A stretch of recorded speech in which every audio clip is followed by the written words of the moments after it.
I've been streaming through the night again, building kingdoms in my head, a digital crown upon my throne. Nights rally to what I've said. Can you feel the power rising? Energy electrifying. All the voices calling out my name. Bento, Midori, ruler of the screen, emerald knights of the Imperium, fighting by my side through every battle, every game we play. Bento, Midori, leading the machine, emerald knights of the Imperium, standing with pride in our empire that will never fade away. Whoa, never fade away. Whoa, Knights of the Imperium.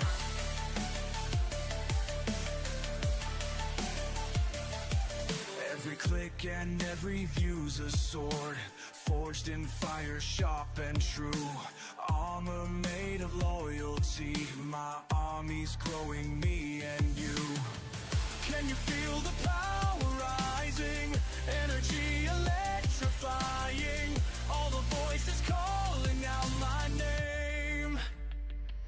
Bento, Midori, ruler of the screen, emerald knights of the Imperium, fighting by my side through every battle, every game we play. Bento, Midori, leading the machine, emerald knights of the Imperium, standing with pride in our empire that will never fade away. When the world gets heavy and the fight feels long, I know you're with me, that's what makes me strong. Every heart that's beating in this realm we've made, together we're unbreakable.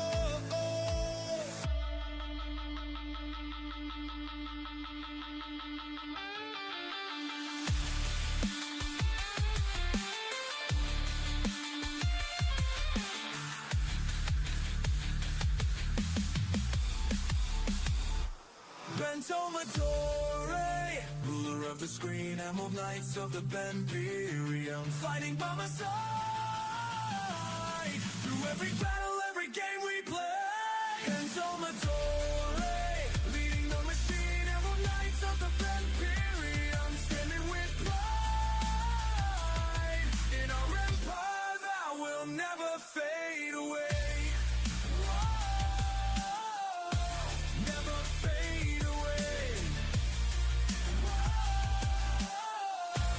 Of the Imperium.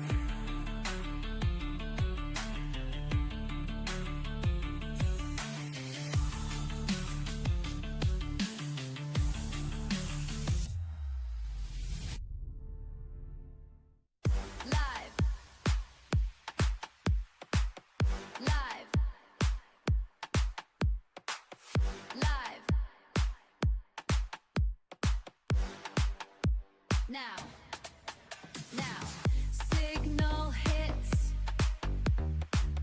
green energy, Bento, Midori, commanding the frequency, no distance, just presence, right here, power.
do a quick sound check.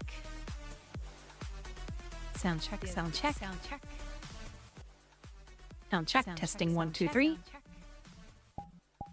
Sound check. Testing 1 2 3. Sound check. Testing 1. Oh, right. I have my own bells on. Right. Oh, right. I have my own testing on 1 2 3. YouTube's. Sound check. Testing 1 2 3. Sound check. Testing 1. Oh, right. I have my own bells on.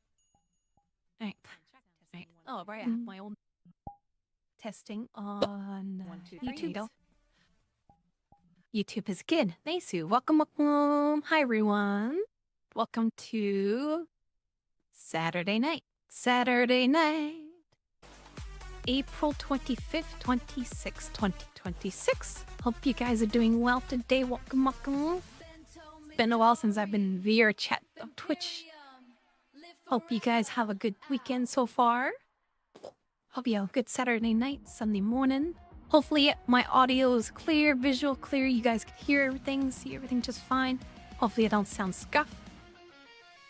At the very top. Hi Raven. Hope you're doing good, Raven. Hope you have a great day. And hi Raccoons with the We Live. Hope you're doing well. And hi Galacte with the Way. And hi Debo, have a good lurk. Hopefully you get your contact soon. Hopefully you get the Discord. I'll figure it out. Have a good lurk, Galacte. Hope you didn't get down. And hi Hermione with the Way. You doing good. And hi Spades with the Wave also. If you didn't get down. And Raccoons, streaking so much I cannot be stopped anymore. Thank you for the 195 streak coons. Thank you so much, all. And Dragoop and Dot the thighs in green. Oh my god. We didn't get Dragoop. And hi Ingus. Good morning, Ingus. Hope you doing good today. And hi Killers, OSSP chat. Hope you doing good. Dot for dropping by you. Hope you have a good day. And Raccoons, Angus, Killers, Terminator. And Cinder. Hi Cinder. Hope you doing good. Hope you feeling better. Hope the stream went well. Hopefully you're feeling a bit better afterwards. I saw the note that saying you weren't feeling well. Hope you feel better soon. And oh, that's my own event. I was like, who's sending me my own event? Send me a thing. Cool. I should really open that.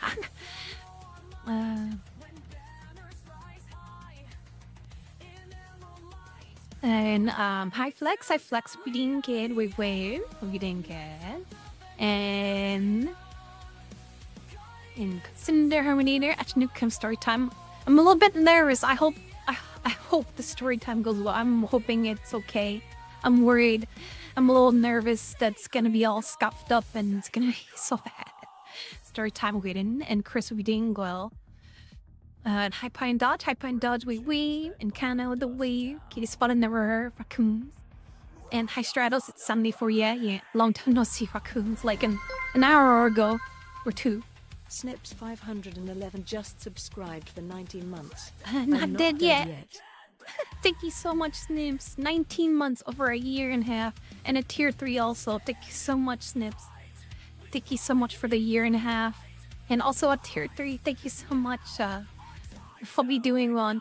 I hope you've been having fun hanging with me these past couple of years. Hopefully the audio and visuals clear. You guys can see everything. You will always sound scuffed in my heart. Oh. Thank you, Harmony, with the sound streak. And Kai and Bento, can I join? If you're in my community group, feel free to join in. I just put the pin there to key. We get random new people who comes in. Just random people will come in. They're like, I want to join.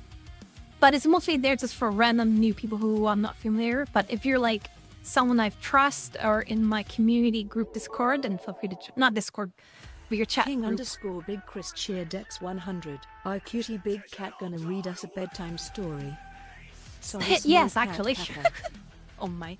I think the one I plan to try to read is called The Colors of Space. It's made to... Oh, did I close my camera? Oopsie doodles. Well, I screwed that up. It's from 1963 and supposedly it's in public domain. So hopefully I should be safe reading that on YouTube and Twitch. And it'll be fine. Yeah, a little bit nervous. I'm worried it's gonna be like all bad. It's gonna be so scuffed. It's gonna be good. Hi Carlos, the OG model. Yeah, this is my main model in VRChat. Thank you for 100 bits, Chris. Neshin Kumo, yeah. Here I come as overhead and Stratos. And hope you have a comfy time, Raven. Hope you're doing good, though. But yeah, hopefully I'm just kind of like winging everything. Hopefully it's not too scuffed. Let's see. I thought this one would be a nice world to test. We'll test out like different worlds and see how it goes. And then we'll go group. And I think people who I trust who send me invites should be able to join the linked event. Oh, that's cool. I didn't know you could link event to it. Oh. See if that works out. VRC, yeah, Sneeps. Remember the test stream, do your best. Don't worry, enjoy. It's gonna be fine. I hope so. You're gonna pass out quick or even. I'm hoping, like I said, one of the objective is to have y'all have good sleeps. Hopefully you like actually like get an actual sleep for you guys. Let's see. Turn. There you go. And what I like about this place is there's like an auditorium. Oh, thank you to follow, Davy Guts. Welcome, Davy. And hi, Blair. Hamburger dinner or the breakfast? Can't figure out my sleep schedule. Oh my. Because I noticed there is like a nice platform with just me awkwardly staying out in the open. And I'll put that there and hopefully they'll do that. We'll figure that out. But yeah, I opened up as a group instance, so hopefully people who are in the group, community group can join in just fine. Hopefully. And hope you didn't get used. And hi Lance, we didn't get. And Snips, thank you again for the 19 months at tier 3. Thank you so much. We're ready, the world is up. Yeah, feel free to join in now. I'm just kind of winging it. Hopefully it works out. But yeah, I'm in this world. It has like a nice like seating area for everybody to like comfortably sit in couches here and there. All a room for everybody, and it's a nice dark atmosphere. So it's like hopefully a very quiet and very comfy place for everybody. And I noticed there's like a quality adjuster in front, so if I need some frames, could lower the quality adjuster. There's a nice platform for me to just like sit in, I guess. There's no chair, so I'm just gonna float in the air. So it'll be just like a platform here. Oh. But yeah, you could also, I think it's a group instance, so you should be able to join in automatically via group. Via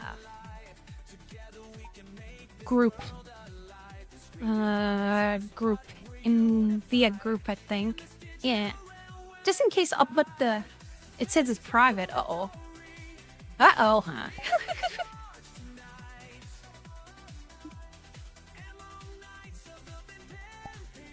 Did it say it's private? Uh-oh. I thought I put it as oh, that's... I already scuffed things up already, aren't I? Instance. Fail instance. Oh, like, if you don't join off me, join off the group.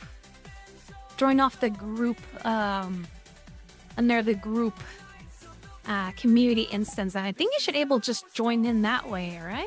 If you're in the group, you should be able to just join in. If not, then I'll just... Oh my god. Let me... Also, what I could do is I could also probably put a group link into the Discord. So you could join off. There should be I can make an invite link in Discord. I'll put it in my Discord too. If you want to join, no pressure. There should be an invite link for the website there, if you want. Hopefully it is good. You manage to get in with just the invite. Because I know a few people said they don't want to join the group, but they were okay with like an invite link.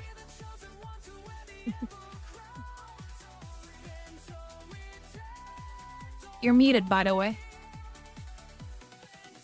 Oh, I know, I did it on purpose. But Oh, okay. His is like, I don't hear anything.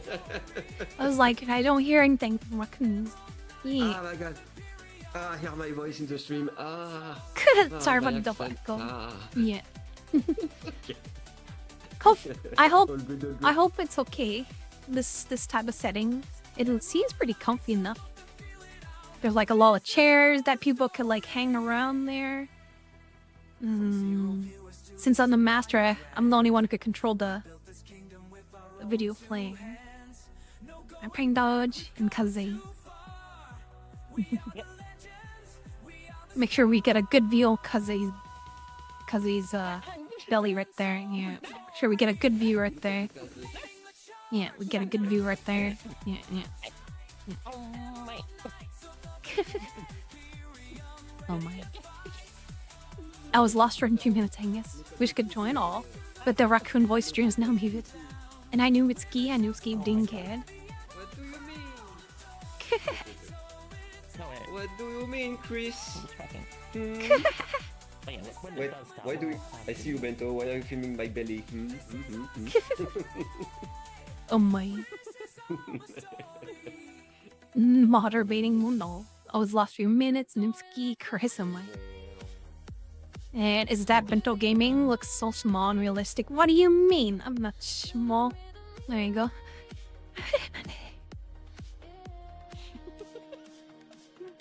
Oh my. I'm not sure if the platform projects my voice far enough for everybody. Is it like, if you could, can you hear me that far away if I'm like talking over here? Let's see. Let's we'll test it. We'll test it. Can you hear me from here? Can you still hear me from over there, Kaze? Can you still hear me over there? We can hear you. Okay, good. I wasn't sure if like the voice projects as far enough for everybody here from the couches.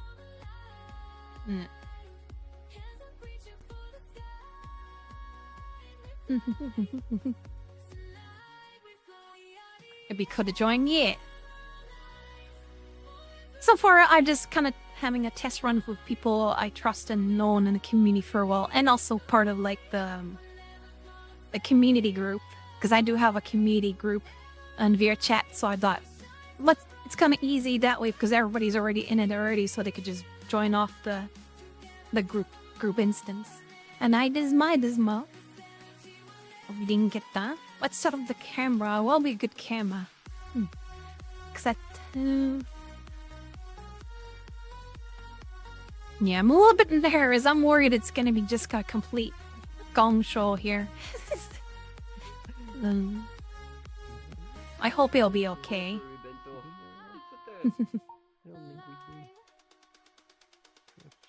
See how far this can go. I'm gonna recalibrate. But yeah, if you haven't heard before, I was kind of like wanting to make a nice, kind of like, kind of revive how like Magnetics used to do. If you're familiar, Magnetics used to do story times in the past in VRChat and streams it, and they usually do like a lot of how does one set group. I forgot his lot. Oh no, Raven. There's still a lot of time, Raven. I'm kind of like, I guess everybody's kind of going in, so we'll give everybody a chance to join in. But there is, if you're, I have a community group on VRChat that all people are already in. There's people. No, give me 1 second. Give me 1 second. I need to do something important. Give me 1 second. Oh my! Give me 1 second. I need to do something really important here. Give me 1 second. Oh my god!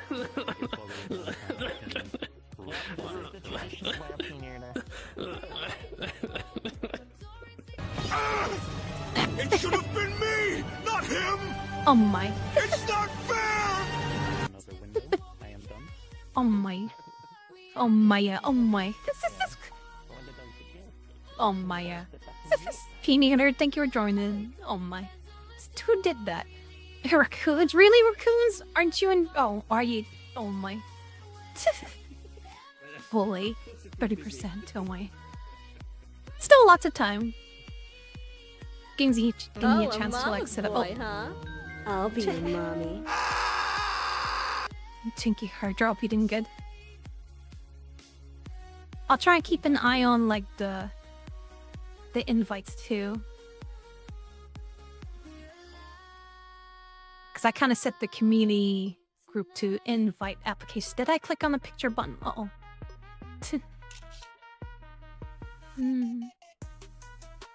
Here you go. That should do it. But yeah, like I said, I was hoping to make it. Sorry, I'm a little bit nervous. A little bit nervous. I've never done anything like this with an audience.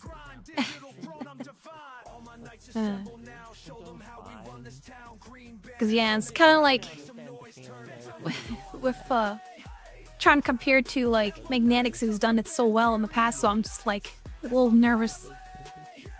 So basically, a long time ago, there used to be like a reading hall where a lot of people join in. They sit in the audience and just have a comfy time while he kind of reads like light novels and stuff. And he has like a really good soothing voice. And for many years, I've always wanted to do something like that. And at the time, a long time ago, it didn't really make sense because didn't really have anybody to have in an audience because it was just an empty room. Because it was just like at the time, which would be me speaking to nobody. But I thought after many years now, we actually have like a pretty awesome community.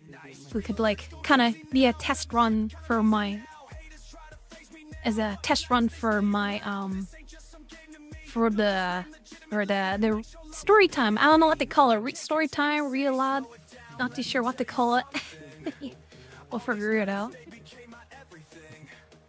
Then I'm hoping that, if it goes well, we could do it like more often. I don't know how often. Twice a month, once a month. Oh, I'll definitely ask for feedback if like people want more of it. If not, if it sucks, it'll be just one stream. I don't know. And the idea came about like a few days ago, where some of you guys mentioned you guys did not get enough sleep. And I thought, and then Kaze suggested, it's like, hey, why don't we have like a story time like how Magnetics used to do? Because a lot of people tend to like have a good snooze during that. So like, the idea came together like, oh, maybe this is the time to try give a test run and see how like story time would work out. Exposing us yet. Where's my Kuriru? Is Kuriru gone? Oh, I think it was like temporarily off because of... No, it's still there. I see it right here. It's right here. It's right there. Yeah, it's right there. It's right there. But yeah, it's I've always wanted to do like story time, kind of like similar how I did that SCP read aloud a long time ago. And I thought it'd be fun to do like story time. And I thought about doing light novels, but the only problem is that light novels may be under copyright infringement and YouTube may not like that. I looked around and there's like a website called Project Gutenberg, which has like access to like a law of like openly public domain book. Sorry, I'm a little stumbling. Like I said, a little nervous. Because usually I'm not used to having an audience. It's different. One thing where I'm streaming by myself on like my computer with chat on the side.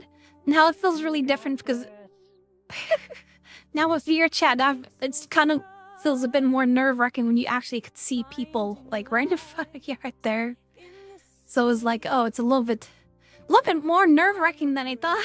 So I'm a little bit nervous right now. I farm, so he did good. It's okay. This is the first step, and then over time you start to feel more relaxed. Yeah. It will come. Like Kaze. Yeah. Yeah. You're not gonna ruin, like, interrupt your reading. Like, Okay, it's all good. It's all good. Feel free. It's a very like. It's a very lax world, so lax kind of type of.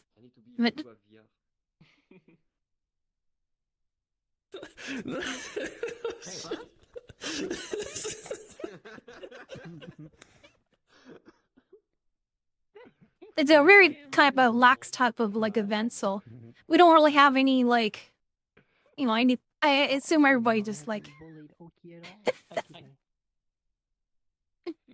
I assume everybody like in my community are like, everybody will just use common sense about it, and we're pretty lax about it. With the vampire mommy stuff. Oh my. I like your panda. But yeah, it's I hope if any like definitely give me any feedback if there's like anything I could improve. If I it's not glazing CVP. But yeah, definitely let me know any feedback of like if there's any glaring things I could improve on, or if you have like a recommendation for like different worlds, or if you like this one, we could stick with this one. This one seems pretty nice because like it's pretty dark, and we got like lost seating area for everybody, and everybody could be like a bit comfy wherever they want to be. But yeah. Well, like I said, I'm a little bit nervous because this is like my first time doing something like this. And let's see.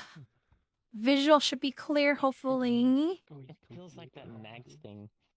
Holy shit.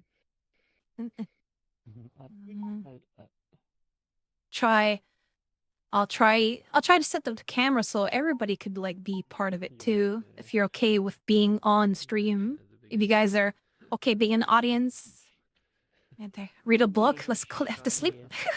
It'll be like a lot censored though. It'll be like go to F to sleep. It's up to you. I'm not. Although the go to F to sleep, I think is a little bit copyrighted though. But yeah, hope everyone's okay with the book I chose. It's called The Colors of Space by Marion Zimmer Bradley. It's a sci-fi. I've never read it before, so this is gonna be just like, I'll see how it goes.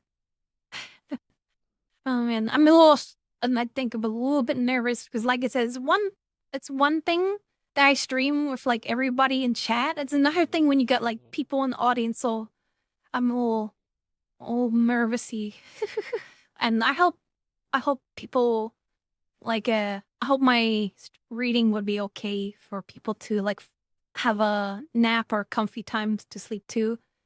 And I'm not a very good reader, so I'm just kind of like winging it, and I hope I read everything a-okay. Bento, do I need to bonk you?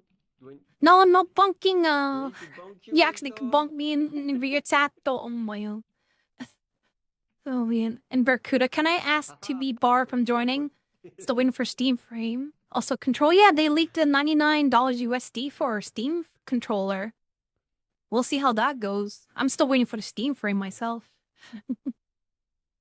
But yeah, and hi Josh Kosh for being good. And I do apologize for like the random interruption. I'm still like streaming on Twitch too, so I'll still like bounce back between like chat and reading. And it's good for a breather here and there. And hi Nami, hi Nami. Yeah. Other than that, just sit back and relax, and definitely feedback. Any feedback if you guys can give me to improve, I'll be appreciated. And hi Train, thank you for 3 stream streak. Sing story. Oh my.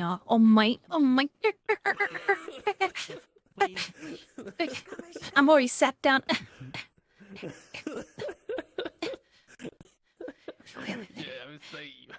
Oh my. I'll try my best, and like I said, I'm a little nervous. I have to like hopefully get into the zone here. Oh man. I see Lek. Wish I could join your channel. 10 minutes. It's a test thing for now, and if it turns out pretty well, we'll find ways to invite more people into the community and streams. Yeah. Alright, see Kazu there. Oh my. But underneath, a little nervous. Hopefully once I start reading, my nervous will go away. But yeah, the book I'm reading is called The Colors of Space.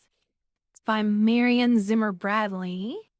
made and published in August 1963, and it says it's in the public domain, so hopefully it should be a-okay to read. And I got my screen reading set up here, and I got a camera for everybody to see. I got a text message. And starts to around, coming level 2. Oh, Is it? timber join and stuff. It's all good. Well, this is like the first time doing this, so everything's gonna be scuffed as heck. And I don't expect everything to go well, but I'll give it a try. And also, like I said, if you don't know, before my headset, my index is kind of broken, so I'm kind of seeing how long I could lapse in VR before my head starts to explode from the headset being like not able to adjust properly. That. But yeah, I'll hopefully get my nerves out once I start going. All right. Start here. So, the colors of space. Sudden impact. It was a week before the Lahari... Oh man. Before the Lahari ship went to the warp drive. All that time, young Bart Steele had stayed in his cabin. He was so bored of his own company that the Mentorian medic was a welcome sight when he came to prepare for a cold sleep. Take a CP here for the 5 streak. The Mentorian paused, needle in hand. Do you wish to be wakened for the time we shall spend each other of the 3 star systems, ja? You can, of course, be given enough drugs to keep you in cold sleep until we reach your destination. Well, Bart felt tempted. He wanted very much to see the other star system, but he couldn't risk meeting other passengers. The needle went to his arm. In sudden panic, he realized he was helpless. A ship would touch down on 3 worlds, and one of them would be one of the Lahari might have his description or his alias. He could be taken off unconscious and might never wake up. He tried to move, to protest, but he couldn't. There was a freezing mode of intense cold, and then nothing. Chapter 1. The Lahari Spaceport didn't belong on Earth. Sorry for the bad reading. Still nervous here. The Lahari Spaceport didn't belong on Earth. Bart Steele had thought, a long time ago when he first saw it. He had been just a kid then, 12 years old, and all excited about seeing Earth for the first time. Earth, the legendary home of mankind before the age of space. Space! The planet of Bart's far-back ancestors. And the first thing he'd seen on Earth when he got off the starship was the Lahari Spaceport. Hi, Bazel. And he thought right then, it doesn't belong on Earth. He said to his father, and his father's face had gone strange, bitter, and remote. A lot of people would agree with you, son, Captain Rupert Steele had said softly. The trouble is, if the Lahari Spaceport wasn't on Earth, we wouldn't be on Earth either. Remember that. Bart remembered it 5 years later. As he got off the strip of the moving sidewalk, he turned to wait for Tommy Kendron, who was getting his baggage off the center strip of the moving roadway. Bart Steele and Tommy Kendron had graduated together the day before. From the day before, from the Space Academy of Earth. Now Tommy, who had been born on the 9th planet of the star Capella, was taking the Lahari starship to his faraway home, and Bart's father was coming back to Earth on the same starship to meet his son. 5 years, Bart thought. That's a long time. I wonder if Dad will know me. Let me give you a hand with that stuff, Tommy. I can manage, Tommy chuckled, hefting the plastic cases. They don't allow you much baggage weight on the Lahari ship, Certainly not more than I can handle. The two lads stood in front of the spaceport gate for a minute. Over the gate, which was a high and pointed and made of some clear, colorless material like glass, was a jagged symbol resembling a flash of lightning, the sign, in Lahari language, for the homeworld of the Lahari. They walked through the pointed glass gate, and for a moment, by mutual consent, looking down over the vast expanse of the Lahari spaceport. This had once been a great desert. Now it was all floored in with some strange substance that was neither glass, metal, nor concrete. It looked like gleaming crystals, though it felt soft underfoot, and the glare of the noonday sun. It gave back a glare in a million rainbow flashes. Tommy put his hands up to his eye shield. The Lhari must have funny eyes if they can't stand all this glare. And hello, Raymond and Josh Koch. Hope you have a good look. Inside the glass, a man in a guard's uniform gave them each a pair of dark glasses. Put them on now, boys. Don't look directly at the sit when it lands. Tommy hooked the earpiece of the dark glasses over his ears and sighed with relief. Oops. Bart frowned, but finally put them on. Bart's mother, hello, Mom, had been a Mentorian from the planet Mentor, or the star of the star Deneb, 100 times brighter than the sun. Bart had her eyes, but Mentorians weren't popular on Earth, and Bart had learned to be quiet about his mother. Through the dark lenses, the glare was only a pale gleam. Far out in the center of the spaceport, a high, clear glass skyscraper rose, catching the sunlight in a million colors.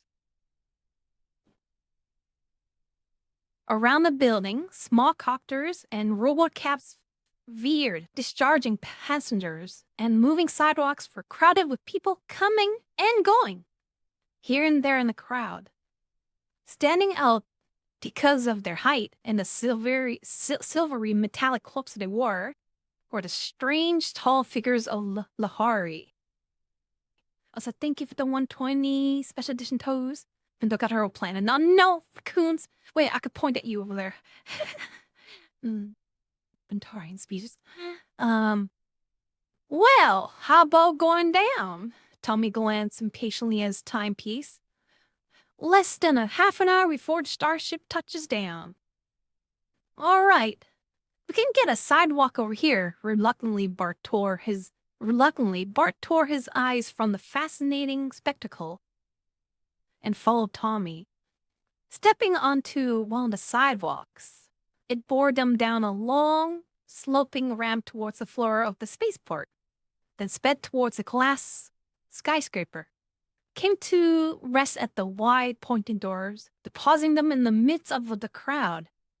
A jagged lightning flash was there over the doors, and the words, "Here, by grace of Lahari, is the doorway to all the stars." Bart remembered, as if it were yesterday, how he and his father had first passed through this doorway, when his father, looking up, and said under his breath, "Not for always, son. Someday men will have a doorway to the stars, and a Lahari won't be standing in the door." Inside the building, it was searingly bright. The high open rotunda was filled with immense mirrors, a glass ramp running up and down, moving staircases, confusing signs, and flashing lights on tall oddly-shaped pillars. The place was crowded with men from all over the planet, but the dark glasses they wore gave them a strange sort of family resemblance. Tommy said, "I better check my reservation." Bart nodded. "Meet you on the upper levels later," he said, and got on the moving staircase that soared slowly upwards, past level after level, towards the information desk located on the topmost mezzanine. The staircase moved slowly, and Bart had plenty of time to see everything. On the step immediately in front of him, two Lahari were standing, with their backs turned. They might almost have been men, unusually tall, unusually thin, but men. Then Bart amended that mentally. The Lahari had 2 arms, 2 legs, and a headpiece. And a head apiece. They were much like men. And their faces had 2 eyes, 2 ears, and a nose and a mouth, all in the right places. But the similarity ended there. Hi, this is. Thank you for the 3-string streak. And hi, Phoenix. Oh yeah, the model on the corner is just like a frozen static image. This is a placeholder. Just like humans. 2 eyes, 2 mouth, and an arm. Sorry, that was a quote from EDF. They had skins of a curious pale silvery gray and a pale pure white hair rising in what looks like a feathery crest. The eyes were long and slanting, the forehead high and narrow, the nose delicately thin and chiseled for long vertically slit nostrils, the ears long, pointed and lobeless. The mouth looked almost human, though the chin was abnormally pointed. The hands would almost have passed inspection as human hands, except for the long, triangular nails curved over the fingertips, like the claw of a cat. They wore skin-tight clothes of some metallic silky stuff, and long, glowing, gleaming silvery capes. They look unearthly, elfin, and strange in their own way. They were beautiful. The 2 Lahari in front of Bart had been talking softly in their fast, twittering speech. But as the hum of the crowds on the upper level grew louder, they raised their voices, and Bart could hear what they were saying. He was a little surprised to find that he could still understand the Lahari language. He hadn't heard a word of it in years, not since his Mentorian mother died. The Lahari would never guess that he would understand their speech. Not one human in a million could speak or understand a dozen words of Lahari, except the Mentorians.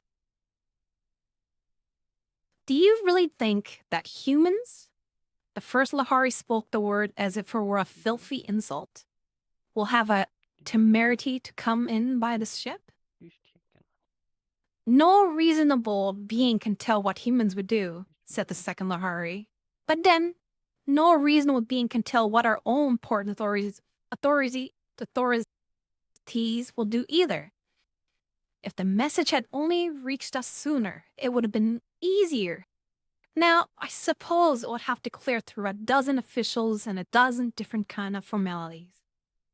The younger Lahari sounded angry.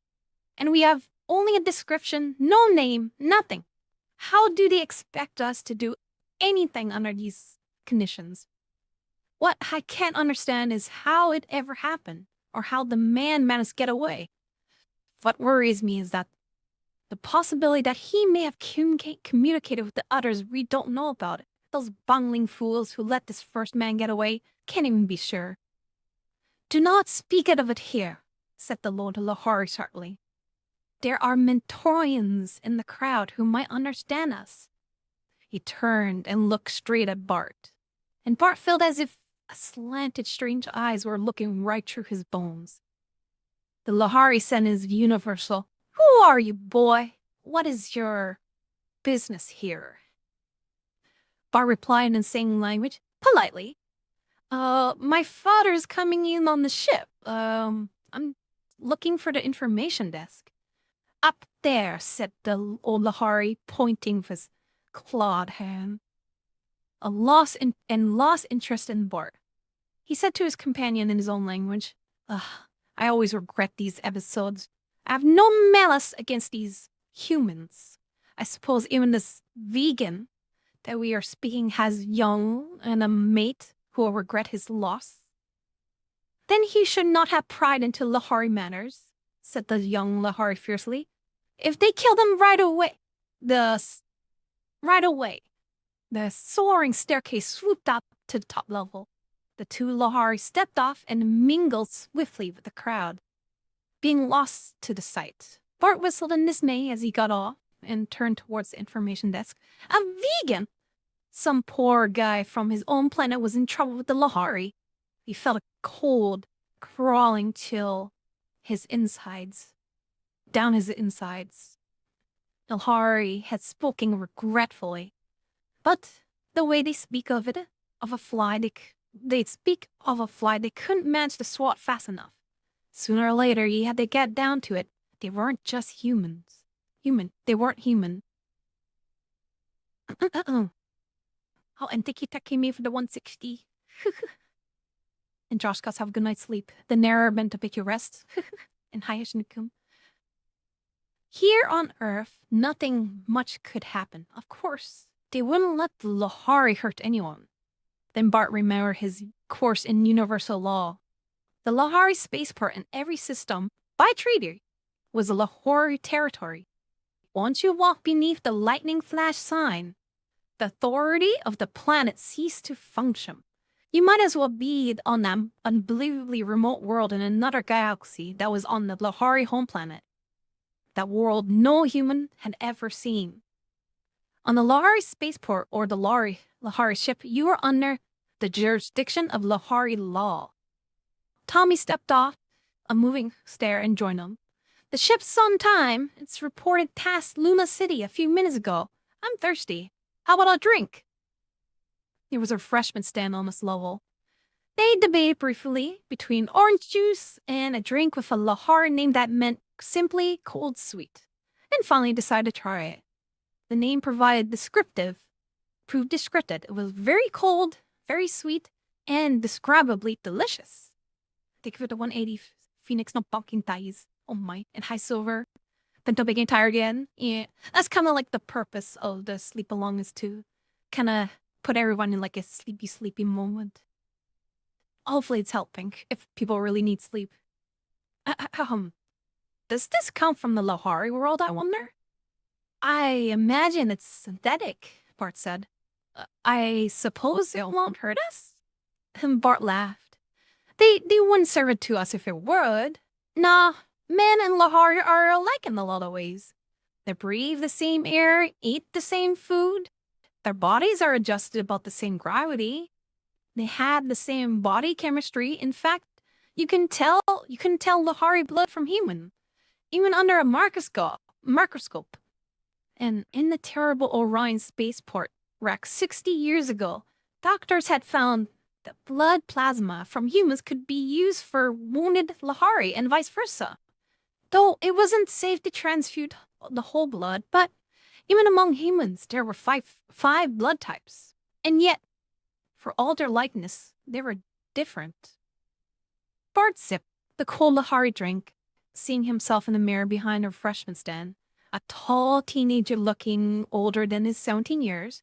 He was lithe and, muscled from 5 years of sports and acrobatics at the Space Academy.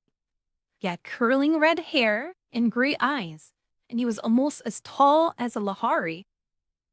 Well, Dad know me? I was just a little kid when he left me here, and now I'm grown up. Tommy grinned and at him in the mirror. What are you going to do now? Now we finish our so-called education. What do you think? Go back to Vega with Dad by Lahari ship and help him run the Vega interplanet? Why else would I bother with all that astrojetation and math?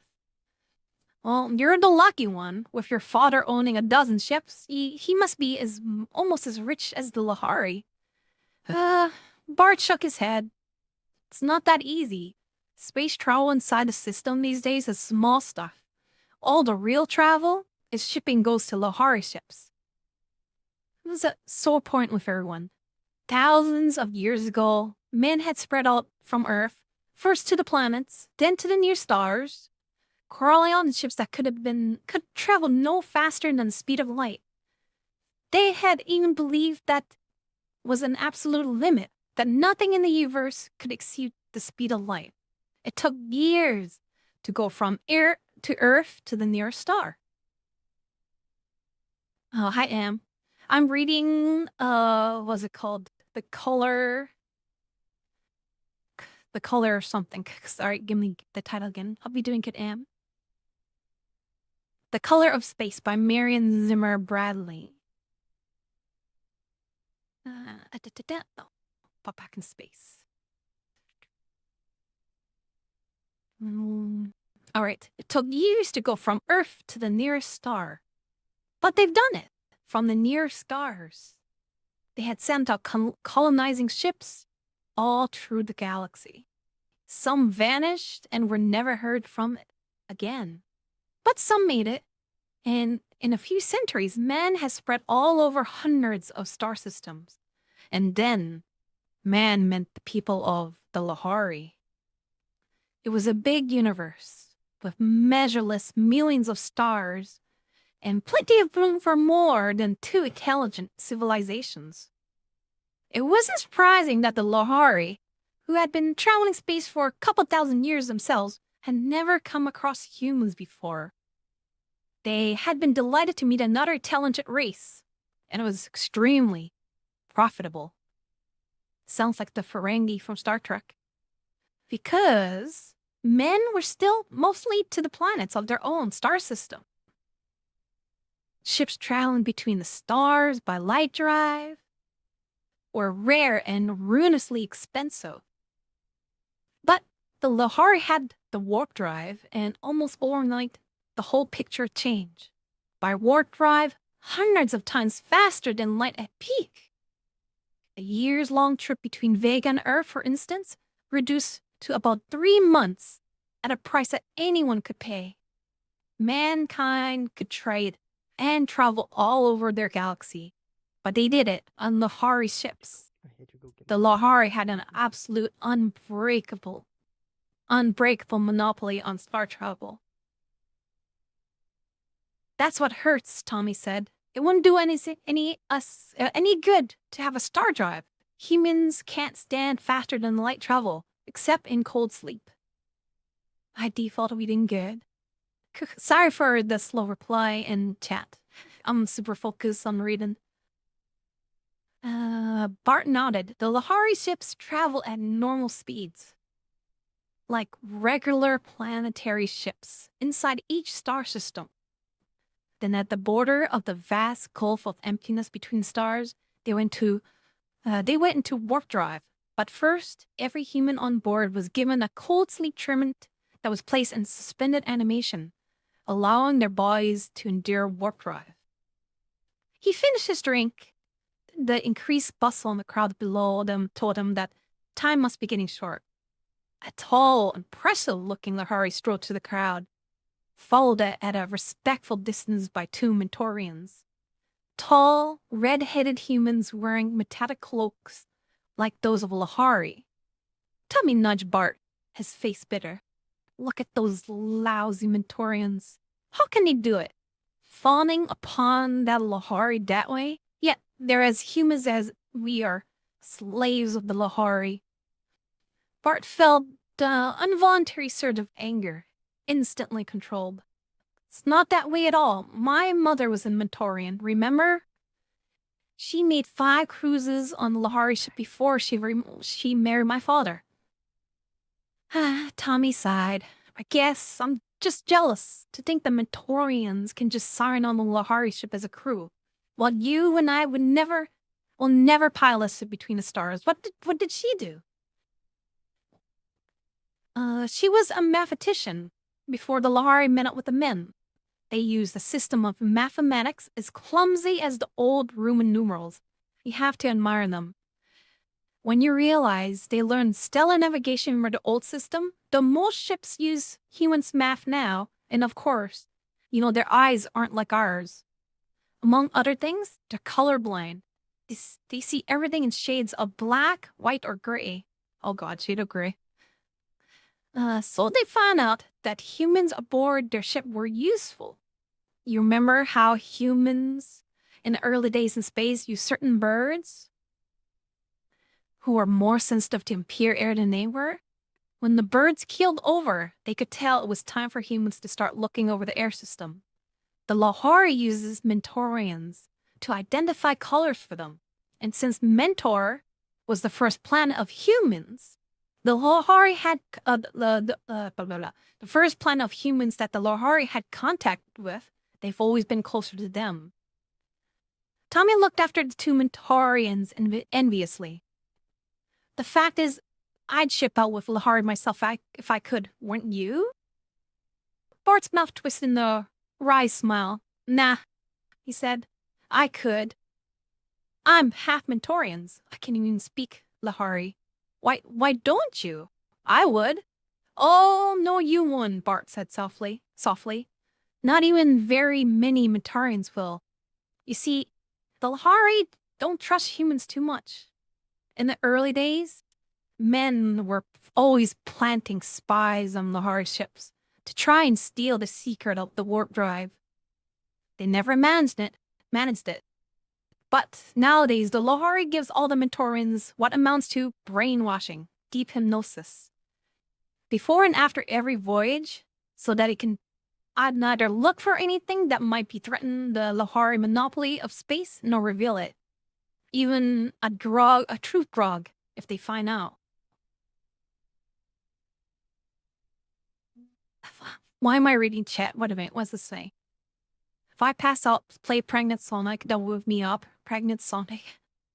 Why is Sonic pregnant? Always pregnant. I played something else in Aliens. Yeah, wake up. I'm looking to the right. I just see like lines of like pregnant Sonic. Like, what the heck? Where am I? You have to be pretty fanatical about space travel to go through that. Oh, my mother could tell us a lot of things about her cruise with Lahari. The Lahari can't tell a diamond from a ruby, except by spectrographic analysis, for instance. And the high gong note sounded somewhere, touching off an explosion of warning bells and buzzers all over the enormous building. Bart looked up. The ship must be coming into land. I better check into the passenger side, Tommy said. He stuck out his hand. Well, Bart, I guess this is where we say goodbye. They shook hands, their eyes meeting for a moment in honest grief. In some indefinable way, their parting marked the end of their boyhood. Good luck, Tom. I'm gonna miss ya. They wrung each other's hands again, hard. Why? Then Tommy picked up his luggage and started down and slipping towards a closed marked to passenger entrance. I DJ Ensign. I'm just doing experimental story time, just to test out and see how if people are wants more of it or less of it, or and just kind of giving people a chance to have a sleepy time. Warning bells rang again. The glare intensified until the glow in the sky was unendurable. Bart looked anyhow, making out the strange shape of the Lahari shifts from the stars. It was huge and strange, glowing with colors Bart had never seen before. It sat down slowly, softly, enormous and silent, vibrating, glowing, and swiftly faded to a white, hot, gleaming blue, doling down to the visible spectrum to red. At last, it was just a gleaming, glassy Lahari metal color again. High up in the ship's side, a yawning gap slit open, extruding starships, and the men and Lahari began to descend. Bart ran down the ramp and surged out onto the field with the crowd. His eyes, alert for his father's tall figure, noted with surprise that the ship's stairs were guided by 4 cloaked Lahari, each with a Mentorian interpreter.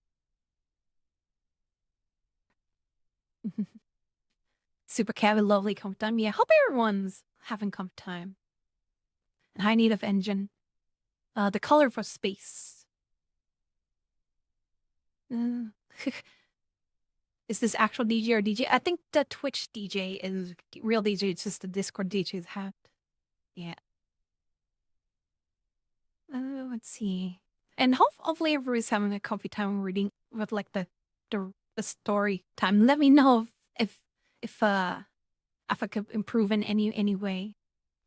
So was I. They were stopping each person who got off the starship, asking for identity papers. Papers, please. Bart realized he was seeing another segment of the same drama he heard overheard discussed, and wished he knew what it was all about. The crowd was thinning now. Robot cabs were swarming in, hovering above the ground to pick up passengers, then veering away. The gap in the starship's size was closing, and still Bart had not seen the tall, slim, flame-haired figure of his father. The port on the other side of the ship, he knew, was for loading passengers. Bart moved carefully to the thinning crowd, almost to the foot of the stairs. Ono the Lahari checking paper stopped and fixed him with an inscrutable gray stare, but finally turned away again. Bart began really to worry. Captain Steele would never miss his ship. But he saw the only one disembarking passenger who had not yet been surrounded by a group of welcoming relatives, or summoned a robocap and gone. The man was wearing vegan clothes. But he wasn't Bart's father. It was a fat little man with ruddy cheeks and a fringe of curling gray hair all around his bald dome. Next, maybe he'd know if there was another vegan on the ship. Then Bart realized that the little man was staring straight at him. He returned the man's smile, rather hesitantly, then blinked, for the fat man was coming straight towards him. Oh, okay. "Hello, son," the fat man said loudly. Then as the two Lohari started towards him, the man did an incredible thing. He reached out his two hands and grabbed Bart. "Well, boy, you've sure grown," he said in a loud, cheerful voice. "But you're not too grown up to give your old dad a good hug, are ya?" He pulled Bart roughly into his arms. Bart started to pull away and stammered that the fat man had made a mistake. But the pudgy hand gripped his wrist with an unexpected strength. "Bart, listen to me," the stranger whispered in a harsh, fast voice. "Go along with this, or we're both dead. See those two Laharis watching us? Call me Dad, good and loud if you want to live. Because believe me, your life's in danger right now." And that's chapter 1. Which is good thing you said the raccoons, because I was going to catch a drink after the chapter was done. And now it's chapter 1, and we'll take a quick water break for chapter 2. And hi, Gate, hope you're doing good. Oh, I hope it's not Bart Simpson. I don't think Bart Simpson existed when this book was made. We'll take a quick water break. But yeah, good thing you reminded me, raccoons. But yeah, hopefully the first chapter read was kind of fun. Hope you guys are okay with that. Hopefully it was understandable and hopefully enjoyable in any way. Yeah. Hopefully the story's interesting.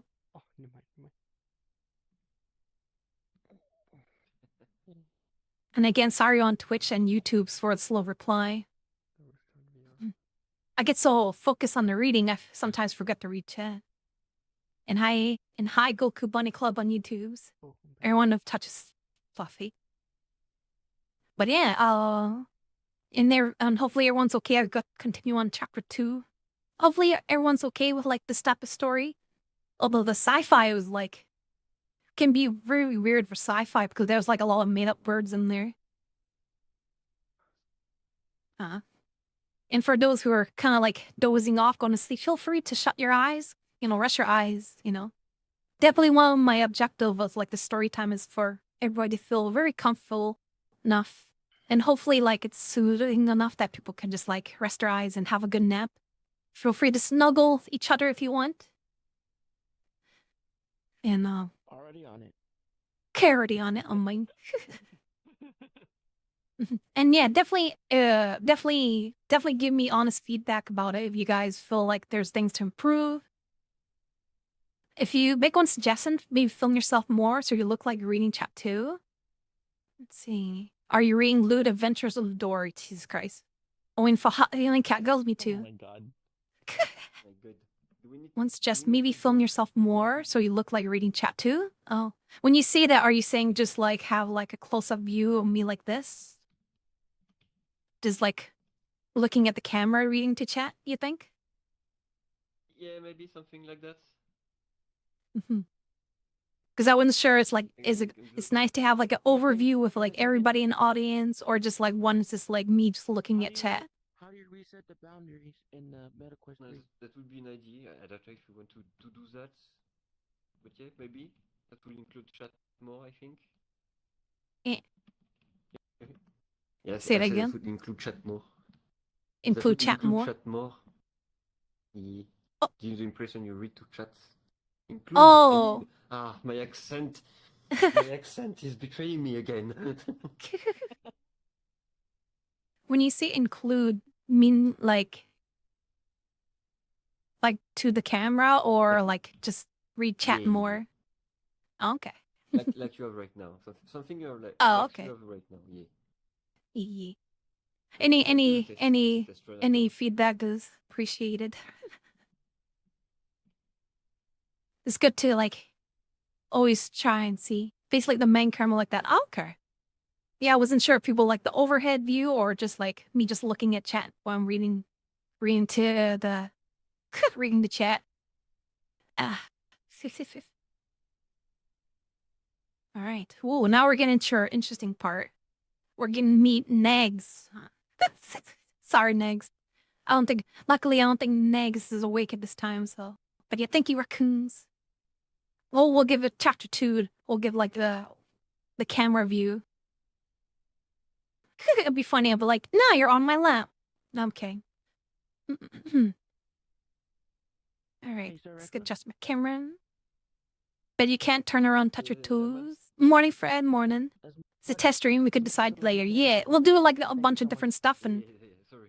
we could figure out what's best. And and again, hopefully people are enjoying it, and hopefully it's something that people would want more in the future. And if not, then we'll see how it goes. And hopefully people are okay with this type of story too. I know it's like very sci-fi, and also gotta know the book is made in the 60s, so it can be a bit off the way the language and the wording is everything. It's made from like what, 60 years ago. All right, we'll go chapter 2 next fanfic. Oh dear. And also on YouTube. Hope you guys on YouTube are doing well too. All right. So chapter 2. For a moment, pulled off balance in this fat stranger's hug, Bart remained perfectly still while the man repeated in that loud, jovial voice, "Oh, how have you grown!" He let me go. Stepping away a pace or two, and whispered urgently, "Say something and take that stupid look off your face." As he stepped back, Bart saw his eyes in the chubby, good-natured red face. The stranger's eyes were half mad with fear. In a split second, Bart remembered the two Lahari had their talk of a fugitive. In that moment, Bart still grew up. He stepped towards the man and took him quickly by the shoulders. "Oh, Dad, you sure surprised me," he said, trying to keep his voice from shaking. "Been such a long time. I'd have forgotten what you look like. Have a good trip?"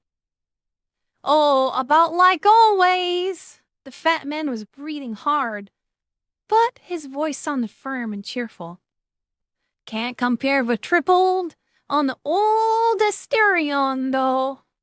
Asterion was a flagship of the Vega Interplanet, Rupert Steele's own ship. How's everything?" Beads of sweat were standing out on the man's ruddy forehead, and his grip on Bart's wrist was so hard it hurt. Bart, grasping at random for something to say, gabbled, "Too bad you couldn't get to my graduation. I made a third in class of 400.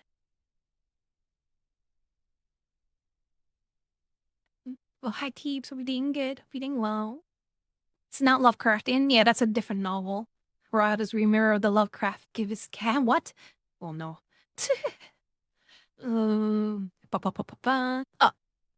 The Lahari had surrounded them and were closing in.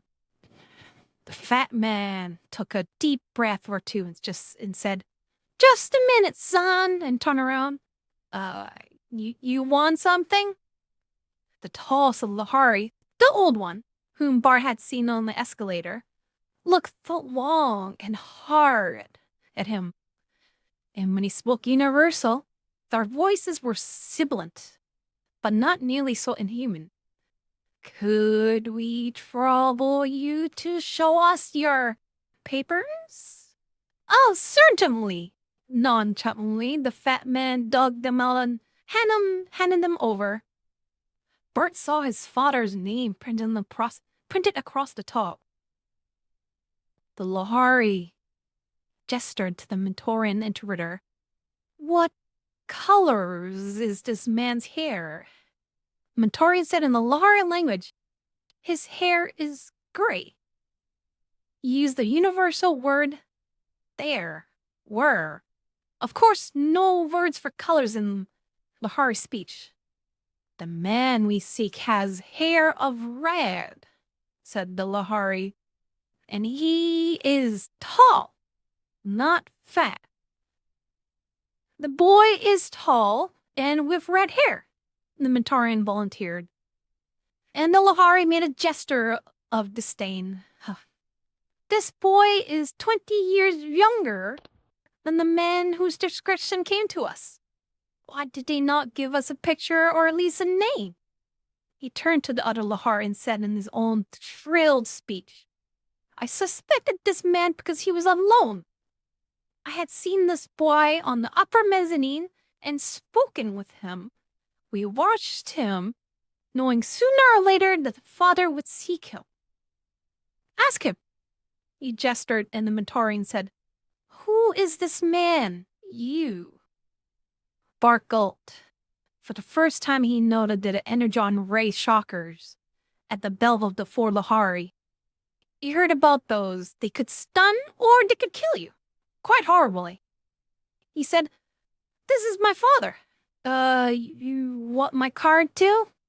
He held out his identity papers. "My name's Bart Steele." Lahari, with a gesture of disgust, handed back to them. "Go on then, father and son," he said, not unkindly. "Oh, let's get going, son," said the little bald man. He shook on his hand shook on Bart's, and Bart thought, "We're lucky we can get out of this port before he faints dead away." He said, "I'll go get a copter." And then, feeling sorry for the stranger, gave him his arm to lean on. Didn't know whether he was worried or scared. Where was his father? Why did this man have his dad's paper? Was his father hiding in the Lahari ship? He wanted to run, to burst away from the imposter, but the guy was shaking so hard, Bart couldn't just leave him standing there. If the Lahari got him, he was a dead duck, just like Jolatan. "Let's go, son. Yes, bond man. I see Leah. Have a good look." Just follow random bald man. Sure. Let's see. Copter swooped down, the pilot signaling. The little man said, hoarsely, No robot cab." Bart waved the copter away, getting a dirty look from the pilot, and punched a button at the stand for one of the unmanned robocabs. It swung down, hovered motionless. Bart boosted the fat man in. Inside, the man collapsed on the seat, leaning back, puffing, his hand pressed hard on his chest. "Punch a combo for dinner," he said hoarsely. Bart obeyed, automatically. Then he turned on the man. "It's your game, mister. Now tell me what's going on. Where's my father?" The man's eyes were half shut. He said, gasping, "Don't ask me any questions for a minute." He thumbed a tablet into his mouth, and presently his breathing quieted. "We're safe for the moment, those Lahari would have cut us down. You, maybe. I haven't done anything. Look, you, Bart said in a sudden rage. You owe me some explanation. For all I know, you're a criminal and the Lahari have every right to chase you. Why you have got my father's paper? Did you steal them to get away from Lahari? Where's my father? It's your father that they were looking for, you young fool, said the man, gasping hard. Lucky they had only a description and not the name, but they probably got that by now, uncoded. We've only confused them for a little while, but if you haven't played along, they'd have you on watch. They had watched, and when they got hold of this name Steele, they will, sooner or later, the people in the Procron system. The people in the Procron system. Nope, interrupted. Where is my father? I hope I don't know, the fat man said. If he's still where I left him, he's dead. My name is Briscoe, Edmund Briscoe. Your father saved my life years ago. Never mind how. Less you know, the safer you will be for a while. His major worry just now is about He was afraid if he didn't turn up here, you'd take the first ship back to Vega. So he gave me his papers and sent me to warn you. Bart shook his head. It all sounds phony as can be. How do I know whether to believe you or not? His hand hovered over the robocab controls. We're going straight to the police, and if you're okay, they won't return you over to Lahari. If you're not, you young fool, said the fat man with feeble violence. There's no time for that. Ask me questions, and I can prove I know your father. All right. What's my mother's name? Oh, God, Briscoe said. I've never saw her. I knew your father long before you were born, until he told me. I never knew he was married or had a son. I never had known you except that you're the living image. He shook his head helplessly. His breathing sounded hoarse. Oh, hi, Demas King. We're doing good. I'm joining late. What story? We're reading The Color of Space. What does duck taste? Everything tastes like chicken. You guys. Let's see. Where was I? Bart, I'm a sick man. I'm going to die, and I want to do what I came here to do. Because your father saved my life once when I was young and healthy, and gave me 20 good years before I got old and fat and sick. Win or lose, I won't live to see you hunted down like a dog, like my own son. Don't talk to me like that, Bart said, a creeping feeling coming over him. If you're sick, let me take you to a doctor. Briscoe did not even hear. Wait, there's something else. Your father said, tell Bart I've gone looking for the 8th color. Bart will know what I mean. That's crazy. I don't know. He broke off. For the memory had come full blown. Well, memory flashback. Ooh.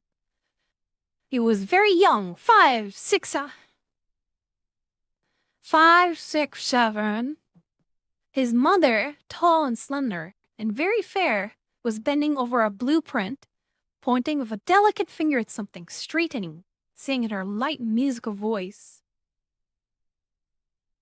the fuel catalyst. It was a strange color you never saw anywhere. Can you think of a color that isn't red, orange, yellow, green, blue, violet, indigo, or some combination of them? It isn't any of those any of the colors of the spectrum at all. The fuel is a real 8th color, and his father had used the phrase, almost adopted it. When we know what the 8th color is, we'll have the secret of the star drive too. Briscoe saw his face change, nodded weakly. I see, it means something to you. Now what you do as I tell you. Within a couple hours, they'll be combing the planet for you. But By that time, the ship and I came in on will have taken off again. They only stop for a short time here for mail, passengers, and no cargo. Passengers, no cargo. They may get underway again before all messages are cleared and decoded. Please stop and breathe hard. The Earth authorities might protect you, but you'll never be able to board a Halari ship again. And that would mean staying on Earth for the rest of your life. You've got to get away before they start comparing notes. Here. His hand went to his pockets. For you here. It's a dye, a spray. He pressed a button on the bulb on his hand. Bart gasped, feeling the cold wetness on his head. His whole hand came away stained black. Keep still, Briscoe said irritably. You'll need it at the Procyon end of the run. Here. He stuck some papers into Bart's hand and punched some buttons on the robotcab's control. It wheeled and swerved so rapidly that Bart fell against the fat man's shoulder. Are you crazy? What are you gonna do? Briscoe looked straight into Bart's eyes. In his hoarse, sick voice, he said, Bart, don't worry about me. It's all over for me. Whatever happens, just remember this. What your father is doing is worth doing. And if you start stalling, arguing, demanding explanation, you can follow up 100 people and kill about half of them. He closed Bart's fingers roughly over the papers. The robocab hovered over the space part. Now listen to me very carefully. When I stop the cab, down below, jump out. Don't stop to say goodbye or ask questions or anything else. Just get out. Walk straight to the passenger door, straight up the ramp of the ship. Show them the ticket and get on. Whatever happens, don't let anything stop you, Bart. Briscoe shook his shoulders. Promise me. Promise, whatever happens, you'll get on that ship. Bart swallowed, feeling as if he'd been shoved into some silly cop and robber game. Briscoe urgently had convinced him, where am I going? All I have is a name, Raynord 3, Briscoe said. And the message about the 8th color, that's all I know. His mouth twisted again in painful gasp. And guess staying on Earth will fate worse than death. They're flying around my house lately. Oh, eating duck. I like how Chad is top one eating duck. Hi, noise dude. Hi, noise dude. Are we doing good? All right. The cab swooped down and Bart found his voice. But what then? Is Dad there? Will I know? I don't know any more than I've told you, Briscoe said. Abruptly, the robot cab came to a halt. Swing a little. Briscoe jerked the door open and gave Bart a push. Bart found himself stumbling out on the ramp beside the spaceport building. He caught his balance, looked around, and realized the robocab was already climbing the sky again. Immediately before him, neon letters spelled, "To passengers entrance only." Bart stumbled forward. The Lahari Bada gate thrust out in a disinterested paw. Bart held up what Briscoe had shoved into his hand, only now seeing that it was a thin wallet, a set of identity papers, and a strip of pink tickets. Parkon Alpha, Corridor B, straight through. The Lahari gestured, and Bart went to the narrow passageway, came out at the other end, and found himself at the very base of a curving stair that led up to the door in the side of the huge Lahari ship. Bart hesitated. In another minute, he'd be on his way to a strange sun and a strange world, on what might as well be the wild goose chase of all time. Passengers were crowding the stuff behind them. Someone shouted suddenly, "Look at that!" Someone else yelled, "Is that guy crazy?" Bart looked up. A robocab was swooping over the spaceport in a wild, crazy circle, dipping down, suddenly making a dart like a enraged wasp at a little nest of Lahari. They ducked and scattered. The robocab swerved away, hovered, swooped back.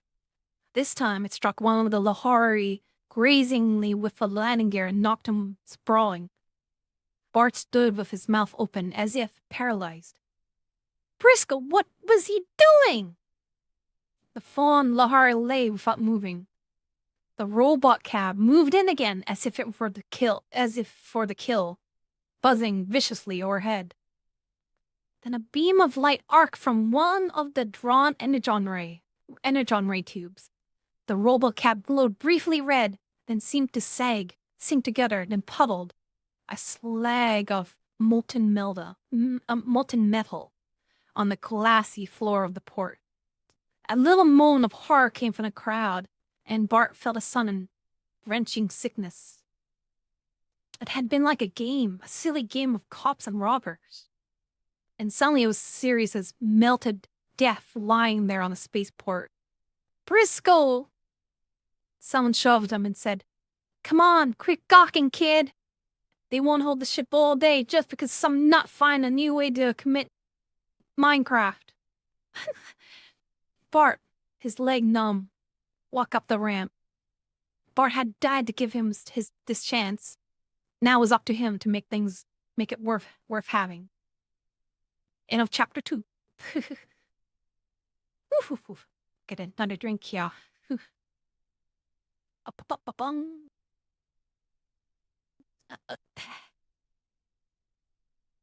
Lance, I was crazy once. Good morning, San Luis. Good morning.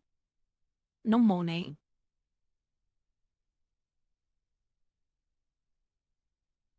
Don't only mean to hunt them, so I'll let you do that. Best of luck. Hunt cross poles, stretching time as well. Hi, Clueless. Hi, Clueless. Oh, yeah. It's good to stretch once in a while, too. And hi, Cat. Those darn Minecrafters. You probably know what word I was saying there. It's like the S word, so just to be Twitch and YouTube friendly, I just went with Minecraft. I may sometimes kind of like substitute words here and there. Especially when it's a novel from the 60s. You never know if there's like words in there that may not be appropriate to today's standards, so I may fiddle with some words creatively here and there. Am I moving randomly here? Get some drink, scratch, and definitely also everybody in the audience, definitely make sure you stretch too, right? Get some hydrate if you need to. Feel free to stand up and hydrate and stretch, even in the middle here and there. And other than that, sit back and snooze, cuddle. All right, and we'll get started on chapter 3. It's getting really interesting. At first, the first chapter was like a slow introduction, but it's starting to really pick up pace now. I didn't expect it to be like an adventure off on Better Be Safe with Old Words, yeah. Is it gonna whole night? We'll see how far as I go. My main idea was to go as long as I can. I'm not too sure how long I would go for, but yeah. Didn't even bother sleeping in bed last night, slept on the swing chair. Thou quickened pace. Storytime Bento, yes, Lena. But yeah, I'm not too sure what's like a good length for everybody, you know. So far we're into like an hour and a half, so we'll see if there's like a perfect time for everybody to stop. Like, I don't know how many hours is people's limit. We could go as long as I can. Definitely my maximum limit would be 5 hours if I get that far. But if people feel that it should be shorter or longer, let me know what's a good pace. But this is a test run, so we'll know maybe for next time what would be like a good amount of hours to go with the story time for. I forgot how long Magnetics went on for their story time, so we'll figure it out. We'll play it by ear. Never mind. We'll start chapter 3. All right. All right. Chapter 3. At the top of the ramp, a Lahari glanced briefly at his papers. Motion him through. Bart passed through the airlock and into a brightly lit corridor half full of passengers. The line was moving slowly, and for the first time, Bart had a chance to think. He'd never seen violent death before. In this civilized world, you didn't. He knew if he thought about Bart Briscoe, he'd start bawling like a baby. So he swallowed hard a couple times, set his chin, It's really frustrating. and concentrated on the trip to Procron Alpha. That meant the ship was outbound to Aldebaran Run, Proxima Centauri, Sirius, Pollux, Procron, and Capella, and Aldebaran. The line of passengers was disappearing through a doorway, and a woman ahead of Bart turned and said nervously, "We won't be put into a cold sleep right away, will we?" He reassured her, remembering his inbound trip 5 years ago. No. The ship won't go into warp drive until we're well past Pluto. It'll be several days at least.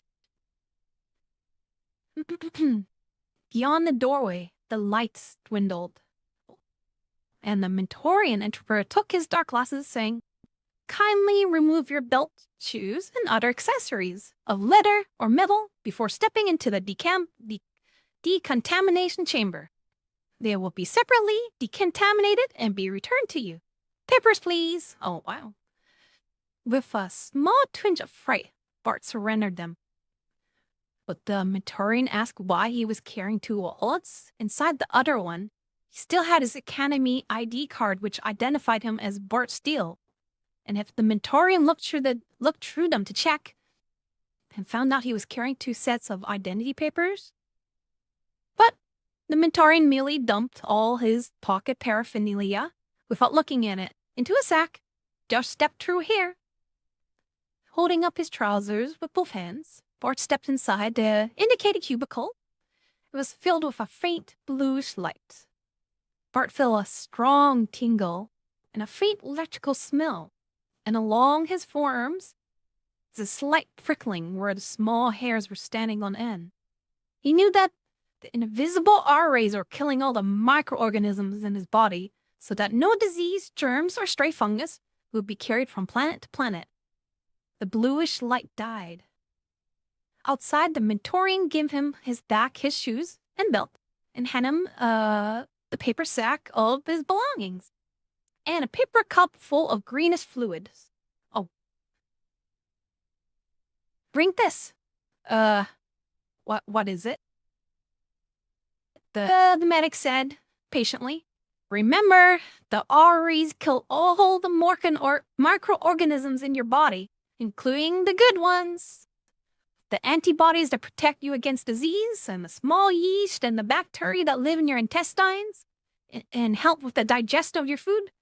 So we replace those, so you need to stay healthy, see?" Hi CSI. Hi CSI. First time seeing VRChat. Yay! Welcome. Let's see. Just making sure. Oh, the green stuff tasted like a little brackish. But Bart got it down all right. He didn't much like the idea of drinking a solution of germs. But he knew that was silly. There was a big difference between disease germs and helpful bacteria. Another Mentorian official, a young woman, hello, gave him her key with a number tag on a small booklet with "Welcome aboard" printed on the cover. The tag number was 246-B, which made Bart raise his eyebrows. B class was normally too expensive for Bart's father's modest purse. It wasn't quite the luxury class A, reserved for like planetary governors and ambassadors, but plenty luxurious. Briscoe had certainly sent him traveling in style. B deck was a long corridor with oval doors. Hi, Cozy. I'm in a TED Talk, yes. Welcome to The Story of Colors by Marion Ziver Bradley, Cozy. Welcome. Economics 101. I fall asleep in that class. I think I read wrong. Did Bento say orgies reduce organoids in the body? Jesus Christ. Oh my, oh my. Hot cozy. Where was I? B deck was a long corridor with oval doors. Bart found one number 246. And, not surprisingly, the key opened it, and it was a pleasant little cabin. Measured at least 6 by 8 and would evidently have it to himself. There was a comfortably big bunk, a light that could be turned on and off instead of the permanent glow walls of the cheaper class, a private shower, and a toilet, and a placard on the wall informing him that passengers in B class had the freedom of the observation dome and the recreation lounge. There was even a roll of buttons dispensing synthetic foods in case a passenger preferred privacy or didn't want to wait for meals in the dining hall. A buzzer sounded and a Midorian voice announced, 5 minutes to room check. Passengers, please remove all metals in their clothing and deposit in the lead drawers.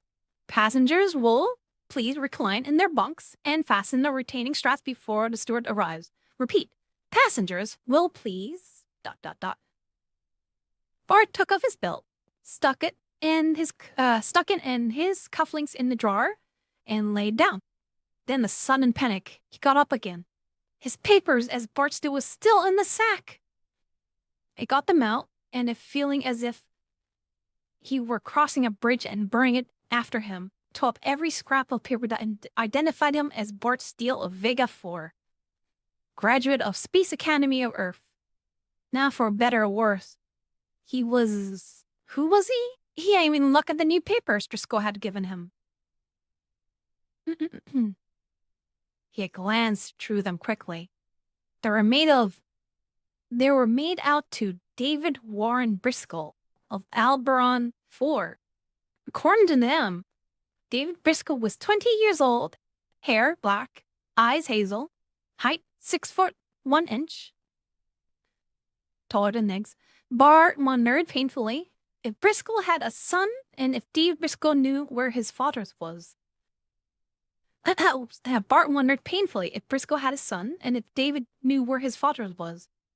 There was also a license validated with 4 runs on the Alberon Intra-Satellite Cargo Company, planetary ships, with the rank of apprentice astrogator, and a considerable sum of money.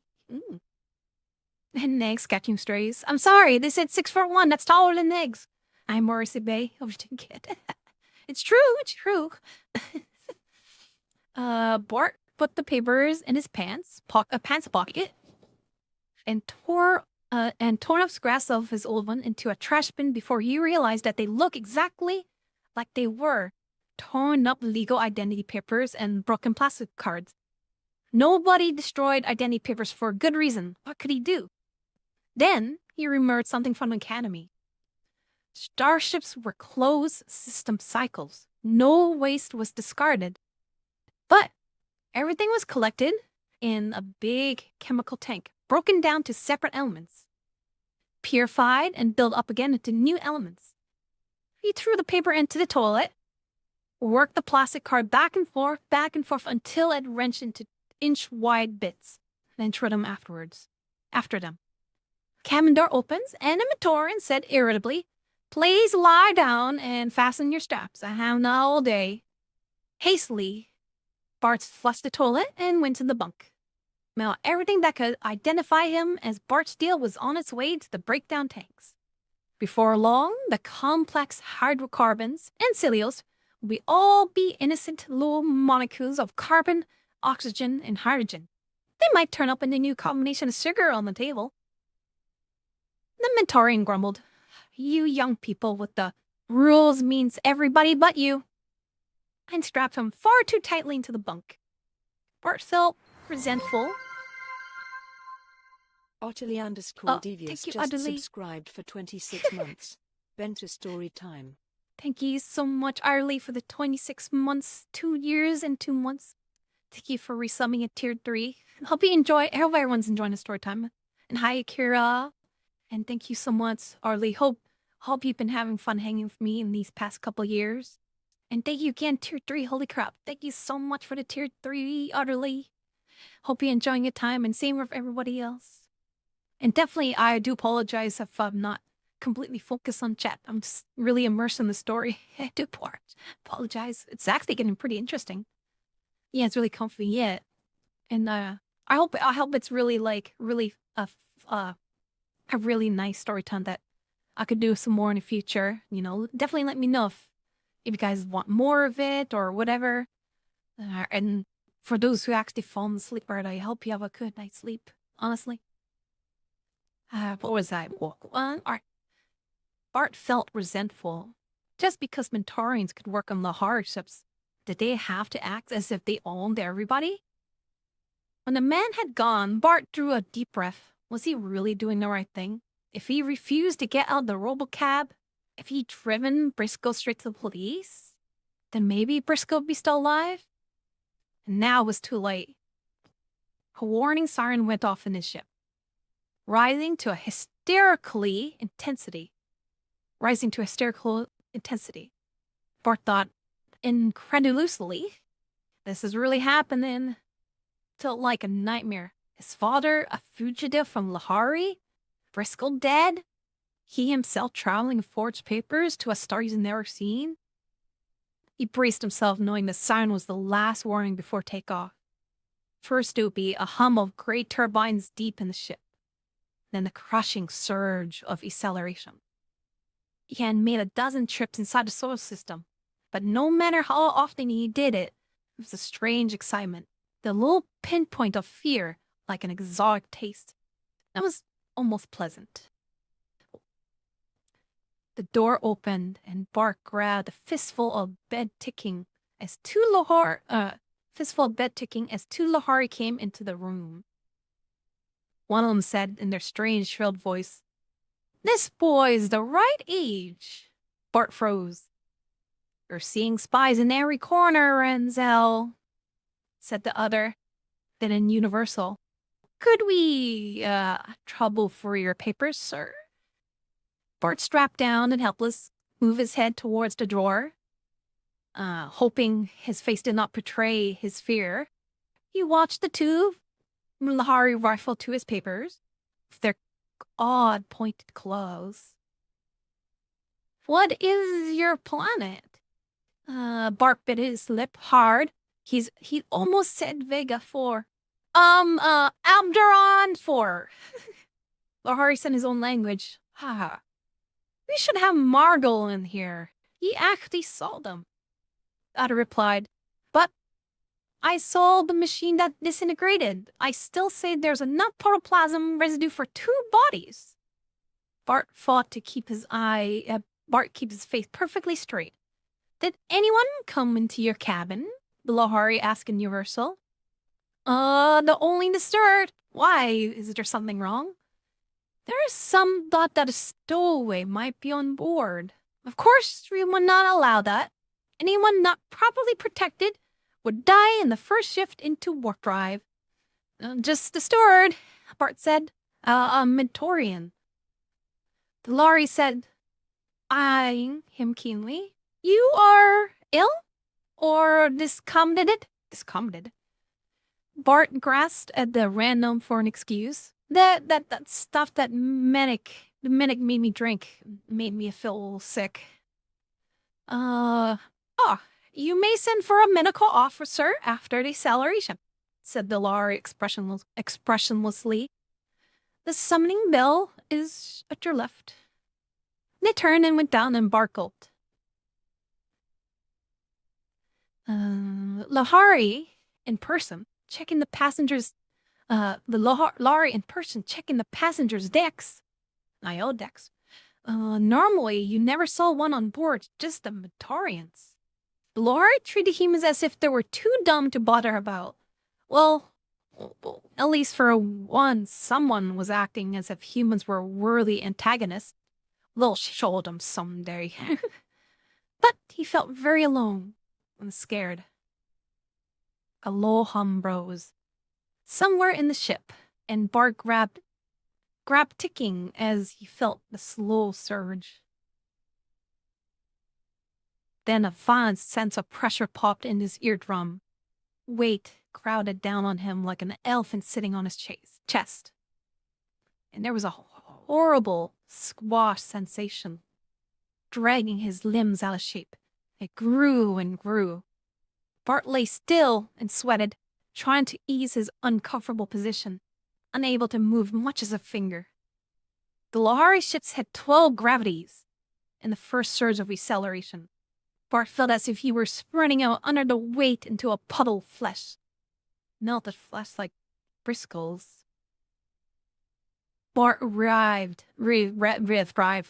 and his lip till rifted and bit his lip till you could taste blood, wishing he was young enough to bawl out loud. Abruptly, it eased, and the blood started to flow again, and his numb limbs, until blood started to flow again in his numb limbs. Bart loosened his straps and took a few breaths, wiped his face, wringing wet, whether with sweat or tears he was sure, and sat up on his bunk. The loudspeaker announced, "Acceleration 1 is complete.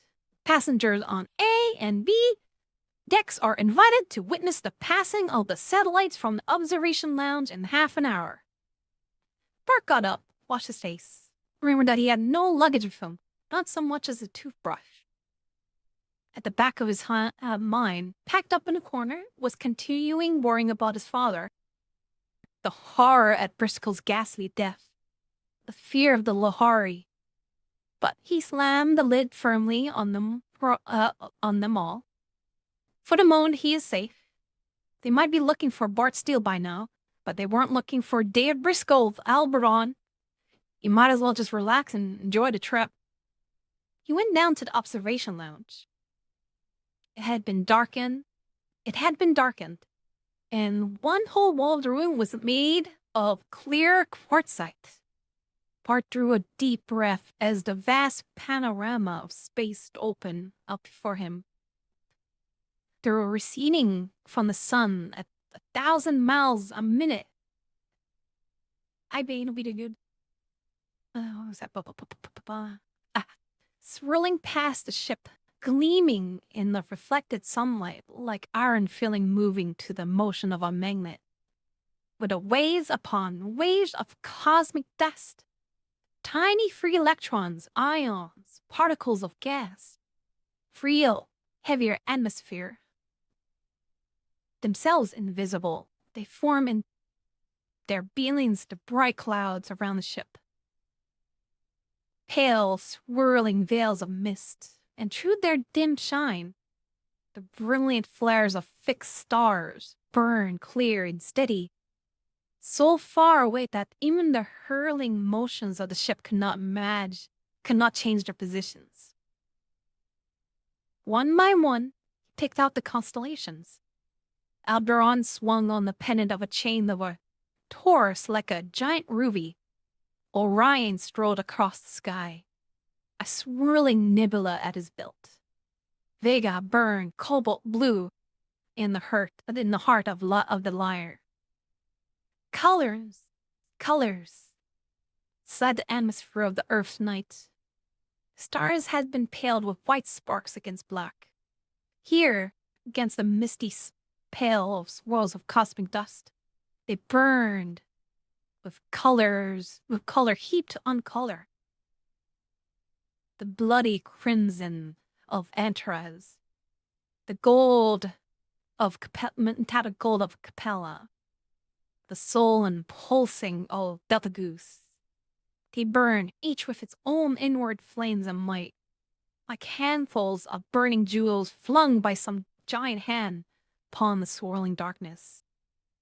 It was a sight Bart felt he could watch forever and still be hungry to see. The ever-changing colors of space. I'm Epox. Hope you're doing good. No. Hope you're doing well. Some of us will be doing well too, and Bean.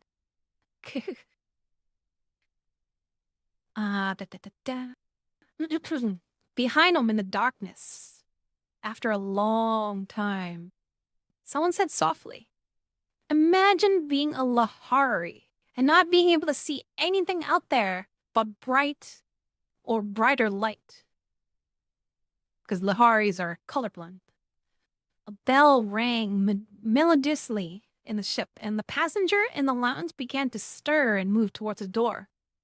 To stretch limbs cramped like Bart's, to stretch limbs cramped like Bart's by trance watching, to talk quickly of ordinary things.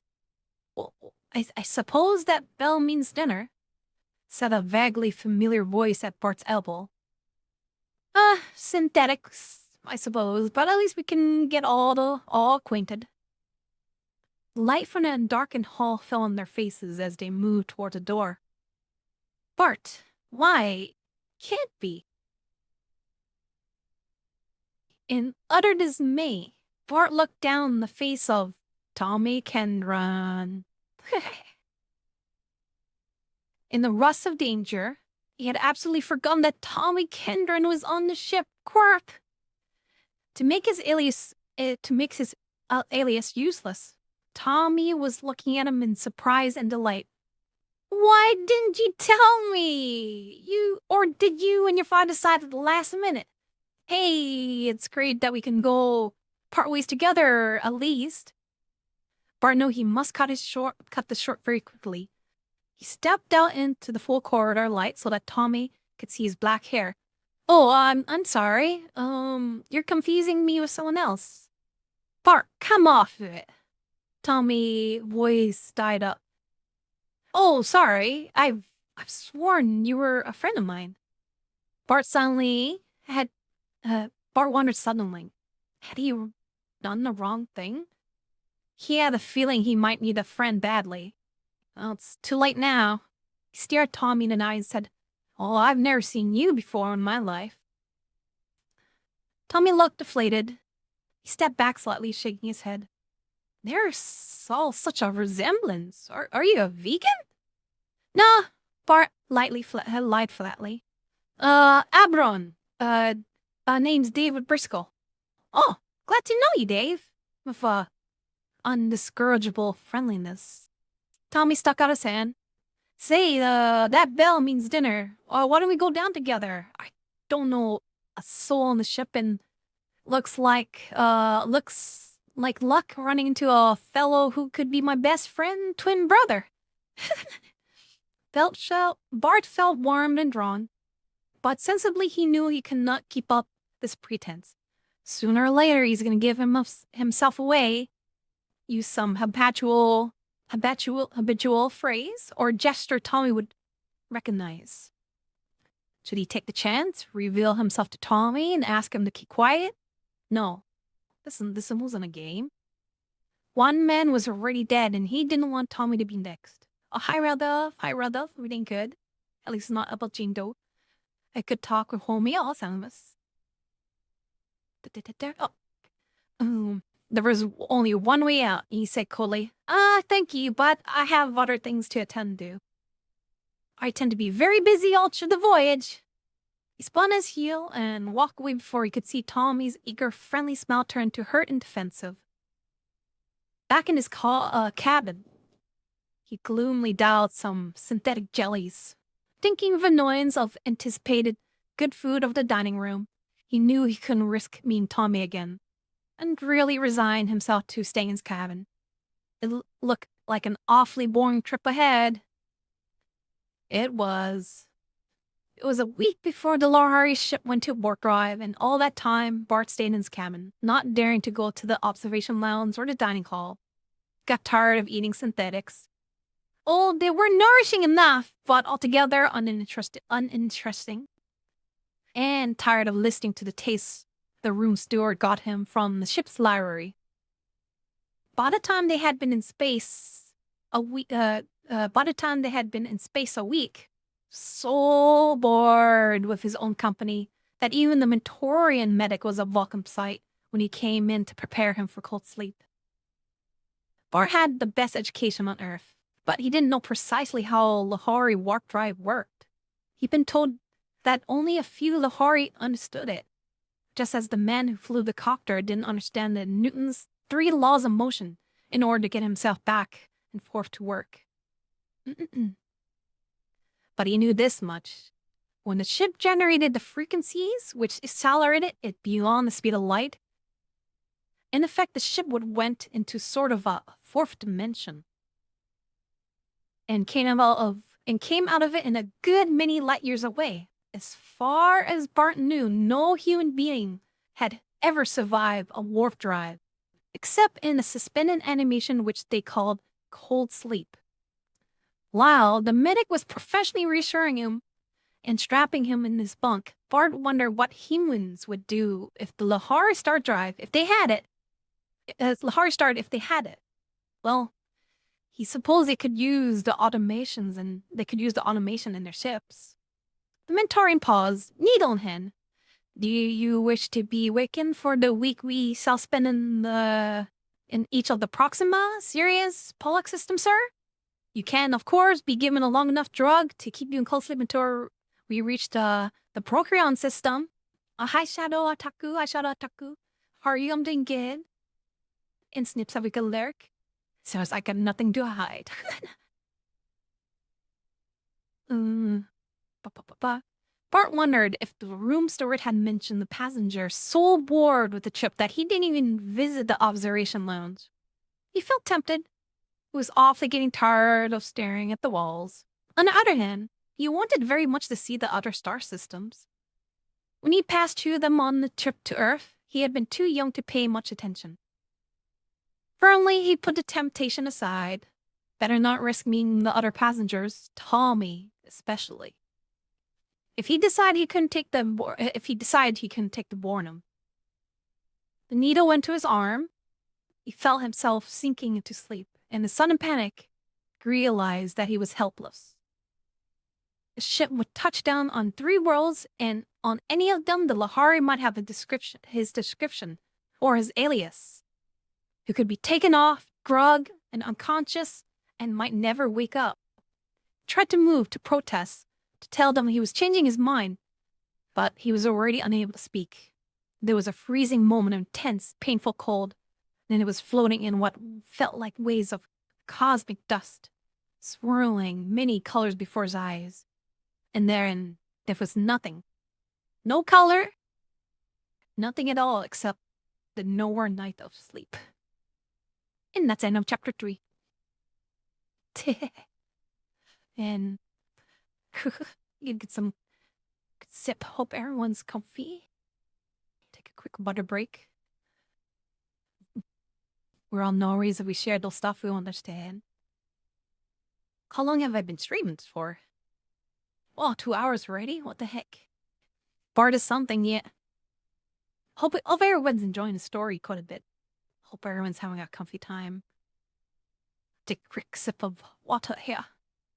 We'll probably do like one more chapter and we'll take like a brief intermission so people could like go to the washroom or take some stretchies after the 4th chapter. We'll do one more chapter and we'll do like an intermission. If people haven't fallen asleep yet.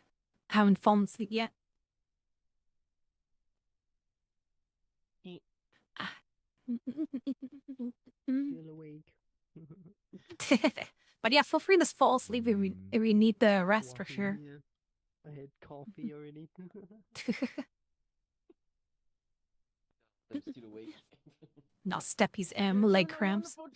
Keep up the best work. Thank you all. I really hope everybody's enjoying it. Hope it's not too cringy of me reading it. Yeah. And I truthfully hope people are very comfy and not too hopefully no one's discomfort. But yeah, like I said, feel free to call up in the audience, and same for people in the chat. Feel free just to put me in audio mode. You both are so adorable. Holy Wow. Sir, I couldn't remember. They're clearly chilling right now.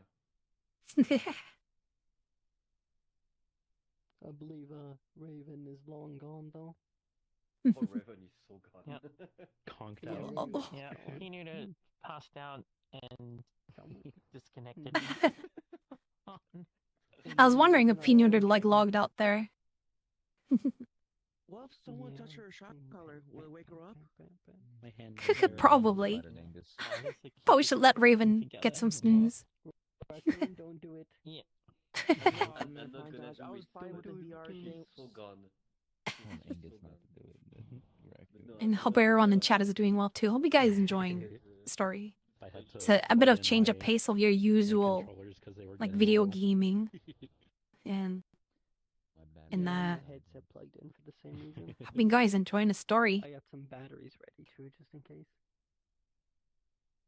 It's getting a pretty- Swap. Alright, Coffee chapter time, 4. snuggling with Sir Raccoon. Aw. Yeah. But yeah, I hope you guys have a lot of good snuggles over there. Mm. And feel free, like I said, feel free to give me any Final feedback things if to you watch. feel like I can improve on anything at all. You're doing good, Bento. Yeah. You're doing good. I'm still unsure how long to go the story for. I'm not sure what everybody's limit of story time would be. I know for sure like the maximum limit would probably be like 5 hours. I'm not sure if people want it shorter or longer, but I guess we'll just continue until we feel if we're ready ready to like cut it off one night or not, but we'll play it by ear. Yep. Yeah. Yep, sounds good. Everything in the stream is like a testing thing, so we'll to see how it goes and see how long my Mm. head explodes from my index. But I'm still good. I think I'm still pretty good for a long while. My Well, I'm in a that's good position. That's good, that's good. Usually 5 to 10 chapters for comfortability. Yeah. We just finished chapter 3 No, you. and we're going to chapter 4 right now. But to look up and realize the audience you are paying. Hey man, I at least I get some entertainment too. I mean, no, we're not. We're being wholesome. No. Go on. Just like Bento. Those over there now. What are you looking at? Don't keep- Oh my. Yeah, the too Damn.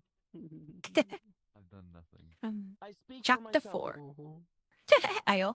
There we go. What does it mean? Is it that blasphemy? Someone's wholesome is definitely someone's mouth. Ayo. Right. Chapter 4. Bart felt cold. He stirred, moved his head in a drowsy protest. Then memory came flooding back, and in sudden panic he sat up, flinging his arms out. Flinging out his arm as if it were to ward away anyone who could lay his hands on him. Easy, said a soothing voice. A Matorian, not the same Matorian, bent over him. We just entered the gravitational field of the Procyon planet Alpha, Mr. Briscoe. Touchdown in 4 hours. Bart mumbled in apologies. Think nothing of it. Quite a number of people who aren't used to the cold sleep drug suffer from a minor lapse of memory. How do you feel now? Bart's legs were numb and his hands tingled when he sat up, but his body processes had been slowed down so much by the cold sleep that he didn't even feel hungry. The synthetic jelly he had eaten just before going to sleep wasn't even digested yet. When the Mentorian left for another cabin, Bart looked around, and suddenly he felt he would stifle. You would stifle if he stayed there for another minute. He wasn't likely to run into Tommy twice in a row, and if he did, well, Tommy would probably remember the snub he had and stayed away from Dave Briscoe. He wanted another set of the stars before he went into worry and danger. He went down to the observation lounge. The cosmic dust was brighter out there, and the constellation looked a little flattened. Tables came back to him. He had traveled 47 light years. He couldn't remember how many billions of miles that was. Even so, it was the only tiniest hop, skip, and jump in the measureless vastness of space. The ship was streaking towards Procyon, A soul-type star. Bright yellow. 3 planets, Alpha, Beta, and Gamma. Ring like Saturn and veiled in shimmering layers of cloud. Swung against night. Past them other stars. Broader stars. Far away stars he could never see. Glimmered to the pale dust. Hello, Dave. Been space sick all this time. Remember me? I met you about 6 weeks ago in the lounge down there, just out from Earth.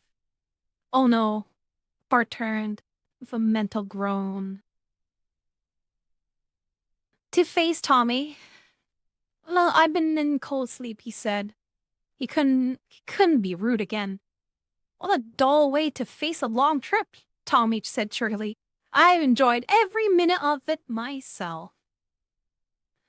It was hard for Bart to realize that. For Tommy, their meeting had been 6 weeks ago. It all seemed dreamlike. The closer he came to it, the less he could realize that in a few hours he'd be getting off on a strange world. Well, with only the strange name Reinhard 3 as a guide. He felt terribly alone, but having Tommy close at hand helped. Even though Tommy didn't know he was helping. Maybe I should have stayed awake. You should, Tommy said. I only slept for like a couple hours at each work drive shift. We had a day-long stopover at Sirius 18. I took a tour of the planet. I spent a lot of time down there just stargazing. None it did much me good, though. Which one? Antares? How you tell it from Alberton? I'm always getting them mixed up. Bart pointed. Alderon. That's the big red one right there, he said. Think of the constellation Taurus as a necklace, with Alderon hanging from it like a locket. Antares is just much further down the sky, in relation to the arbitrary sidereal axis, and it's deeper red, like a burning coal. While Alderon's like a ruby. Oh, he broke off mid-word, realizing that Tommy was gazing at him in a mixture of triumph and consternation. Too late. Bart realized that he'd been tricked. Studying for the exam the year before, he'd explained the difference between 2 red stars in almost the same word. Bart? Bart, Tommy said in a whisper. I knew it had to be you. Why didn't you tell me, fella? Bart himself started to smile, but only stretched his mouth. He said a very, very low. Don't say my name out loud, Tom. I'm in terrible trouble. Why didn't you tell me? What are friends for? I can't talk here. All the cabins are wired for sound in case somebody stops breathing or has a heart attack in space. Bart said, glancing around. They went and stood at the very foot of the quartz window, seeming to tread the brink of dizzying gulf of cosmic space, and talk in low tones while Alpha and Beta and Gamma swelled up like a blown-up balloon in the port. Smang Bento overcomes on my no. Tommy listened, almost incredulous. And you're hoping to find your father with no more information than that? It's a big universe, he said, waving at the gulf of stars. The Lahari ships, according to the little Taurus pamphlet they gave me, touched down 922 different stars in this galaxy. Bart visibly winced, and Tommy urged, come to Capella with me. You can stay with my family as long as you want to, and appeal to the Interplanet Authority to find your father. They'd protect him against the Lahari, surely. You can't chase all over the galaxy playing interplanetary spy all yourself, Bart. But Briscoe had deliberately gone to his death to give Bart the chance to get away. He wouldn't have died to send Bart into a trap he could easily have sprung on Earth. Thanks, Tommy, but I got to play it my way, Tommy said firmly. Count me in, then. My ticket has a stopover privileges. I'll just get off of Procyon with you. It was a temptation to have a friend at his back. He put his hand on Tommy's shoulder. Grateful beyond words, but fresh horror seized him as he remembered the horrible puddle of melted robot cab with Briscoe somewhere in the residue. Protoplasm residue, enough for 2 bodies. You couldn't let Tommy face that. Tommy, I appreciate that, believe me, but if I did find my father and his friends, I don't want anyone tracing me. You'd only make the danger worse. Best thing you could do, just stay out of it. Tommy faced him squarely. Well, one thing's for sure, I'm not gonna let you go off and never know whether you're alive or dead. I'll try to get a message to you, Bart said. If I can. Whatever happens, Tommy, stay with the ship and just go on to Capella. It's the one thing you could do to help me. A warning bell rang in the ship. He broke sharply from Tommy, saying over his shoulder, "It's all you can do to help Tom. Do it, please. Just stay clear." Hi, Marzi. It's Marzi. If I'm my father, is he not home? Hi, Marzi. Tommy reached out and caught his arm. Okay, he said reluctantly. I will. But you be careful, he added fiercely. You hear me? And if I don't hear you in some reasonable time, I'll raise a stink here to Vega. Bart broke away and ran. He was afraid. If he didn't break up again, he closed the door. He closed the cabin door behind him, trying to calm down so that the Mentorian steward coming to strap him in for deceleration wouldn't see how upset he was. He was going to need all his nerves. He went through another decontamination chamber and finally moved, with a line of passengers, out of a yawning airlock under the strange sun, into the strange world. At first sight, it was a disappointment.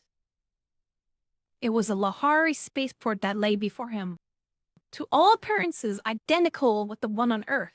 Sloping glass ramps, tall colorless pylons, a skyscraper terminus crowded with men of all planets. But the sun overhead was a brilliant and clear gold. The shadow sharp and violet on the spaceport floor. Behind the confines of the spaceport, he could see that the ridges of tall hills and unfamiliar colored trees. He longed to explore them, but he got a grip on his imagination, surrendering his ticket stub and false papers to the Lahari and Mentorian interpreter who guarded the ramp. The Lahari said to the Mentorian in the Lahari language, "Keep him for questioning, but don't tell him why."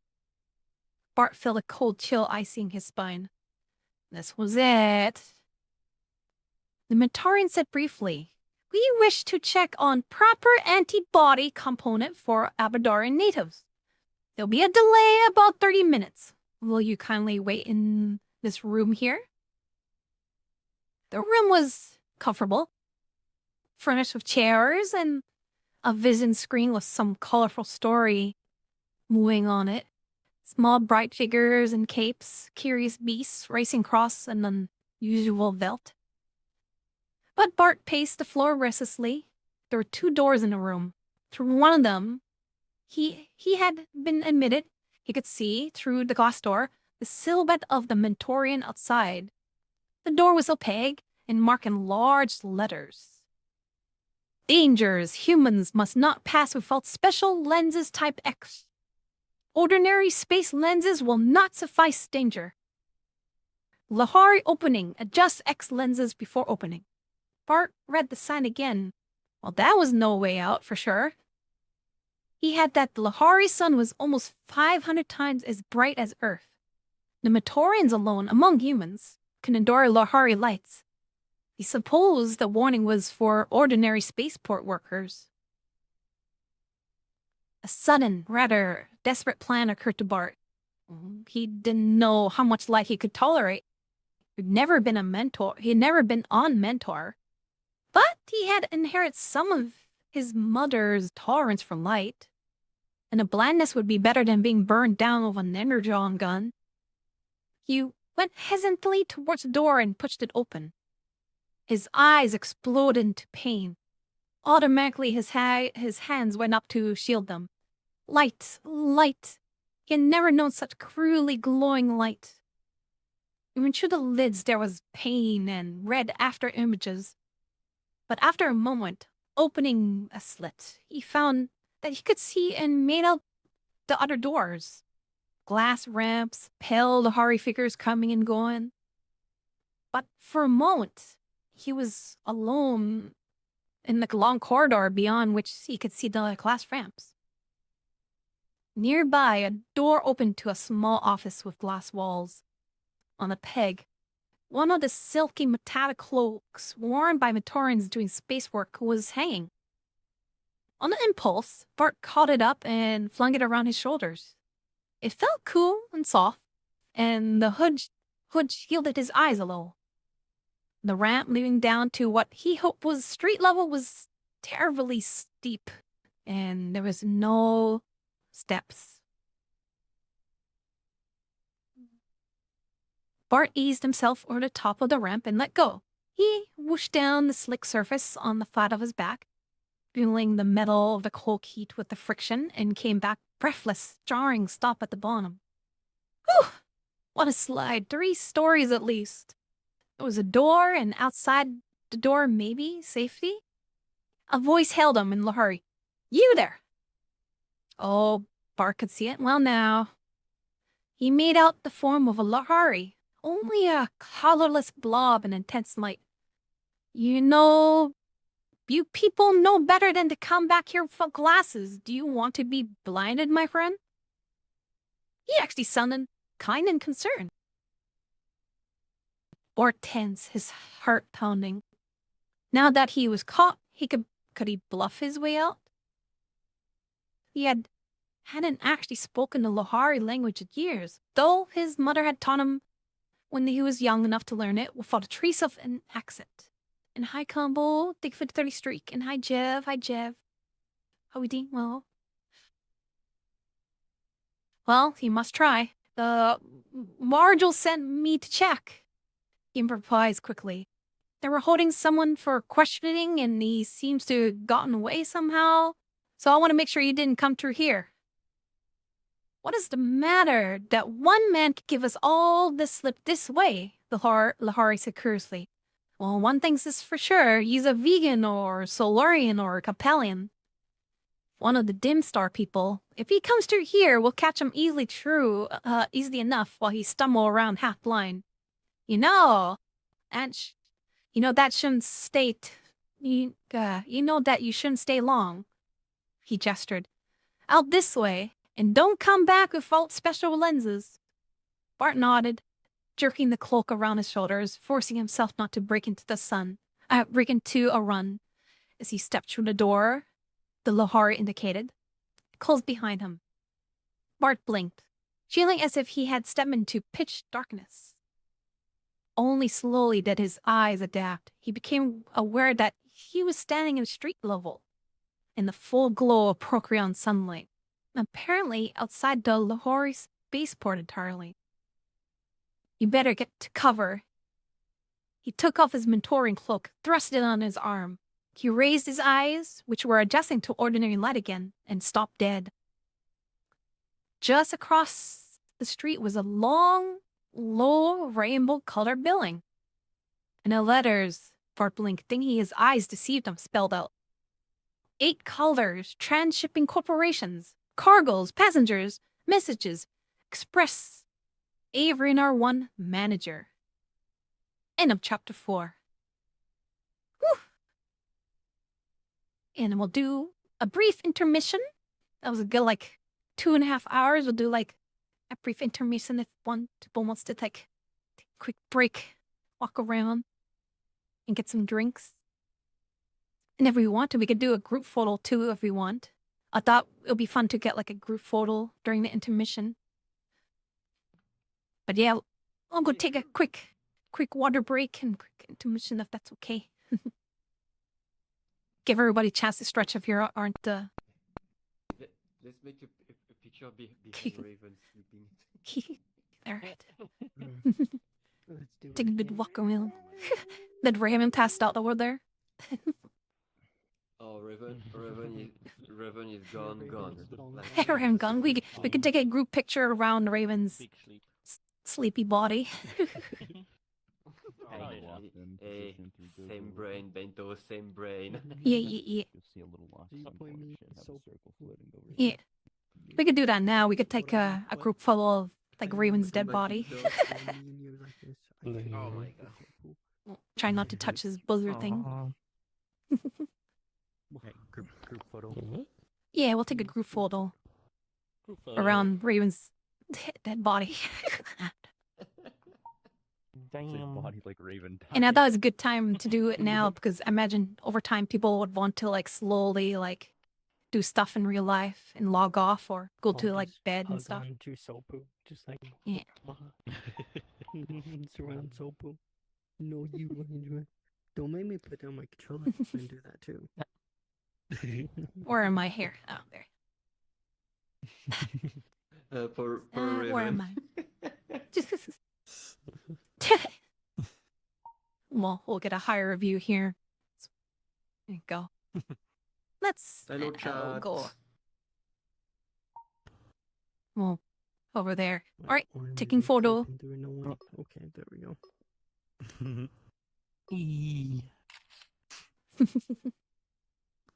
And just one more for safe measure in case someone blinked. Oh my god! On by why? My Yeah, we'll take wa- like a 5-minute intermission, so give everybody a chance. Oh, did we wake up Raymond? She cries like, Oh, okay. Raven woke up. Oh no. Dispatch! She's back. Run away. Cutie Raven. We'll take like a 5-minute like intermission, so if we'll want to like go to the washroom, grab snacks, or hydrate or stretch. Yeah. Yes. Stretch Yeah. a little bit. Yeah, standing up sounds good right now. Yeah. Yeah. Morning, Raven. Oh, my elbow cracked. Are you guys okay for more chapters after the intermission, or Yeah. you think you guys are Sure.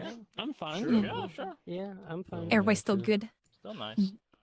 Nice. If the headset is good for you, why not? Yeah, I'm still pretty good. Surprisingly, I'm still pretty good so far. Yeah, I'll get me I some haven't knocked over my teeth, so that's a positive. hydrate and stuff. My graphic card that heat my connector too much and stupid VRC.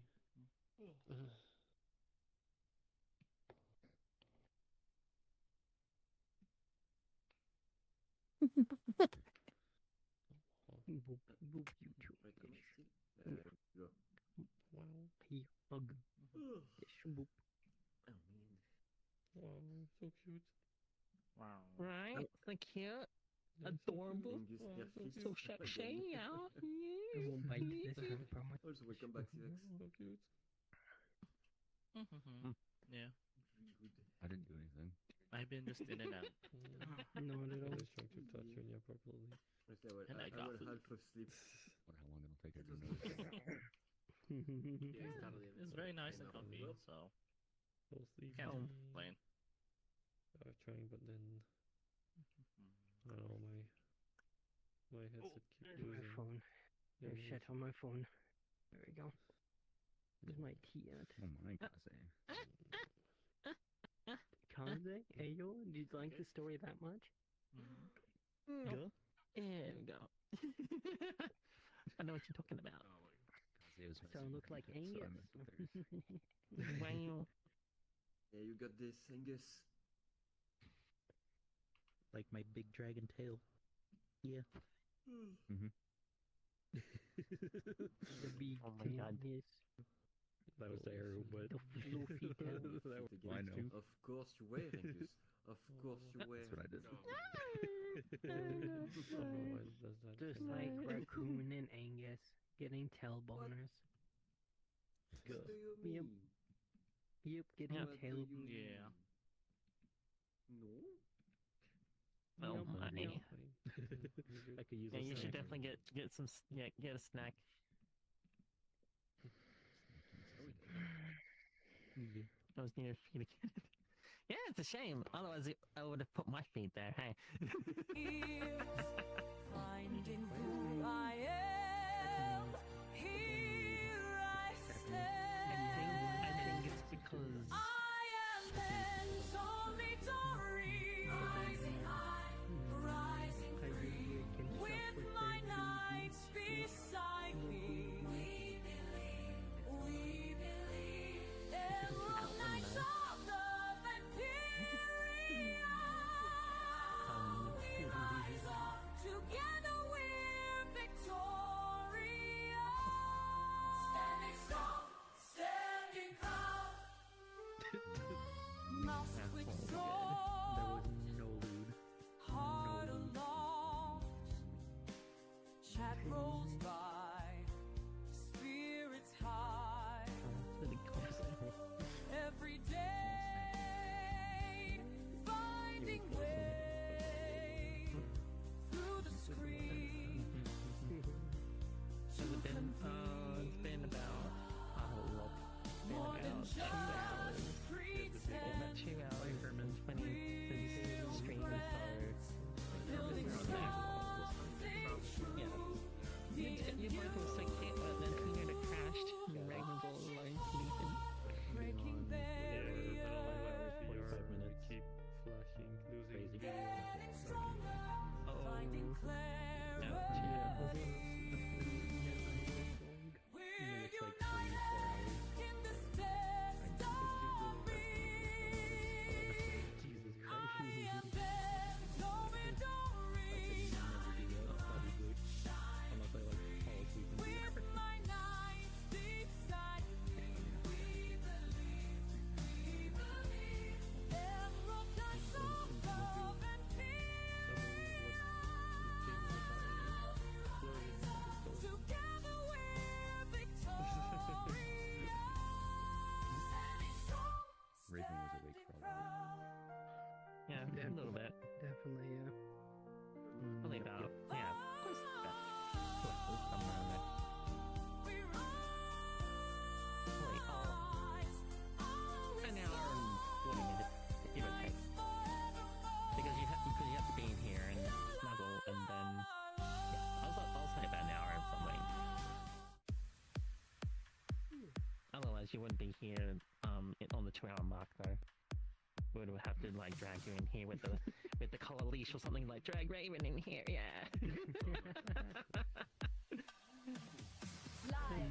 Live, now.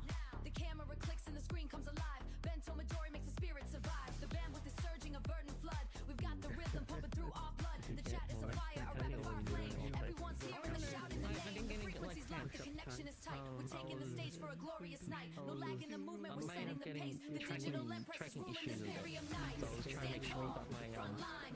Take the hit, Imperium Nights. Never fall. My Pikachu pajamas wasn't overlapping the Imperium rising, we're breaking the wall. The green banner flying, we're standing so tall. Guided by power and emerald light. Go! Yeah, Pikachu pajamas, yeah. It's like Once we black, start moving, we're like the never gonna Pikachu, stop. like Join the little brigade, let the thing, symphony play. and The knights of the realm are ready to fight. Guided by power and emerald light. Actually, the black series would be much more better. I wouldn't have to worry Millions be about shining things like stars in the sky. We watch as the pixels and messages fly. She speaks and we listen upon that is true. Imperium army is coming for you. It's more than a broadcast, just it's the more thing than a has to be show. inside It's more with than a them. broadcast, it's more than a Otherwise, show. you just It's the lose tracking ultimate here and tide and there. we're ready to flow. Defending the sound with a shield and a blade. The greatest alliance that's ever been made. Raise the volume, let the bass line pound. We are the master of this digital ground. The Imperium Knights, stand tall, front line, take the hit. Imperium Knights, never fall. Rise, strong. Imperium rising, we're breaking the wall. The green banner flying, we're standing so tall. Guided by power and emerald light. Alrighty, I'll take care of him. Guess I can't take care of another daughter. Sorry. Once we start moving, we're never gonna stop. Join the brigade, let the symphony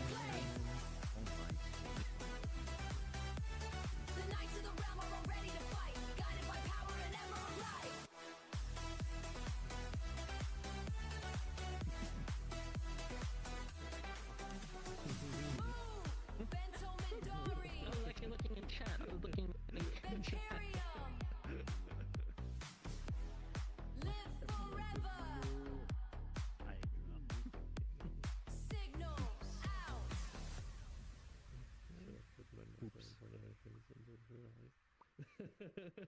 Give it back. Yes, and Crown upon my head, digital rooms fade through the static we can't even noise. when the I game command your voice. Pixels turn to steel. This power I feel, rising from the void. Ancient strength deployed. Feel the thunder in my veins, breaking through these earthly chains. Metal hearts that never die, underneath the crimson sky. Bento, Midori, close your Hello. Damn, sorry. What's the whole idea? Like, it's actually working. Like, oh, I'm having a good time. Right. Welcome back. Welcome back. This is. Hope everyone's enjoying it. Yeah, having a good time, Bento. Eat. It's fine. Thank you. Yeah. Eat. This is. Someone fell Wait. asleep during it, so I think you're doing a good job. And another one fell asleep here too. Karen just Eat. Does that mean you're doing a good job or a bad job when someone falls asleep here? Well, Don't worry. I definitely want people to like feel comfortable, so if people fall asleep, that's a good thing. I think that's a good thing. Yeah. Yeah. That's a good Because I kind of want it similar to Magnetics, how they do story time and everybody feels like they could just like fall asleep, just fall at home. Yeah. It's kind of a mixture if people want to like snooze at the same time, if people want to like be invested in the story if they want. That's a win too. Yeah, Pinot, right here, Sandy. No, I mean, I'm winning. PK, let's go. It sounded like you were half awake speaking. Sounded like you just woke up. Someone say hi, Peener. Sandlemus says hi to Peenuter. Hello. Tell her I'm winning.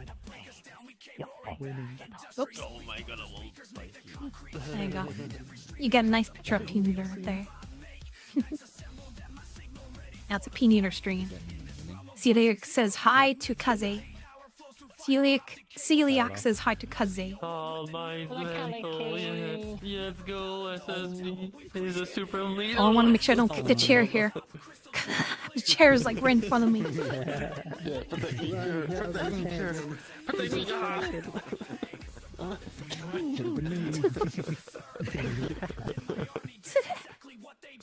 And Celiac says hi to Arakaze.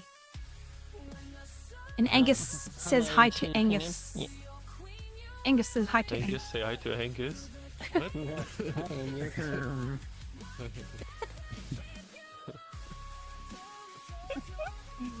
Oh my. Because this hopefully Raven is having a very comfy sleep.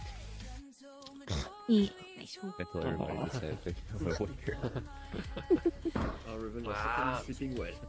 I've gotten hiccups at least 4 times today through this whole session. Yeah. They come and go and it's like... yeah, I drank Oh, some and water Gate not says too hi long to ago. Arakaze. Hello, Gate. See, Kaze's so famous. Oh my god. Famous Kaze. No, not the Oh my god. Famous Kaze. Famous Oh my god, one. famous cousin. Yes. Yeah, the most famous of them all right there.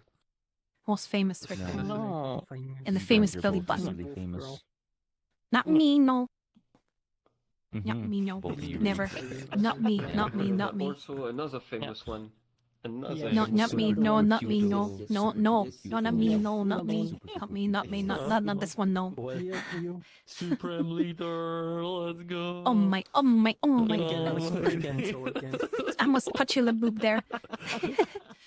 What? No, don't touch me. That's my normal square. You're cute. Oh my. Oh my.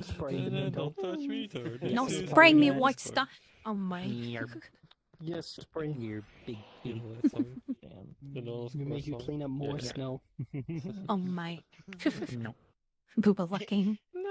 And it says hi to everybody. Oh. No, That's don't alright, I be. can fix it faster than you said. Bee cunt. Bees. Oh my. Damn. This is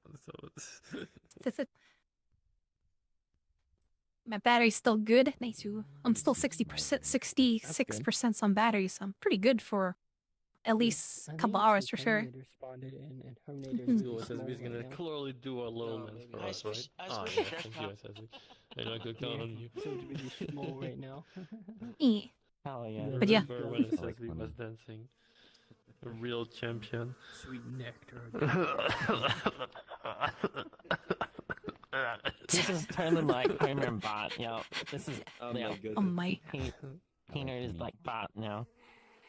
Oh my. Bot Simpson. Oh my god, lucky Pinot. I mean what? Oh my god. Oh my little. I'm the one supposed to get choke at y'all. Ayo, ayo. Oh my, oh my. Aw. Yum. Yum. Is he? Yum. Taking- Yum. Yum. Yum. Yum. Yum. Yum. Yum. Yum. Yum. Bento, no, it's too No. late for chocolates, Bento. No, Yum. Bento, no. Oh, I smacked my table. Don't You're listen going to to Spades. regret that in like 4 hours. I feel your inner desires. For That'll be fine. I only got Green another is just stream in down. like 12 hours. That'll be fine. only, bruh. Only in 12 hours is another Green VRChat desire stream. to just damn it. Don't mind if I do. Yes. She saved the last piece for See you later, recognition. Fred. Hope you I have can a do good time at work. Oh, I still. No, I'm still can hear you. Oh, wait, can Yeah. I feed with Here's you? everybody's Oh, no, chat it's to good. see them. All the people you see in chat, there they are in VRChat forum. Yeah. Actually, it's actually first time for a lot of you for to be on my stream. Funny enough. Yeah. But yeah, hopefully this will be a fun regular thing once in a while. We are the. Yeah. I'm one of the founder of the religion, of the SSB religion. Oh my, oh my, oh Remember- my, oh my, Remember oh my. when it happens? My, When my, we all start my. playing, and then it just spread to everywhere on VRC, and we just.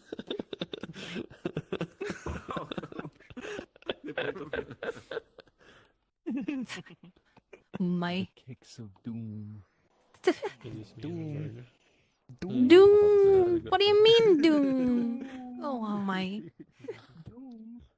Such a good. Oh, what do you mean, Doom? Oh my. The whole thing. Yeah. For me, it's either that or This is- Doom. What do you mean, Doom? Invader Zim. Grr. Now we can all sit back and You get all should back. spray hydrant. Go spray hydrant soap. Go spray down. Alright, I Wait for Glorious Day. Howard have Kazi and Rayon friend this now. But yeah, I'll repost like the community, my community group in the Discord. So if anybody in the future wants to join in like the future read alouds, I'll put like the group community link in the Discord and you could join off there. I'm not a cutie. You are cutie, yes. Nope. Because I think making it like a group only instant mode make it easier for people to pop in and out Yeah. whenever they want, right? In case they want to do something real life for like 9. stuff and they can feel free to pop it back in anytime without needing like an invitation. And I might as well like put my group community to like actual good use because it's been sitting doing nothing for like years. Oh, Very long time. love it. And but yeah, giving you guys stuck up for each other. So that's how dare I not be in VRC. It's all good. No, it's not too bad for now. Also, I like having it on Twitch too. On Twitch and YouTube for those who can't like go on VRChat on like on their computer, so they could also watch it on the VOD or just have it as like an audiobook. Do you need some space? Are you good like that? Let's touch my neck. Money, I'm thinking maybe like Hiccups. 2-ish hours more, 2 more hours, Thank you so much. and that should be probably be like a good amount for everybody. Imagine 2 hours and be 4 a.m. my time and Oh boy. And that'd be good enough for everybody, kind of like. Let's just say something, you know, going up something. Just tell yourself over and over. Hiccups aren't real, and usually they'll go away. That's not Usually. either. I've heard Or that instinct cures it. But yeah, feel free to leave anytime you want. There's no obligation to stay in all the way to the stories. Say I've tested it myself. Sure? I have You several know, times finger, it worked for me. Most of finger the going time. up. Oh, talking about something. Yes. Important also. Comfy, yes. Hi, Psycho Nichols. Bento's konstigin, no bonking raccoons. No. Oh my. Yes, bunking. Mm-hmm. Oh my. Yes, bunking, Bento. Angus finally noticed No what I bonking, did. no. You need Oh help my. getting it down, Angus. Damn. Usually that's the other way. Oh wait, someone touched my ear. There we go. Go to see an old Wonder who one that could have and been. Sleep all I wonder if in that the was air. Hydra. Oh Yeah, my. I blame Hydra. It wasn't for me, though. Damn. Oh, I also did it too. At one point. No bonking Angus on my. Oh no, my tail's on breaking down on my. It's gonna catch on fire. It's right by the candle. Comfy chat. Comfy chat in VR form. I'm gonna go for Misa. Oop. Have a good night, Peanut. I know it's like, isn't it like 4 in the morning for you over there? Yeah, have a good night, Peanut. Good night. Good night. Good night. Have a good night. Well. Sleep well. Sleep well. Sorry, just one last thing before. Oh, He no. knows that. Oh. Good night. Oh, I got a little confused there for a moment. There. Almighty.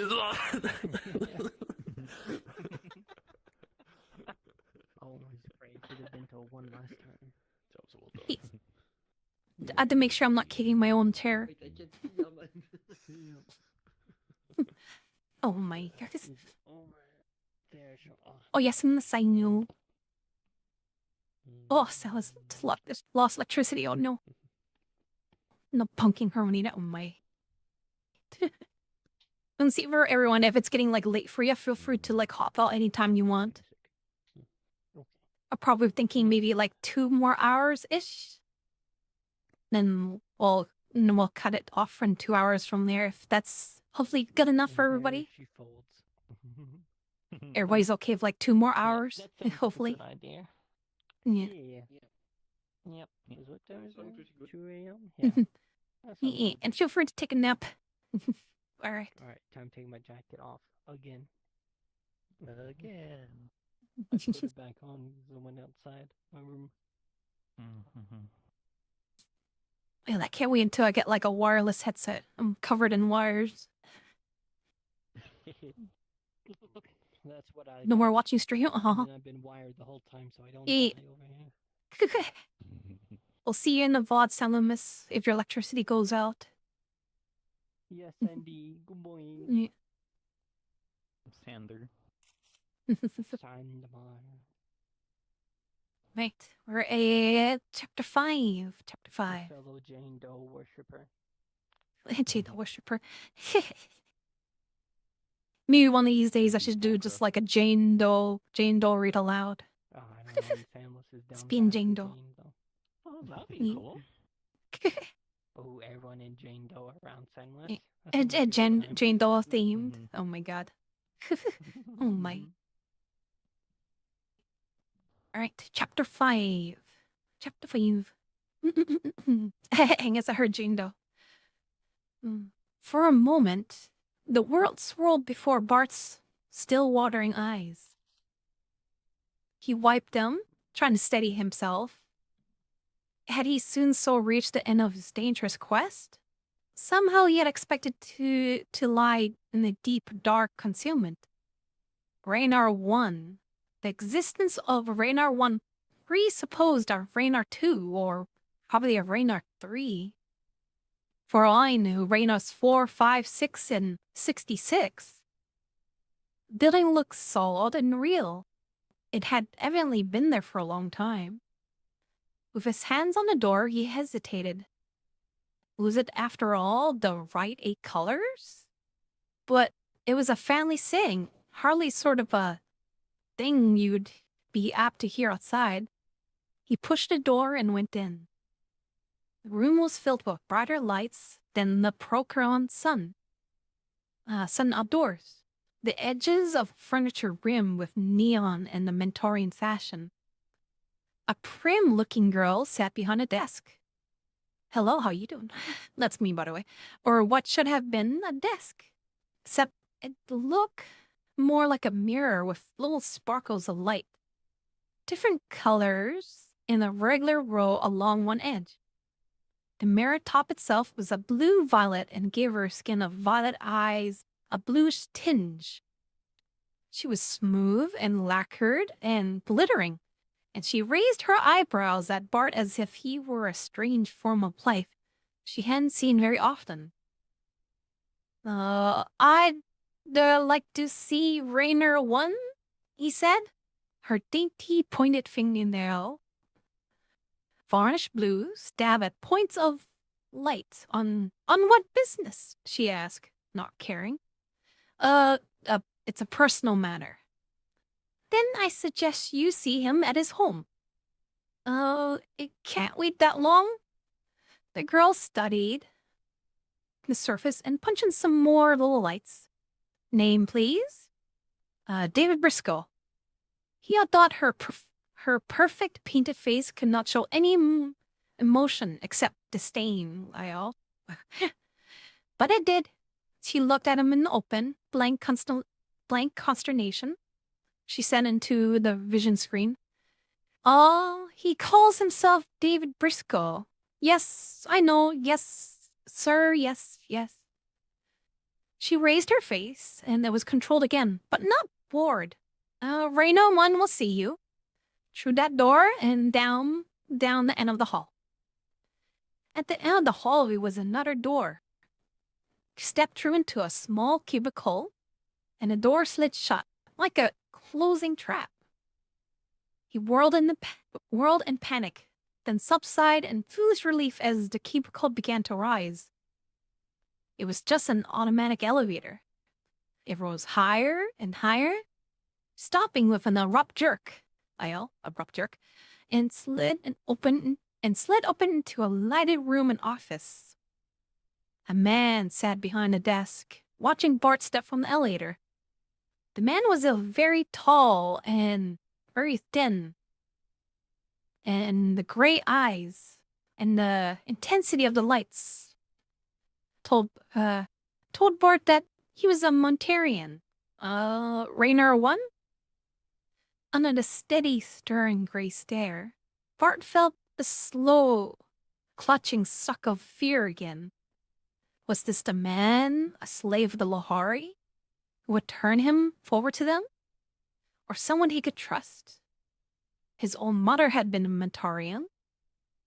"Who are you?" Rainer 1 said. Rainer's 1's voice was harsh and gave the impression of being loud, though it was not. Dave Briscoe." It was the wrong thing. The Mentorian's mouth was taut, forbidding. "Try again. I happen to know that David Briscoe is dead." I have a message for Rainer 3. The cold gray stare never altered. "On what business?" On a sudden inspiration, Bart said, "I'll tell you that if you can tell me what the 8th color is." There was a glint in the grim eyes now, though the even, stern voice did not soften. "I never knew myself. I didn't name it 8 colors. Maybe it's the original owner you want." On a sudden hope, Bart asked, "Was he by any chance named Rupert Steele?" Rainer 1 made a suspicious movement. "I can't imagine why you think so," he said guardedly. "Especially if you just come in from Earth. It was never very widely known. He only changed the name to 8 colors a few weeks ago. And it's for sure that your ship didn't get any message while the Lahari was in warp drive." You mentioned entirely too many names. But I know you aren't giving out any further information. I'm looking for a man named Rupert Steele. I thought you were looking for Raynar 3, said Raynar 1, staring at the Mentorian cloak. I can think of a lot of people who might want to know how I react to certain names. And find out if I know the wrong people. If they are the wrong people. But what makes you think I'd admit it if I did? Now Bart thought they had reached a deadlock. Somebody had to trust somebody. This could go on all night. Parry and riposte. Questions and evasive answers. Each of them throwing back the other's questions and verbal fencing match. Raynar 1 wasn't giving away any information. And considering that was probably at stake, Bart didn't blame him much. All night, kappa. Ayo. Morning, Lumina, morning. He flung his Mentorian cloak down on a table. This got me out of trouble the hard way, he said. Ayo, hard way. I've never worn one before, and I never intend to again. I want to find Rupert Steele because he's my father. Your father? And Jess, how are you going to prove that exceptionally interesting statement? Without warning, Bart lost his temper. I don't care whether I prove it or not. You try proving something for a change. Why don't you? If you know Rupert Steele, I don't have to prove who I am. Just take a look at me. Or Briscoe told me. A man called himself Briscoe anyway. He gave me papers to travel under that name. I didn't ask for them. He shoved into my hand, and Dad Briscoe's dead. Bart struck his fist on the desk, bending over Raynar 1 angrily. He sent me to find a man named Raynar 3. But the only one I really care about finding is my father. Now, you know as much as I do. How about giving me some information for a change?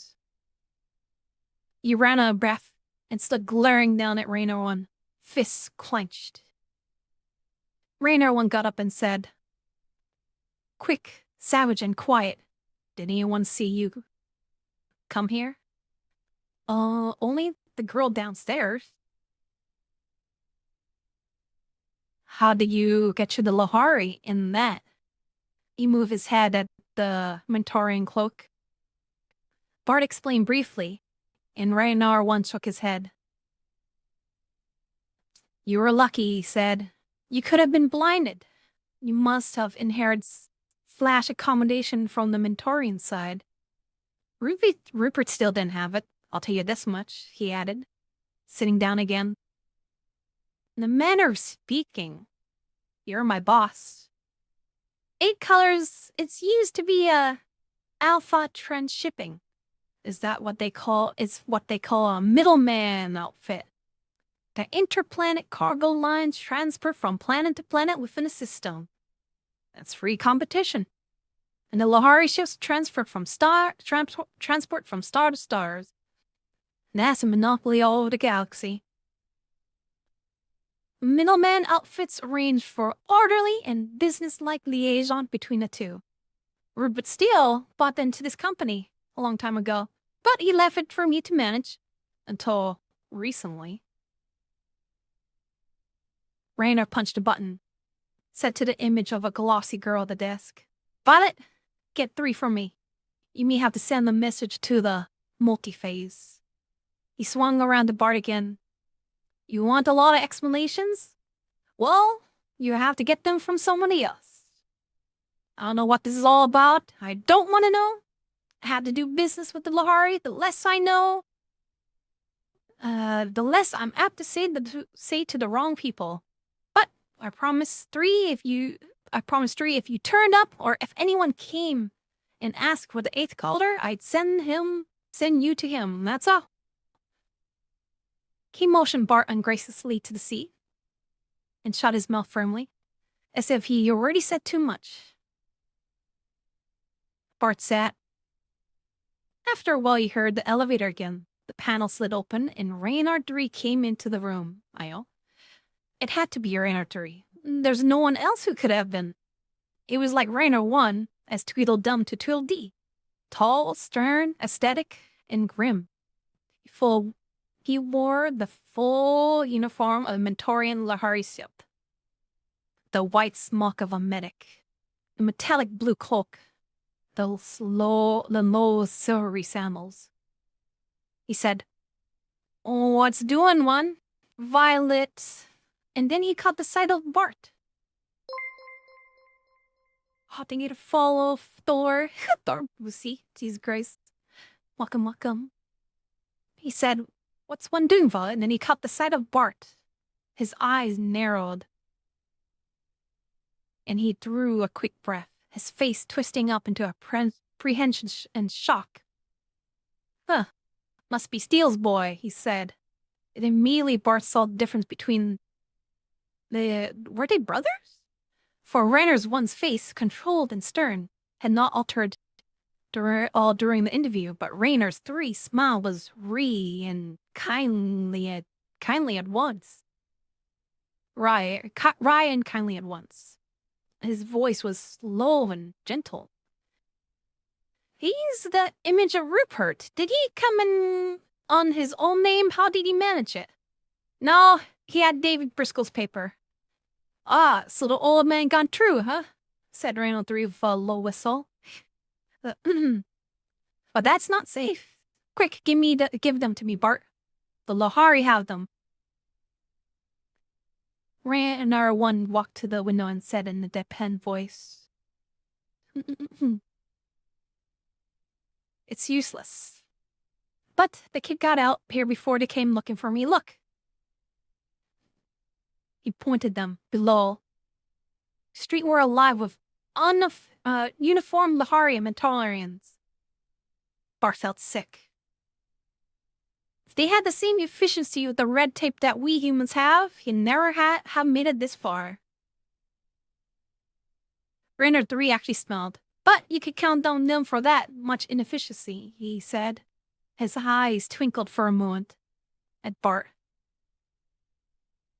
That's how it was so easy to work the old double shuffle trick on them. They had Steele's description, but not his name. So Briscoe took Steele's paper and managed to slip through. Once they landed on Earth, it had Steele's name. But by the time that cleared, you were outbound with another set of papers. It may have confused them, because they knew David Briscoe was dead. There was a chance you were an innocent bystander. Who could raise a real law if they pulled you in? Did old Briscoe get away? No, Bart said harshly. He's dead. Rainer's 3 mobile face held shocked sadness. 2 brave men, he said softly. Edmund Briscoe the father and Dave Briscoe the son. Remember the name, Bart, because I won't remember them. I won't remember it. Why not? Rainer 3 gives him a gold glinting and enigmatic glance. I'm a Mentorian, remember? I'm good at not remembering things. Just be glad I remember Rupert Steele. If you had been a few days later, I wouldn't have remembered him. Oh, I promised to wait for you. Rainer 1 demanded. Get him out of here, 3. Rainer 3 swung to Bart. Put that on again. He indicated the Mentorian cloak. Pulled the hood right up over your head. Yeah, if we meet anyone, say a polite good afternoon in Lahari. You can speak Lahari. And leave the rest of the talking to me. Bart felt like cringing as they came out in the street full of Lahari. But Rainer 3 whispered, attack is the best defense. And went up to the one in Lahari. What's going on, Raikamori? A passenger in the ship got a while going through the decontam. It may spread disease, so of course we have alerted all authorities, said the Lahari. As the Lahari strode past, Rainer 3 grimaced. Clever that. Now the whole planet will be hunting for any strangers, worrying themselves into fits about some unauthorized germs. Better get you in a safe place. My country house is a good way off, but I have a copter. Bart demanded as they climb in. Are you taking me to my father? Wait till we get to my place, Reinhardt said, taking the controls and putting the machine in the air. Just lean back and enjoy the trip, huh? Bart relaxed against the cushions, but he felt apprehensive. Where was his father? If he was a fugitive from Lahari, he might now be at the other end of the galaxy. But if his father can travel on Lahari ships, and if he had been here, the chances were that he was still somewhere in the Procyon system. They flew for a long time, across low hills, patchwork agriculture districts, towns, and then, for a long time over water, the copter had automatic controls. But Rainer 3 kept it on manual, and Bart wondered if the Mentaurian just didn't want to talk. It began to descend at last towards a green hill, bright in the last gold rays of the sun on sunset. A small, dome-like pink bubble rose out of the hill. Raynard 3 set the copter neatly down on a platform that slid shut after them, unfastened their seatbelts, and gave Bart a hand to climb out.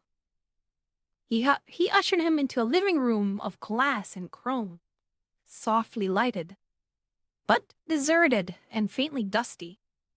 Rainer pushed a switch, soft music came on, and the carpet caressed his feet. He motioned Bart to a chair. You're safe here for a while, Rainer 3 said.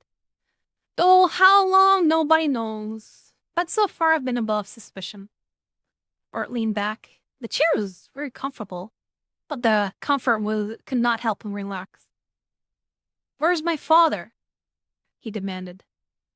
Rainer 3 stood looking down at him, his mobile face drawn and strange.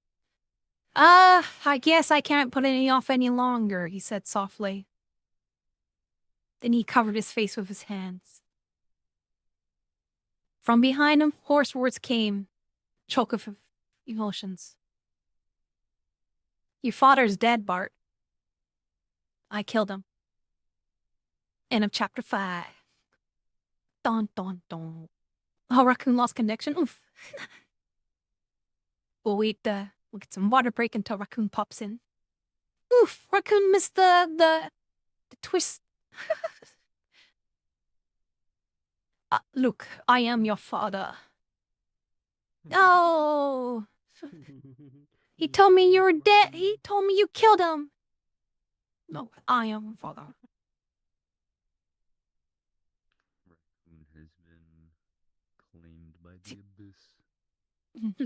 I imagine Star Wars came around like in the 70s, right? This book is made in the 60s. We'll have it on stream so I didn't miss anything nice. Oh, Z-Bix. Hi, Z-Bix. I didn't know you popped in there. Hey. I was like, wait a minute, is that Sana? Yep, this was waving behind that. I was waving at you. I'm usually busy until 4 a.m. and I was like, what's going on here? Yeah. I heard a voice behind me. Yeah, I see you too. Oh my god, Turn it's around, Donna! Oh, see I'm anchored right here. Yeah, and just doing like a testing stream of like doing like story time. No, I'm in a computer chair. I could literally just do this. But yeah, feel free to sit back and relax, Z-Bix, if you want. It's open for everyone. How far I am. Yeah. I'll stick around. That's what I'm doing Yeah. with my mind right now. Oh god. I was scrolling through my I'm all Yeah, kinds my of brain's frozen. hurting. and I was just like, wait, Gosh. what? A Bento instance? My God, I gotta check this out. judgment. I wasn't giving judgment. Look, unless you want to. The EP is kicking in a little. Welcome, Macrocoons. Hello. Maybe. Welcome back, Raccoon. Yeah. It's only 127. It's only Oh, wow. You It's 2:27 for me.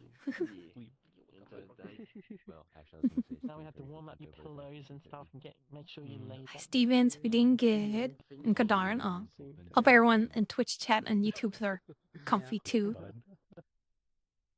The late night. All right. Chapter 6.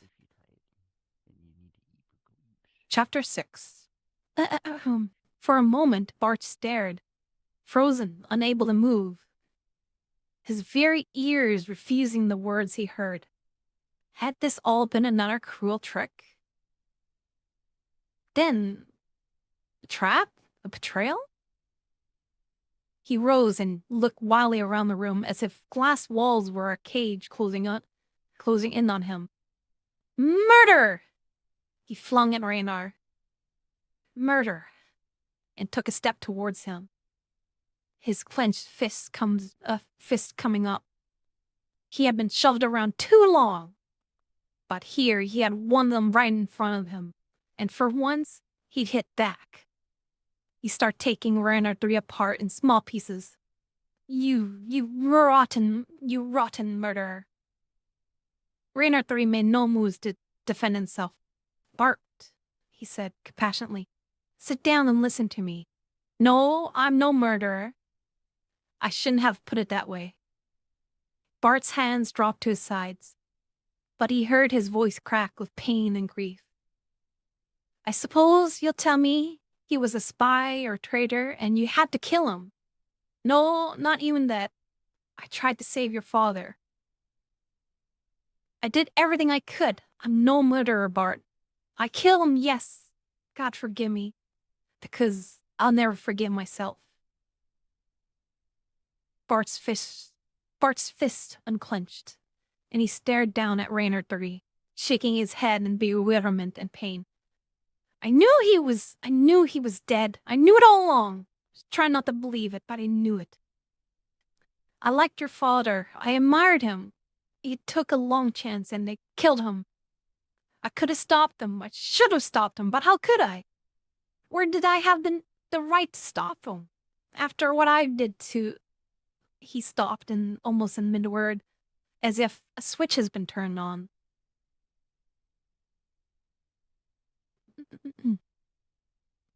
But Bart was not listening. He swung away, striding to the wall as if he would kick it, striking with his 2 clenched fists, his whole being in revolt.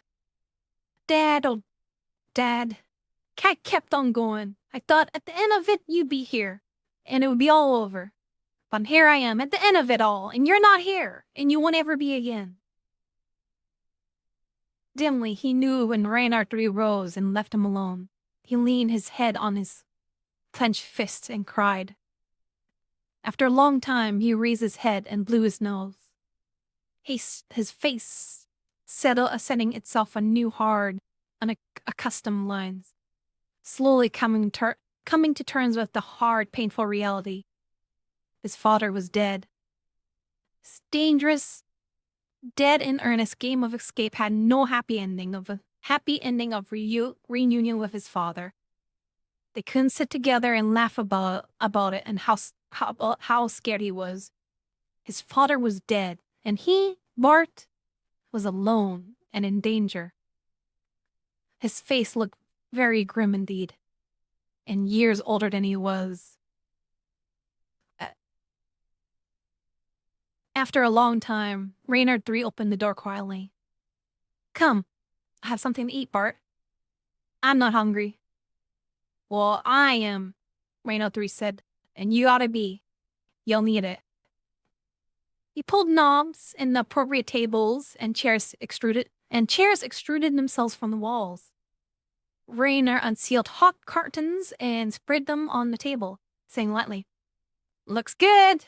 Not that I can claim any credit. I subscribe to the food service that delivers them hot by pneumatic tube. Bart felt sickened by the thought of eating. But when he put a polite fork in the food, he discovered that he was famished and ate up everything in sight.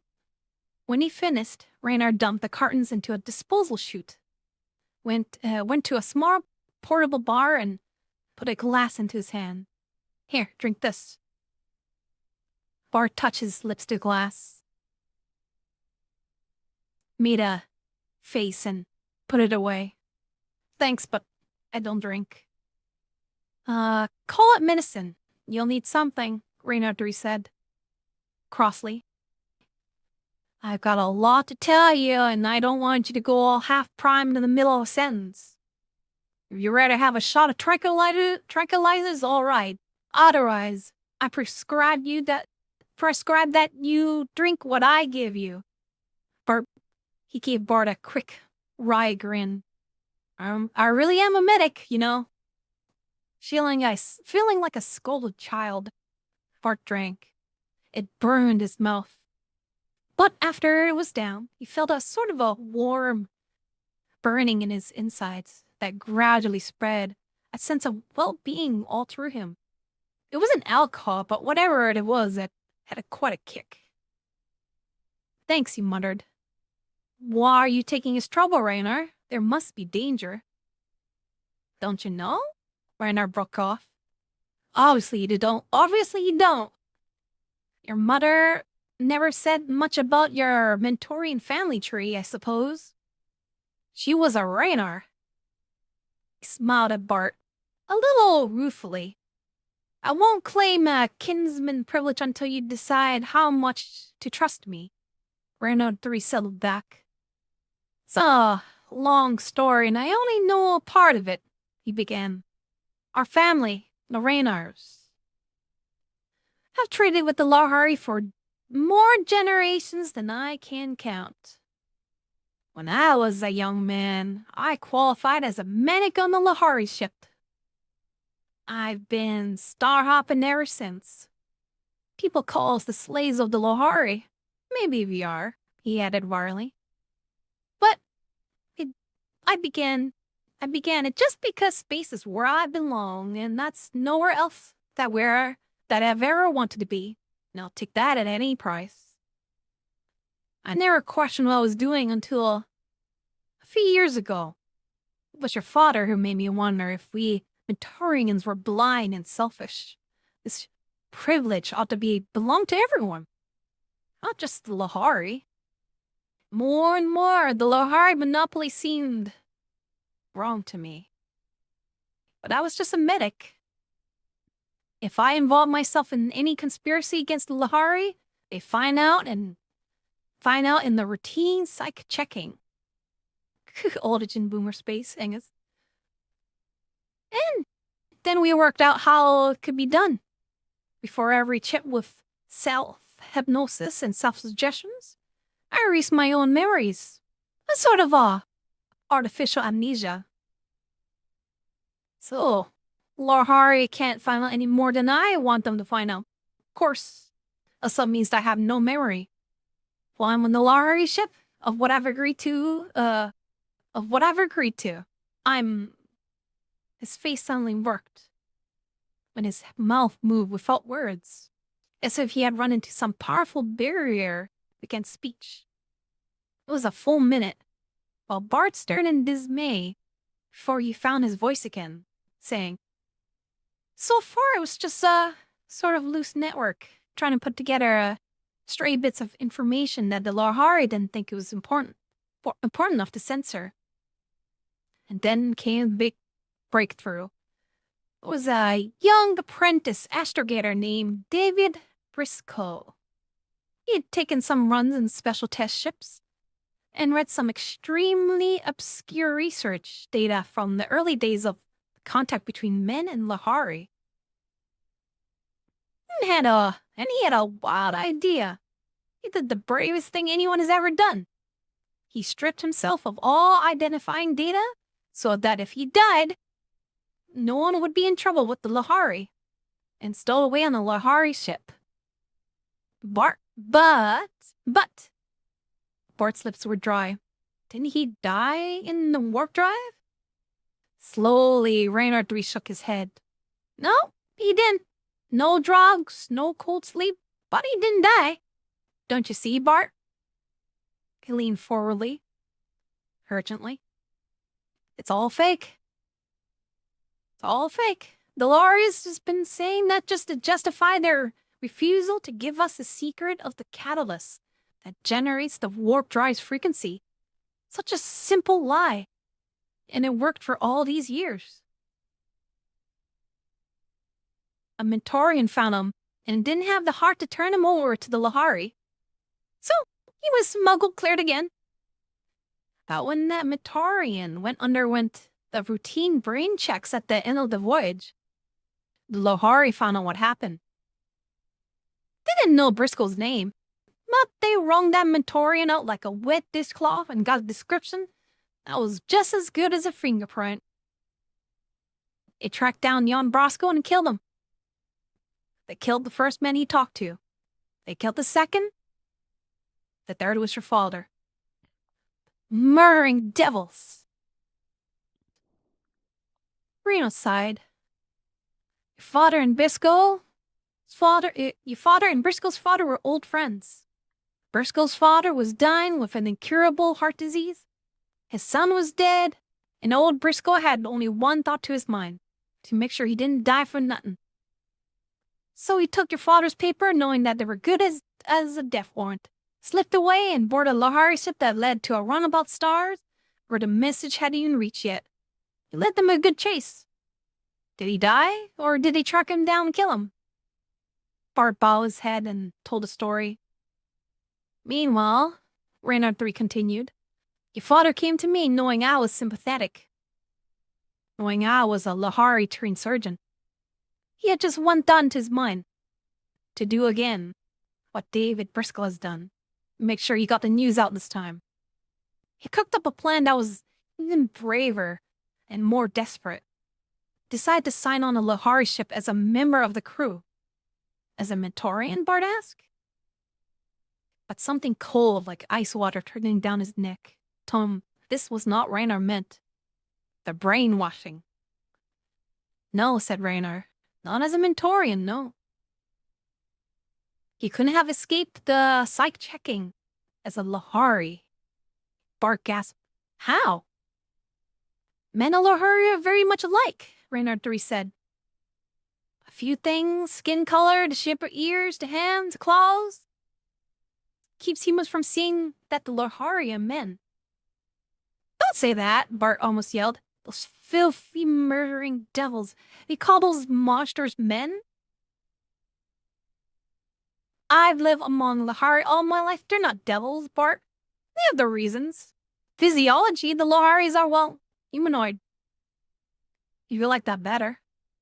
They're more like a man than a man is like, for instance, a gorilla. Your father convinced me with minor plastic and facial surgery he could pass the Lahari. And I finally gave in and did the surgery. And it killed him. Not really. It was a completely foreseeable thing. A blood clot broke loose in his vein and lodged in his brain. He was dead in seconds. It could have happened any time, he said. Yet I feel responsible, even though I keep telling myself I'm not. I'll help you as much as I can for his sake and for your mother's. The Lahari don't watch me too closely. They figure that anything I do, they'll catch in the brainwashing. But I'm still one step ahead of them, as long as I can erase my own memories. Bart was sifting it all slowly in his mind. Why was Dad doing this? What could he gain? You know, we could build ship as good as Lahari ships, but we don't know anything about the rare catalysts they use for the warp drive fuel. Captain Steele had hopes for being able to discover where they got it. Oh, hello, Mom Light. I'm Mom Light viewer. Welcome, welcome. But they couldn't find out where the Lahari ships go for fueling. No, there's no way to trail Lahari ships, he reminded Bart. We can follow them inside a star system, but they pop into warp drive and we know where they go when they aren't running between our stars. We gather together what information we do have, and we know that after a certain number runs in our part of the galaxy, ships takes off in the direction of Antera. There's a ship due coming here in about 10 days called the Swiftwing, which is just about to do to make the Antares run. Captain Steele had managed to arrange, I don't know how, I don't want to know how, for a vacancy on that ship, and somehow got the credentials. You see, it's a very good spy system, network between the stars, but the weak link is this. Everything. Every message, every man has to travel back and forth by the Lahari ships themselves. He rose, shaking it all impatiently. Well, it's first now. Your father's dead. What are you gonna do? If you want to go back to Vega, you probably convince the Lahari you're just an innocent bystander. It don't hurt bystanders or children, Bart. You're on bad people. They're just protecting their business monopoly. Safest way to handle would be this. Let me erase your memories of what I've told you tonight. Then let the Lahari capture you. They won't kill you. They'll give you a little light psych check. When they find out you don't know anything, they'll just send you back to Vega. And you can spend the rest of your life in peace, running in the Vega interplanet in Nate colors. Bart turned on him fiercely. You mean go home like a good little boy, huh? And pretend none of this ever happened? What do you think I am, anyhow? Bart's chin set in the new hard line. What I want is a chance to go where Dad left off. It won't be easy. It could be dangerous, Reynard 3 said. There's nothing else to be done. We have all this arrangements all made. And somebody's got to take the dangerous risk of calling them off. Are you game for a little plastic surgery? Just enough to change the looks again? With new forged papers? You can't go by the Swiftwing. It doesn't carry any passengers. But there's another route you can take. Bart sprang up. No, he said, I know a better way. Let me go on the Swiftwing, in Dad's place, as a Lahari. Bart, no, Renatri said. You never get away with it. It's too dangerous. But his gold eyes glinted. Why not? I speak Lahari better than Dad ever did. My eyes can stand Lahari lights. You said yourself, it's gonna be a dangerous job, and just calling off all the arrangement. So, let's not call him off. Just let me take Dad's place. Bart, you're only a boy. What was Dave Briscoe? No, Raynar. Dad left me a lot more than Vega Interplanet, and you know it. I'll finish what he started. Then maybe I'll begin to deserve what he left me. Reynard 3 gripped Bart's hand, he said, in a voice that shook. Right, Bart. You're your father's son. I can't say more than that. I haven't any right to stop you. End of chapter 6. Woo! Quick water break here. Dun dun dun. Damn. It's getting a little exciting. At first I was like, oh, I don't know what kind of story this would be. I didn't expect to be like some kind of crazy adventure. Yeah. I guess that's kind of fun part of not knowing a book beforehand. It's just like, it just comes at you out of nowhere. Yeah, good choice on that. Yeah. You're the one who recommended, didn't you, Raccoons? Going to the restroom real quick, so be right back. Yeah. Or someone recommended it. What book are you reading? That's not what I was recommending, but it's a good one. Yeah, it's a good one. Oh. I Yeah. did say Color for Space, but I was talking about the Lovecraft of not this one. So good catch. Yeah. Yeah, rereading story today, Cozy. I know I'm always a fan of sci-fi stuff, so hopefully like all the sci-fi stuff doesn't go over people's head.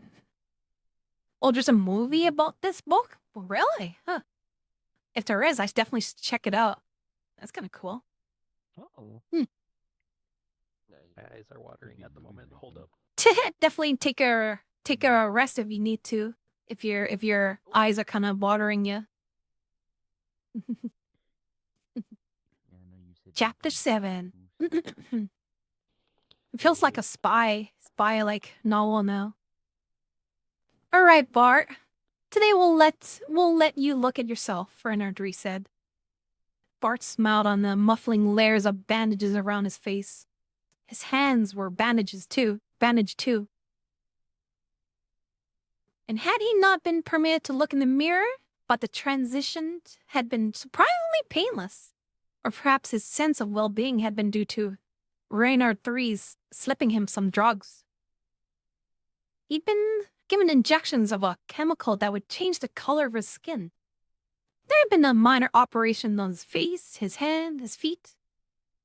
Let's see you get up and walk around. Bart obeyed awkwardly, and Reynard frowned. Hurt? Not exactly, but I feel like as if I were limping. That's to be expected. I changed the angle of the heel tendon and the muscle of the arch. You're using a different set of muscles when you walk, until they harden up. You'll have some sorted Charlie horse. Any trouble hearing me? No, though I'd hear better for all these bandages. Bart said patiently. All in good time. Any trouble breathing? No, except for the bandages. Fine, I'll change the shape of your ears and nostrils, and it might have effect of your hearing and breathing. Now listen here, Bart. I'm going to take the bandages off your hands first. Sit down. Bart sat across the table from him, obediently sticking out his hands. Renardry said, Shut your eyes. Bart did as he told and felt Renardry's long finger working at the bandages. Move each fingers as I touch it. Bart obeyed, and Rena said neutrally, Good. Now take a deep breath and open your eyes. Impatiently, Bart flicked his lids open. In spite of the warning, his breath went out in a harsh, jolting gasp. His hands lay on a table before him, but they were not his hands. The narrow, long fingers were pearl gray, tipped with the widest pink claws that curved out over the lips. Nervously, Bart moved one finger, and the long claw flicked out like a cat's. Retracted. He swallowed. Golly! He felt strangely wobbly. A beautiful job, if I do say so. Be careful not to scratch yourself, and practice picking up small things. Bart saw that the long, grayish claws were trembling.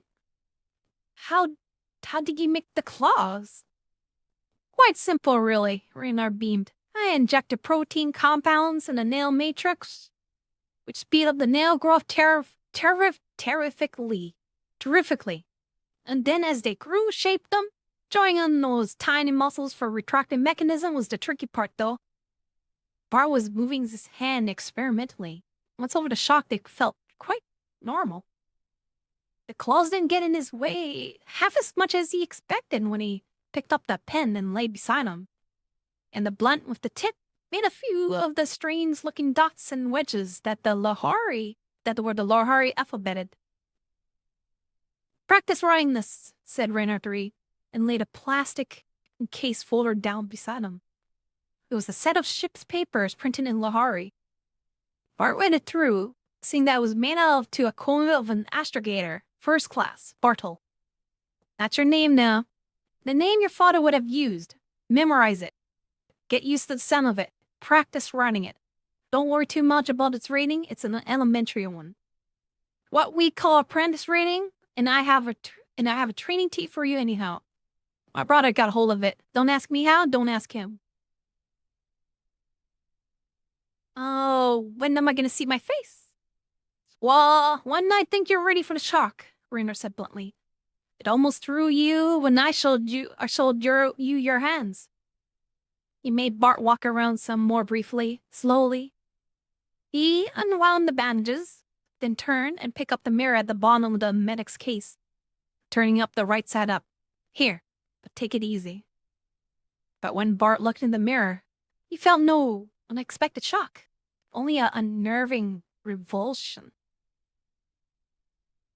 His hair was bleached, white, fluffy, almost feathery to the touch, whose skin grayish rose, and his eyelids has been altered just enough to make his eyes look long, narrow, and slanted. His nostrils were mere slits, and he moved his tongue over his lips that felt oddly thin. I did that a little to your teeth as I thought I could get away with it. Cat with the front ones, Rainer 3 told him.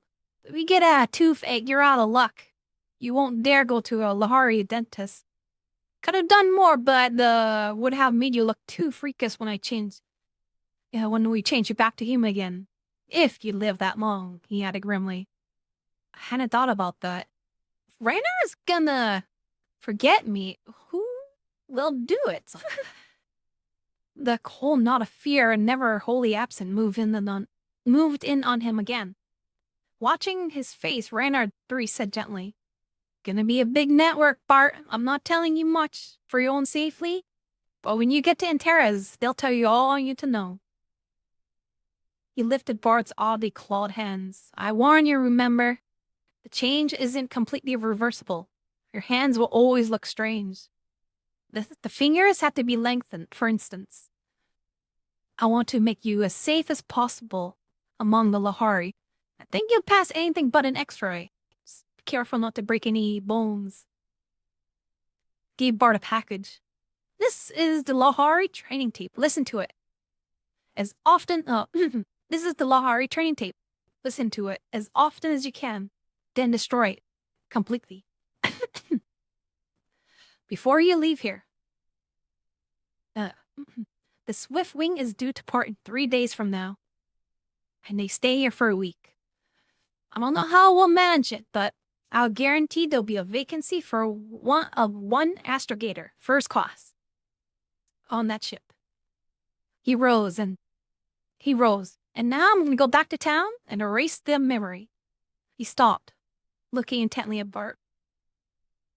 So if you see me, stay away from me and don't speak, because I won't know you from any other Lahari, understand? From here on, you're on your own, Bart. He held his hand out. He held out his hand. This is the rough part, son. His face moved strangely. I'm part of this network between the stars. But I don't know what I've done before, and I'll never know how it comes out. It's funny, standing here, looking at you, and realize I don't even remember you. The gold glinted blink rapidly. Goodbye, Bart, and good luck, son.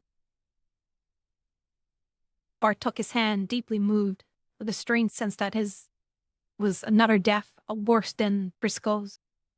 He tried to speak and couldn't. Well, Rainer's mouth twisted into a wry grin. Ouch, careful with those claws. The Lahari don't shake hands. He turned abruptly and went out the door, and out of Bart's life. While Bart stood at the dome window, feeling alone as he had never felt before.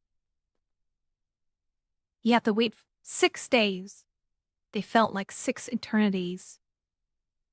He played the train tape over and over. With his academy background, it wasn't nearly so difficult as he feared. He read and reread the set of papers identifying him as the astrogator, first class Bartle. Forged, he supposed, or was there somewhere a real Bartle? The last morning he slept uneasily late. He finished his last meal as a human. Spent part of the day removing all traces of his presence from Rainer's home. Burned the training tape, and finally got into the silky, silvery tights and the cloak that Rainer had provided. He could use his hands now as if they belonged to him. He even found the claws handy and useful. He could write his signature and copy out instructions from the training tape without a moment's hesitation. Towards dusk, a young Lahari slipped unobserved out of Rainer's house and hiked unnoticed to the edge of the small city nearby, where he mingled with a crowd, then hired sky cab from an unobservant human driver to take him to the spaceport city. The sky cab driver was startled, but not Bart judged, unusually so, to pick up a Lahari passenger. Doing a little sightseeing on our planet, eh? That's right, Bart said in Universal, trying to fake his idea of a Lahari accent. Rainer told him that only a few Lahari had that characteristic sibilant R and S, and warned him against her to try imitate it. Just speak naturally. There are dialects of Lahari, just as there are the dialects of different human languages. And they all sound different in Universal anyhow. Just looking around some. The sky cab driver frowned and looked down at his controls. And Bart felt curiously snubbed. Then he remembered he himself had little to say to the Lahari when they spoke to him. He was an alien, a monster. Couldn't expect to be treated like a human anymore.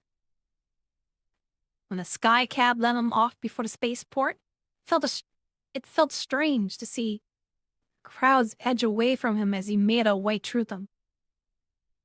Caught a glimpse of himself in one of the mirror ramps. A tall, thin, strange form in a metallic cloak. Head crusted with a feathery white, and felt overwhelmingly homesick for his own familiar face. Was beginning to feel hungry. He realized that he could not go into an ordinary restaurant without attracting attention. There were refreshment stands all over the spaceport, and he briefly considered getting a snack at one of these. No, that was just putting it off. The time had come when he must face his fears and test his disguise among the Lahari themselves. Reviewing his knowledge of the construction of spaceports, he remembered that one side was the terminal, where the humans and visitors and passengers were freely admitted. The other side, for the Lahari and their Mentorian employees only, contained, along with business offices of many sorts, a sort of a arcade of amusement centers, shops, and restaurants catering to personnel of the Lahari ships. With 9 or 10 docking every day, Rainer had assured him that a strange Lahari face would be lost in the crowd very easily. He went to one of the doors marked danger. Lahari lights beyond, and passed through the glaring corridors of offices and strange warehouses. Finally coming on to sort of wide mall, the lights were fierce, but he could endure them without trouble now, though his head ached faintly. Rainer tested his light tolerance and assured that he could endure any light that the Lahari could, without permanent damage to his optic nerves, though he would have a headache until he got used to them. There were small shops that looked like bars, and glass-fronted places with signs lettered largely, in black letters, a Lahari phrase meaning roughly home away from home. Meal served, spacemen welcome. Reasonable. Behind him a voice said in Lahari, "Tell me, does that sign mean what it means, it says? Or is that one of those traps for separating the unwary spaceman from his hard-earned credits? How's the food?" Bart carefully took a hold of himself. "I was just worrying that myself." He turned as he spoke, finding himself face to face with a young Lahari in the adorned cloak of a spaceman without official rank. He knew the Lahari was young because his crest was still white. The young Lahari extended his claws in a closed fist, hitting claw gestures of greeting. "Shall we take a chance? The ring son of Rahan greets you. Borto son of Barion.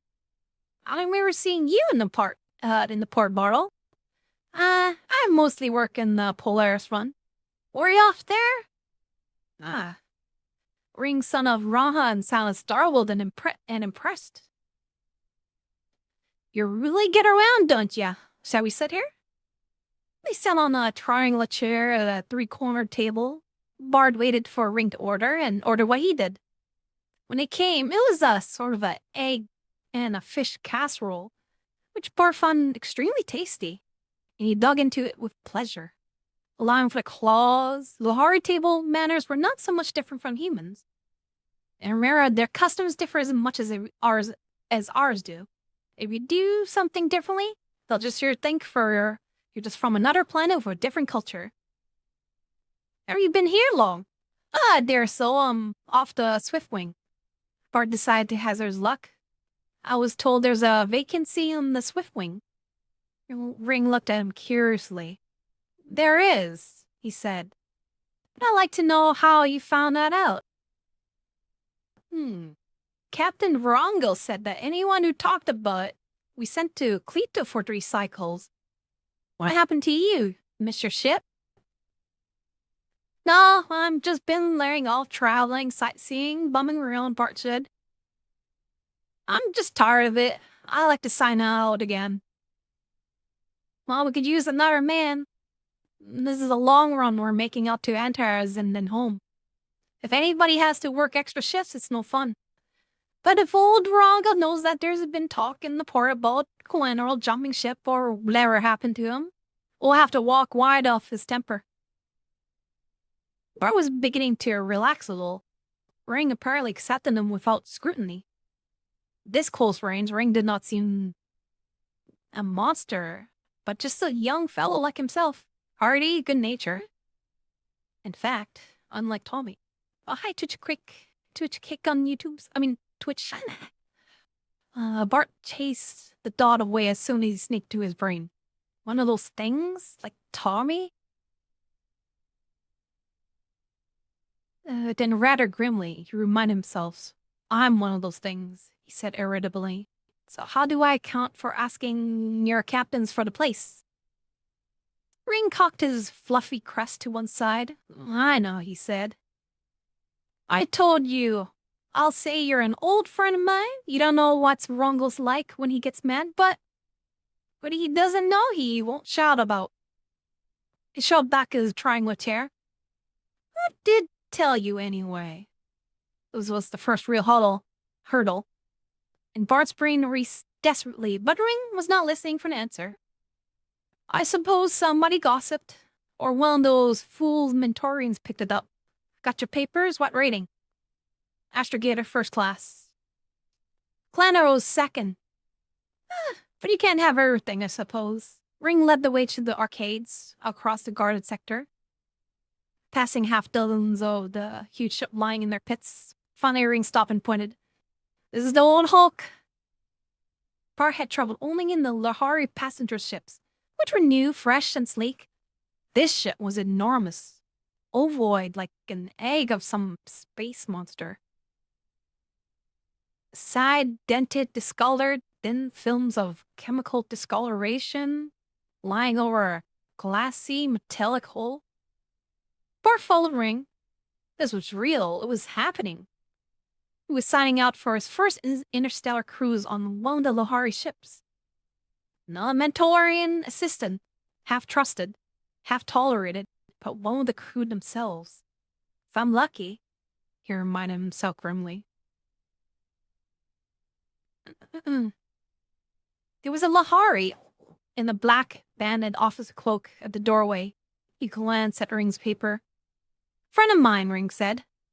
And Bart proffered his folder. The Lahari gives a casual glance.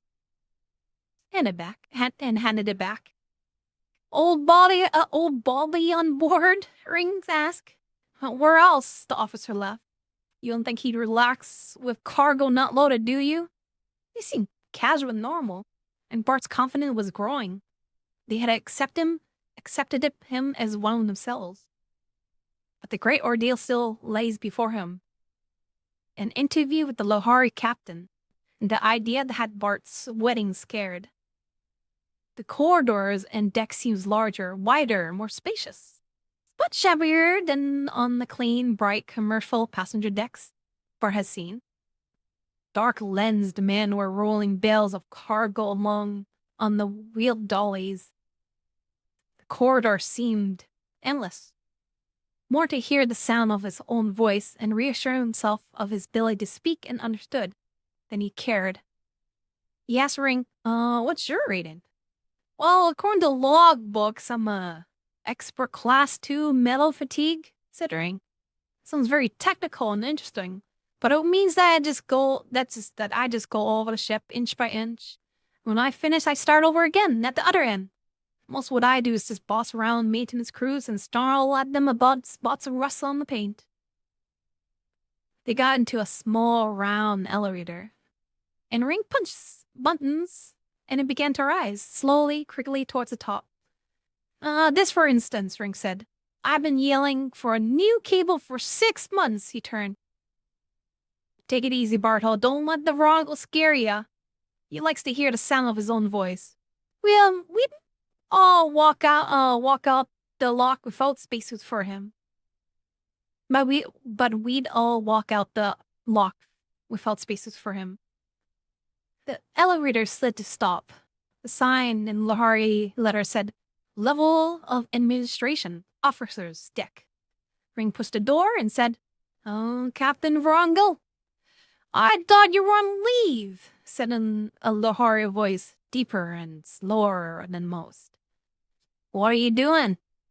Back here then 10 milliseconds before strapping checks. Ring stepped back for Bart to go inside.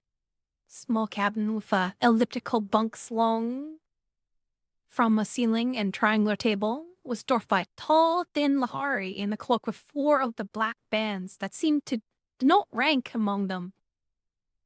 He had a deeply lined face with a lacework of a tiny wrinkle around his slanted eyes. His crest was not high enough, fluffy white of a young Lahari, but broken short near the scalp, grayish pink showing through, the little feathery ends yellow with age. He growled, Come on then. Don't stand there. I suppose Ring told you what a tyrant I am, huh? What do you want, Feathertop? Bart remembered he told that this was a Lahari calling of a kid or a youngster. He fumbled in capacious folds of his cloak for his paper. His voice sounded shrill, even to himself.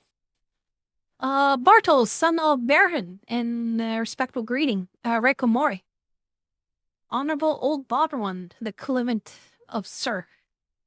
Ring told me there's a vacancy among the astrogator and I want to sign out. Unmistakably, Vornkel's start was laughter. So, you've been talking, Ring? Ring retorted. Better I tell one man that you have to hunt the planet over, or run a long haul of a dry room watches short by one man.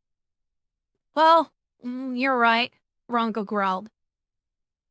Glared at Bart. On the last punt, one of our men disappeared, jumped shipped. The creases around his eyes deep and troubled. Probably just gone adrift, sightseeing, but I wish he'd told me. As it is, I wonder if he's been hurt, killed, kidnapped. Ring said, Who dare be reported? Bart knew with a cold chill that the missing collateral had not simply gone on the drift. No Laharipur would ever see a collateral, second-class astrogator again. Bartol, mused the captain, rifling to the forge tripper. Served on the Polaris front, huh? You're a good long way off your orbit, weren't ya? Never been out that way myself. All right, I'll take you on. Can do system programming? Good. Running in the second galaxy mathematics? He nodded, hauled out a sheet of thin wax-coated fabric, and his claws made rapid imprints on the surface. He passed it to Bart, pointed. Bart hesitated, and Rongo said impatiently, Standard agreement, no hidden clauses. Just put your mark on it, Feathertop. Bart realized it was something like a fingerprint they wanted. You'll pass anything about x-rays? He pressed on the top of his claws into the wax. Rongo nodded. Shoved it on the shelf without looking at it. So much for that, said Ring, laughing as they came up. The bald one was in a good temper. I'm going to the port and celebrate.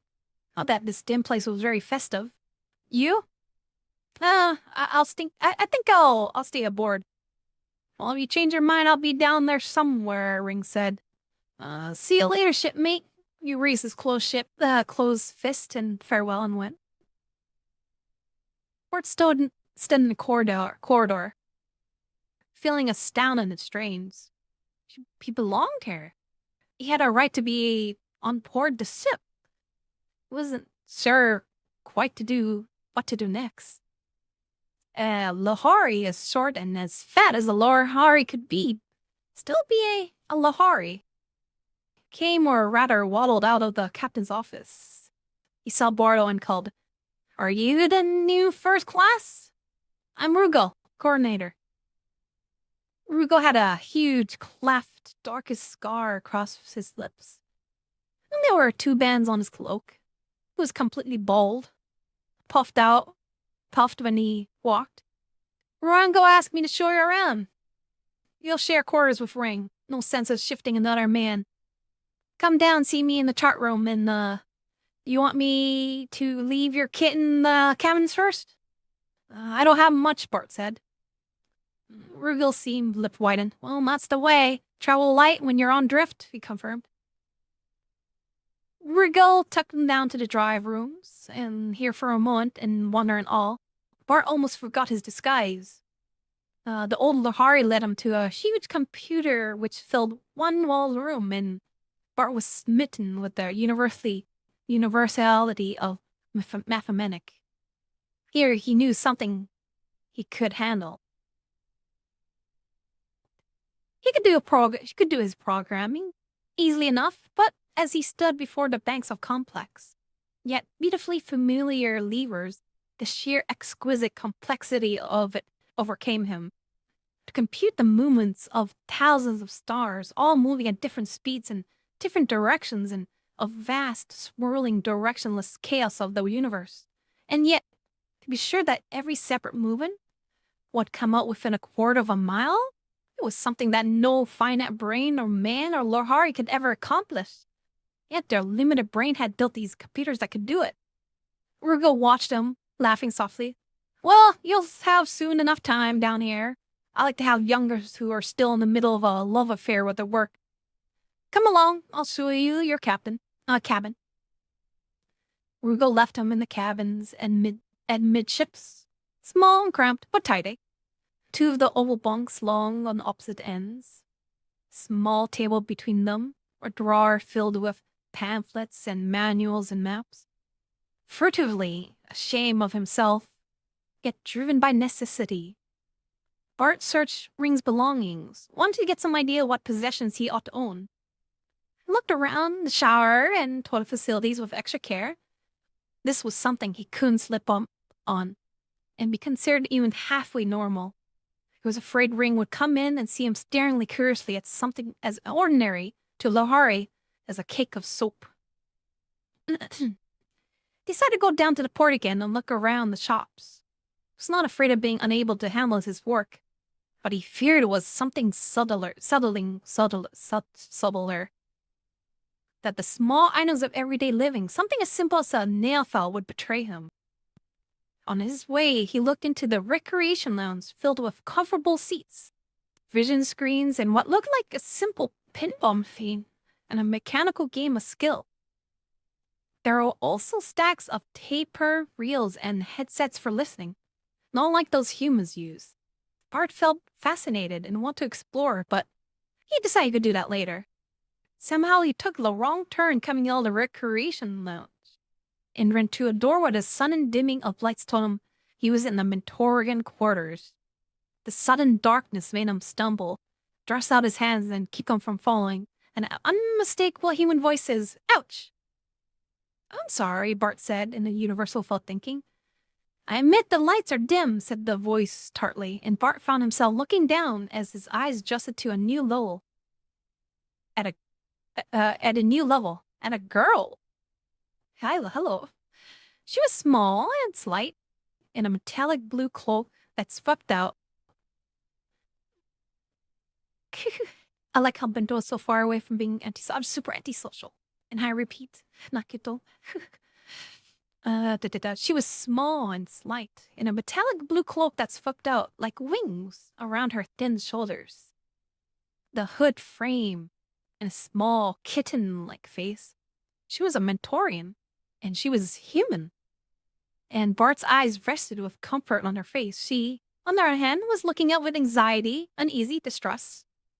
"That's right, I'm a Lohari, a non-human freak." "Oh, I seem to have missed my way. What are you looking for, sir? The medical quarters are through here." I'm looking for the elevator down to the crew exits. Through here, she said, reopening the doors through the which she had come, and shading her large, lovely, long lashes eyes with her slender hand. You took the wrong turn. Are you new on board? I thought all the ships were laid out exactly alike. Oh, I've only worked on passenger ships. Ah, I believe they're somewhat different, said the girl in a good Lohari. Well, this is your way, sir. He felt as he'd been snubbed and dismissed. What is your name? She stiffened, as about to salute. Meta of the House of Marne, 3, sir. Bart realized he was doing something wholly out of character for Lohari, chatting casually with a Mentorian with a wistful glance at the pretty girl. He said stiff, "Thank you," and went down the ramp. She had indicated.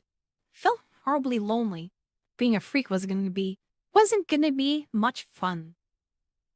End of chapter 7. Whew. Hi Vel, hi Bill. Hope you're doing good. Take a quick water break. Wow, we're chapter 8 already. And we found a girl. Yay. Oh, where's my drink? Oh, where am I spinning? Finally, I was waiting for... No, I'm perked up. Every sci-fi has like a girl. Hi, Tylex, and Val is still alive. Is your sleep schedule fixed? Try and fix your sleep schedule, Val. I was so reclined back, but sit up. What time is it? Oh, 3:19. What is this? Probably like 1 or 2 more chapters, probably. I'm gonna go to sleep. I'll see you later. Have a good night, Z-Bakes. Thank you for dropping by. Yeah. Thank you for dropping by, Z-Bakes. Hope you have a coffee time. Welcome. Thanks for the story. Mm. Listen, if you need. I was like, every now and then Gonna try. No, it's not fixed. I'm keeping it up. Tylex, ayo. These 8 more hours, Val. Jesus Christ. And Ty and I are gonna watch a weekly show. Nice.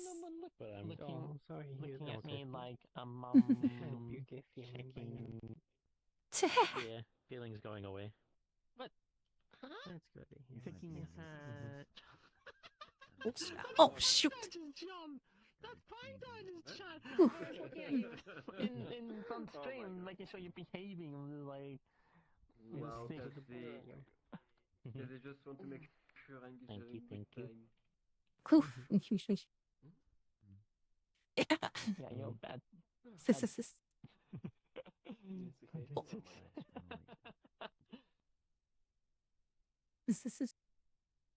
Guess depending how long the chapters are, probably like 1 or more 2 chapters, and we'll call it a night. Night, Herminator. Have a good night, Herminator. Night, Herman. Hope you have a good sleep. Thank you for joining. Yeah. See you next time. But yeah, probably like either 1 or more 2 chapters, depending how long. Then we'll call it a night, and we'll go from there. Yeah. Good. Sound good? It's 3:20 a.m. for me. Alrighty. Another stream tomorrow morning. Space, is it like really late for you over there? No, same. Roughly same time. Yeah. 3 a.m. Nice. It's only 5:20 a.m. Come on now. Oh my. Late. It's only 11:21 for Val. Take care, Hermanier. Hope you had fun again. Hope you enjoyed it. Hope you have a comfy time. What? On my face. Or Kun, your butt is on my face. Oh my.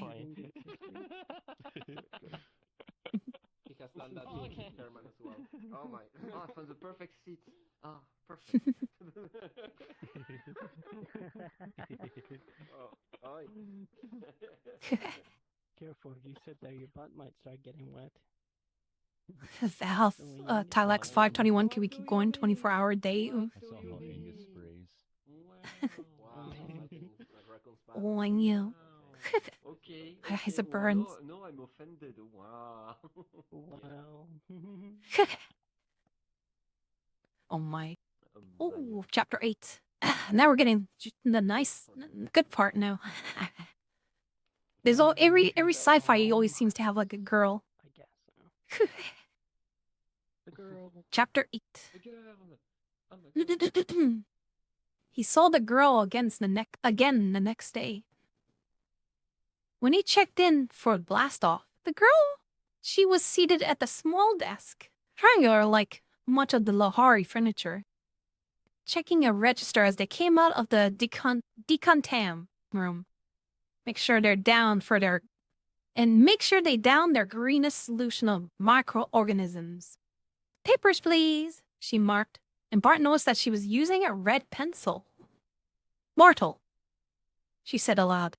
Is that how you pronounce it? She made little small scribbles in sort of a shorthand of red pencils, then made other marks with a black one in Lahari. He supposed the red marks were her own private memoranda, unreadable by the Lahari. Next, please. She handed a cup of greenish stuff to Ring behind him. Bart went down towards the dry room and, to his own surprise, found himself wishing the girl were a mathematician rather than a medic. Would have been pleasant to watch her down 3. Old Rugal, on duty in the dry room, watched Bart strap himself in before the computer. Make sure you check all dials at null, he reminded him, and Bart felt a last surge of panic. This was his first cruise, except for the practice run at Academy. Yet his rating called him an experienced man on a Polaris run. He had the Lahari training tape, which supposed to condition his responses. But would it? He tried to clench his fist, drove his claw into his palm, winced, and commanded himself to stay calm and keep his mind on what he was doing. Calmed him to make a routine check of his dials. Strap down check, said a Lahari with a yellow crest and rasping voice. New man, eh? Gave Bart a perfunctorily tug at shoulders and waist, tightening a buckle.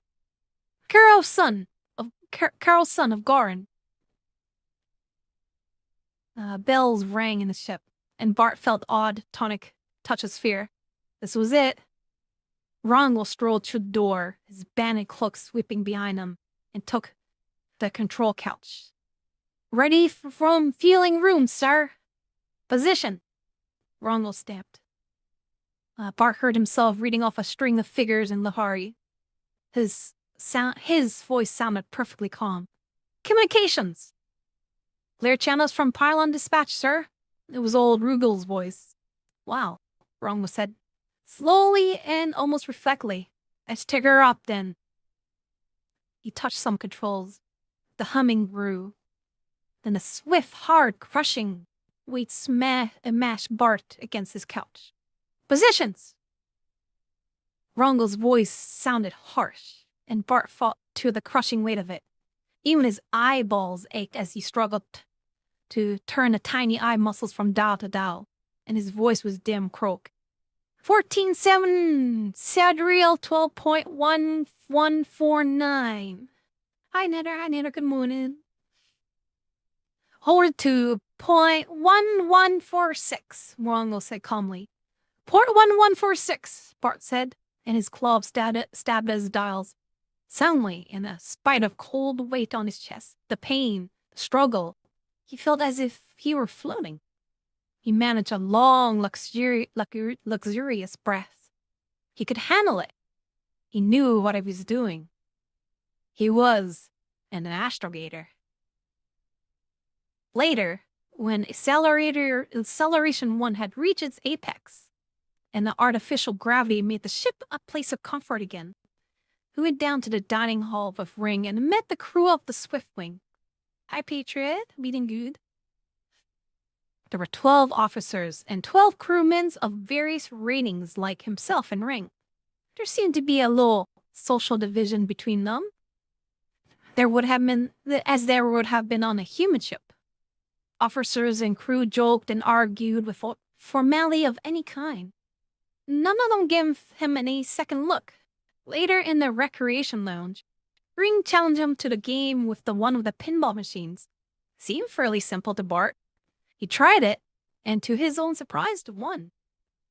Old Rugo touched the lever at the side of the room with a tiny whooshing sound. Shutters open. The light of Procon Alpha flooded them, and he looked out through a great viewpoint into the bottomless space. Procon Alpha, Beta, and Gamma hung at full, rings gently tilted.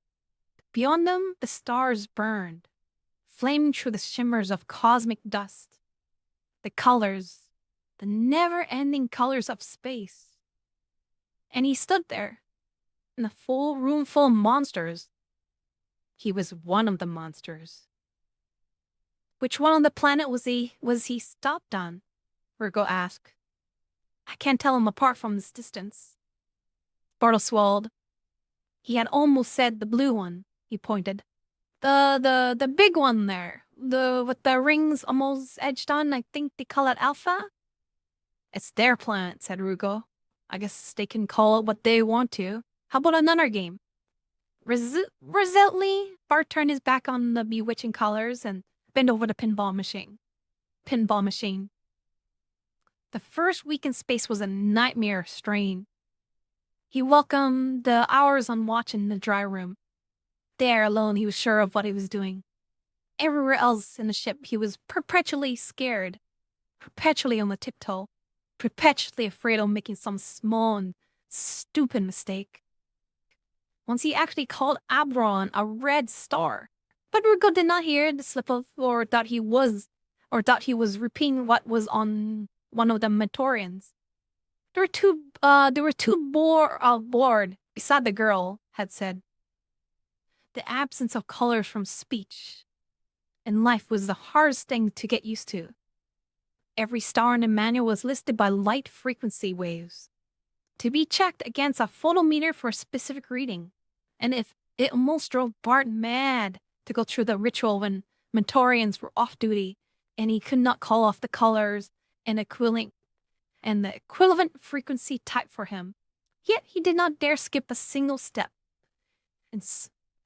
Or someone might have guessed that he could see the difference between a yellow and a green star before checking them.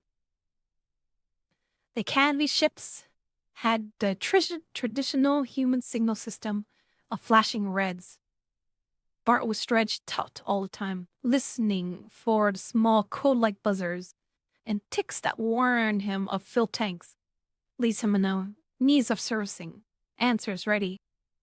Rings, metal fatigues, testing kit was bewildering, muddled of boxes, meters, rods, and earphones, each buzzing and clicking its characteristic warnings.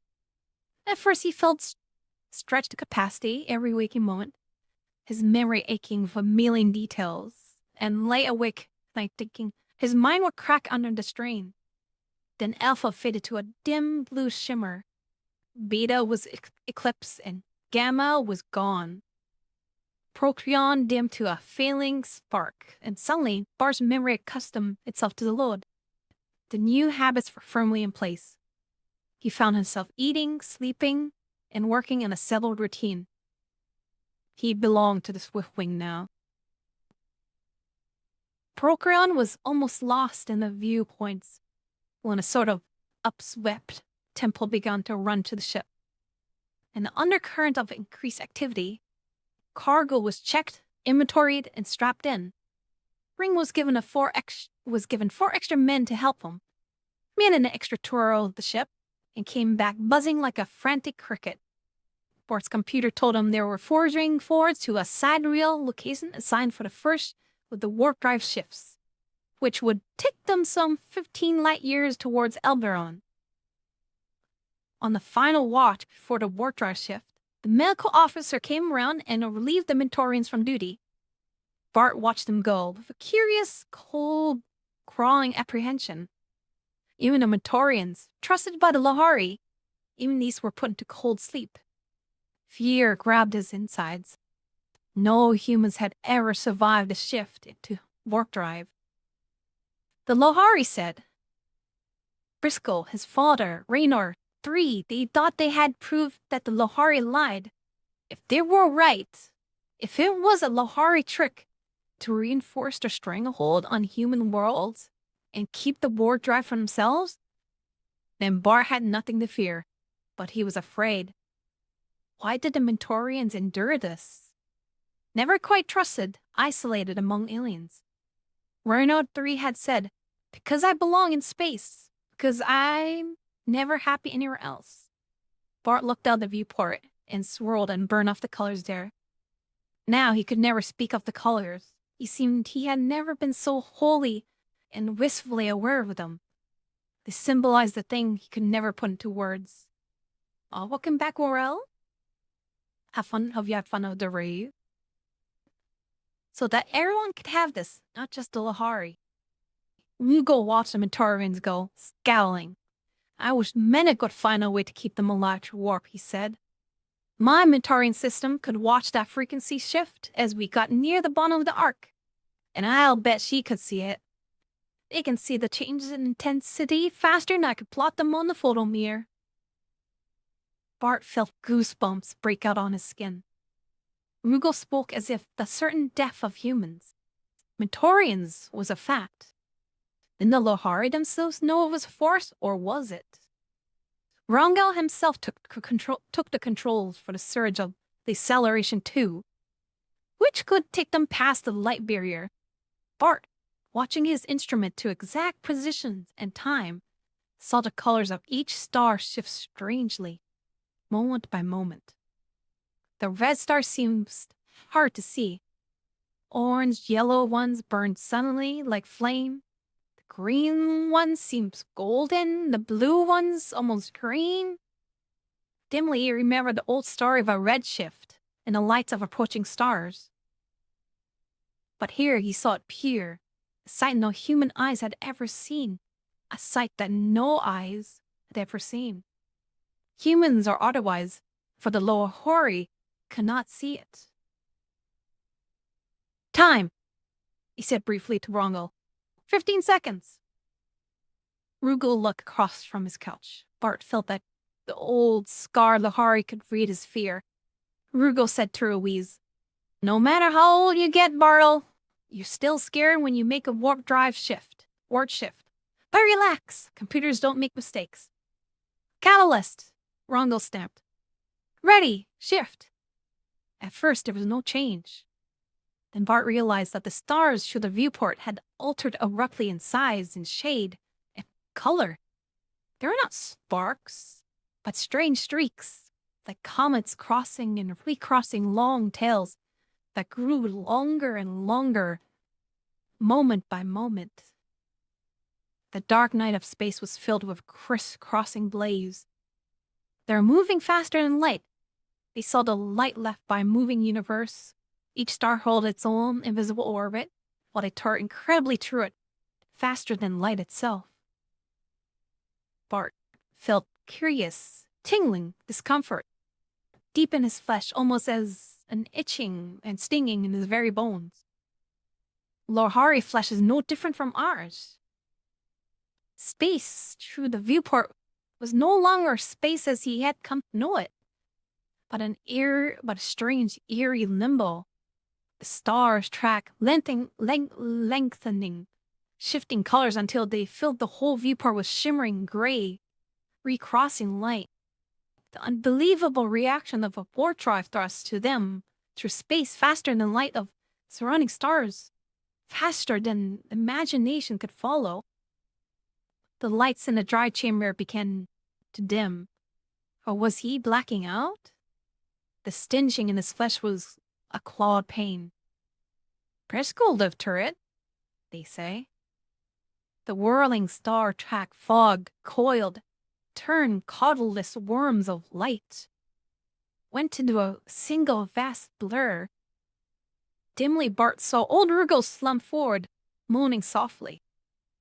Saw the old Lahara pillow his bald head on his veins. Then the darkness took him. I think it was death. Bart felt only numb, regretful failure. I failed. You always fail. The Lahari was right all along. But we tried. By God, we tried. Bartle? A gentle hand claw retracted. came down on his shoulder. Ring bent over him. Good-natured Rebuk, was in his voice. Why didn't you tell us you got a bad reaction? And asked to sign up for his shift, he demanded. Look, poor old Rugel's passed out again. He won't admit it, he can't take it, but one idiot on a watch is enough. Some people just feels as if it's bottom drop out of the ship, and that's all there to it. Bart held his head upright, finding a surge of stinging nausea. His bones itches inside and was damnably uncomfortable, but he was alive. I'm fine. You look it, Ring said in derision. Think you can help me get Rugel to his cabin? Bart struggled to his feet and found that he was upright and felt better. Wow, he muttered, then clamped his mouth shut. He was supposed to be an experienced man. And Lahari hardened to space, he said woozily. How long was I out? The usual time, Ring said briskly. About 3 seconds, just while we had peak warp drive. It was longer, so they tell me. Sometimes, time's funny, beyond light speeds. The medic says it's purely psychological. I'm not sure. I itch. Blast it. He moves his shoulders in a squirming way, then bent over Rugel's, who was moaning, half insensible. Catch hold of his feet. Barrel. Here. Ease him out of his chair. No sense of bothering the medics this time. You could manage to help me carry him down to the deck? Sure, Bart said. Finding his feet and his voice, he felt better as they moved along the hallway, the limp, muttering form of an old Ahari insensible in their arms. They reached out the officer's deck, got Rugel and his captain and into his bunk, hauled off his cloak and his boots. Ring stood shaking his head. And they say Captain Rongo's so tough. Bart made a questioning noise. Why, just look, said Ring.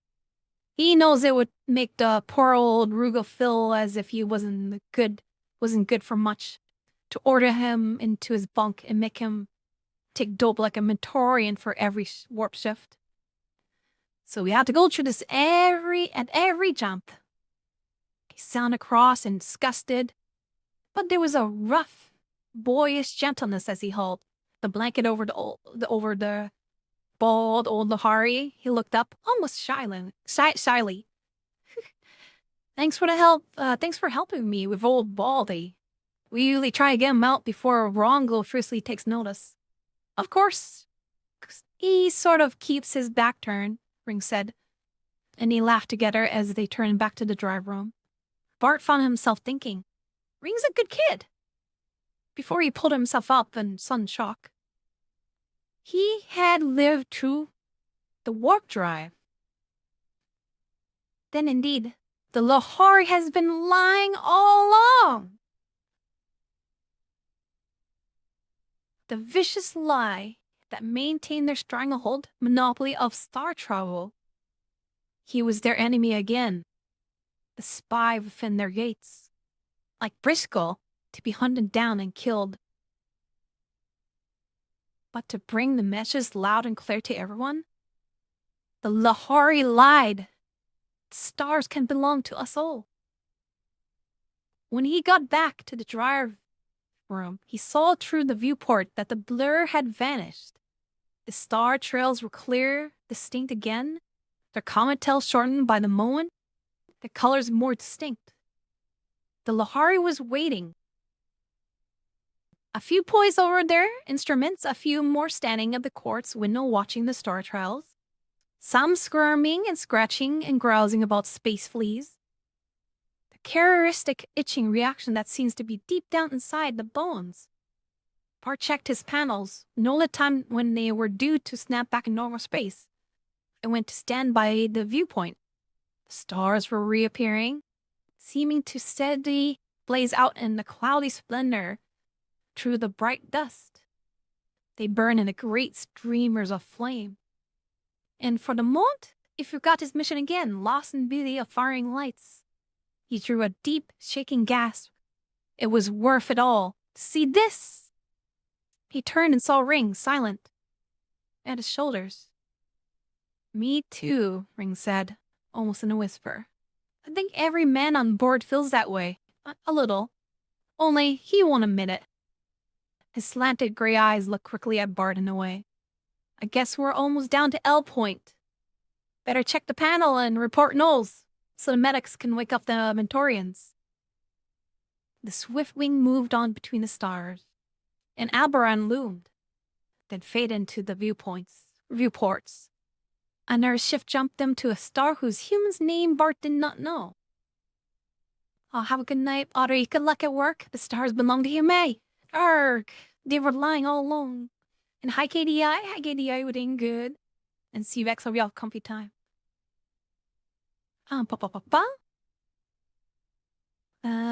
Shift follows shift. Spaceport follows spaceport. Sun followed sun. Men lived on most of these worlds, and each of them a Lahari spaceport rose. Alien and arrogant. On each world, men look at Lahari with resentful eyes, cursing the race who kept the stars for their own. Cargo and mass in the holds of the Swiftwing, from worlds beyond all dreams and strangeness. Bart grew, not bored, but hardened to the incredible. For days at a time, no word of human speech crossed his mind. The blackout at peak of each warp shift persisted. Vorongil had given permission to report off duty, but since the blackouts did not impair his efficiency, Bart had refused. Rugal told him that this was the mode of equilibrium, the peak of faster-than-light motion. Perhaps a true limiting speed beyond which nothing would ever go. Vorongil said, touching the charts with his forest claw. Rugal's scarred old mouth spread to a thin smile. Maybe there's no such thing as a limiting speed. Someday we'll reach true simultaneity, enter warp, and just come out where we just want to be at the same time. Just a split-second interval. That will be a real transmission. Ring scoffed. I suppose you get even better, come out the warp before you go into it? What then, honorable bald one? Rugal chucked and did not answer.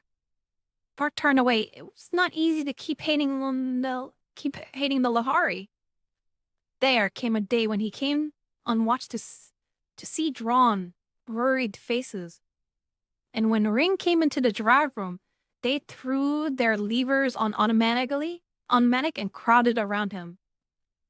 Their crests bubbling in question and dismay. Rungel seems to emit sparks as he barked at Ring. You found it? I found it inside the whole lining. Rungel swore, and Ring held up the hand in protest. I can only locate the metal fatigue, sir. I don't make it. No help for it then, Rungel said. We'll have to put it down for repairs. How much time do we have, Ring? I give it 30 hours, Ring said briefly. Rungel gave a long, shrill whistle. Borl, what's the closest listed spaceport? Bart dived for the handbook's manual, comparable tables of positions, and start programming information. The crew drifted towards him, and by the time he finished feeding in the code information, a row of 3 deep of Lahari surrounded him, including all the officers. Rungel was right at his shoulders when Bart slipped on his earphones and started decoding the punch strips that fed out answers from the computer. Nearest port is Cotman 4. It's almost exactly 30 hours away. Oh, I don't like to run in that close. Rongel's face was bitten deep with lines. He turned to Ramilus, head of maintenance. Do we need any spare parts or general repairs? Just repairs, sir. We have plenty of shielding mill. It's a long job to get through the holes, but there's nothing we can't fix. Rongelus flexed his claws, hands nervously, stretching and retracting them. Ring, you're the fatigue expert. I'll take your word for it. Can we make it 30 hours? Ring looks pale, and there was none of his usual boyish nonsense when he said, Captains, I swear I wouldn't risk Cotman. You know what chrysolition's like, sir. We can't get through that whole lining to repair it in space. If it does go through before we land, we wouldn't have a chance of hydrogen atom in a tank of halogens. Rangel's slanted eyebrows made a single unbroken line. That's the word then. Morrow, Find us the closest star of the planet, spaceport or not. Bart's hands were shaking with sudden fear. He checked each digit of their present position, fed in the computer, waited, finally, wet his lips and plunged, taking the strip from the computer. This small star called Meristem. It's the... He bit his lip hard. He always had said green. Type Q. 2 planets with atmosphere within tolerable limits. Not classified as inhabited. Who owns it? I don't have information on that bank, sir. Rongol beckons the Mentorian assistant. So apart were Lahari and Matarian on these ships that Bart did not even know his name. He said, look up a star called Meristem for us. The Mentorian hurried away and came back after a moment with information that it belonged to the Second Galaxy Federation, but was listed as unexplored. Rongol scowled. Well, we can claim necessity, he said. It's only 8 hours away and Cotman's 30. Bartle, plus a warp drive shift that will land us on that system. And on the inner of the 2 planets within 9 hours. If it's a Q-type star, that means dim illumination and no spaceport mercury vapor installations. We'll need as much sunlight as we can get. It was the first time Bart, unaided, had the responsibility of plotting a warp drive shift. He checked the coordinates of the small green star 3 times before passing along to Vorongil. Even so, when they went to the acceleration 2, he felt a stinging fear. If I plot it wrong, we could shift into that crazy space and come out billion miles away. But when the stars steadied and took on their own colors, the blaze of small green sun was steady in the viewpoint. Meristem, Rongel said, taking the controls himself? Rongel said, taking the controls himself. Let's hope the place is really uninhabited and the catalog's up to date. Lads, it won't be any fun to burn up some harmless village or get shot at by some barbarians. We're sitting down with no control tower signals, no spaceport repair crews. Let's hope our luck holds out for a while yet. Bart, feeling the minute unsteady trembling somewhere in the ship. Imagination, he told himself, you can't feel metal fatigue somewhere in the whole lining. Echoed the wish. He did not know that he already had the best luck of his unique voyage, or realized the fantastic luck that had brought him to the small green star Meristem. And that's end of chapter 8. Ooh. Ooh. Yeah. I think my voice is starting to go. It's almost 4 a.m.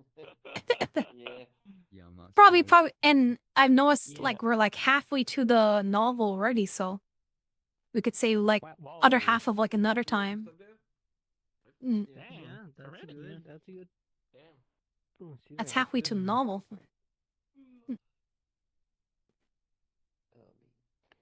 Oh, I think that's a good stopping point for that. I feel like. Yeah. That being said, we'll go take a quick water break and quick break here. And probably just gonna chill for half an hour and call it a night for the stream. Yeah. Sound like a plan. Yeah. I'll be right back. Where am I? You get Be right back. Lasting discomfort in your body. Why am I crying? That's what I'm dealing with right now. That's why I'm really fidgety and it's okay. This black kid. It's kind of getting that Okay. Yeah, same. That's why. So put my hand on my neck. I may or may not be an injury. Oh. Understandable. Injury from Raven is definitely sleeping. Oh my god. Yeah, Raven passed out. Again. Ain't you say he was crying or something? Yeah, he got a little bit emotional with the story. Oh yeah, she's gone. Oh, I see. I mean, Dead. that's okay then. Dead. Yep. DED. Don't GE. come here. Don't press the Dead. button. Come here. Kiddo, come here. Stay away from that corner.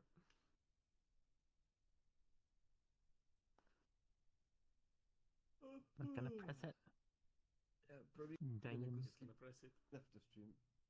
Maybe not press yeah. button. Oh, you better. Nah, Right. she need rest. Absolute devils. Oh, oh, you better, Missy. You're grown now.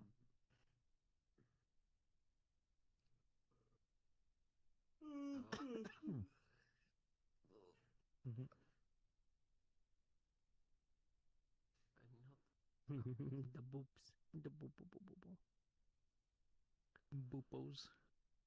Boopballs. Yeah, I mean that thing you're drinking is not even coffee, so. No. Angus, you need to No, get something no, soft. Angus. If anything, get some water or something. If you're tired, then you can sleep. Water. Yeah. Also, if you're Yeah, I tired, should get just some walk water right now. around. Usually walking around, being active, wake you up. I've gone through 2 liters of water since VI. Wake up the neighbors. That's good at least, you know. Good. Hey, like I said, Angus, if you're sleepy, just go for a walk around your apartment or garden or outside quickly. Usually, Please tell me you're not I driving. forgot how many to wake ounces you my up. water bottle is. Sleepy. It's like 30 something or 40 something. That's a drive. Almost done with it. You should check if I knocked over my tea again. Okay, I didn't think my I elbow cracked. Oh. Good crack? I don't know. It just Yeah, I was trying to popped. pop my fingers. Fingers felt the strain earlier. Ooh. Yeah, my neck. I'm surprised the mic didn't pick it. It fucking wake my dog up. Yeah, I should probably move to I'm like in my gaming chair, almost laying down. This is not even a gaming chair. It's just a chair. Dining room chair.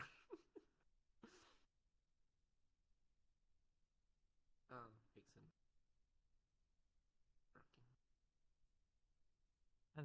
I was trying to recalibrate my full body.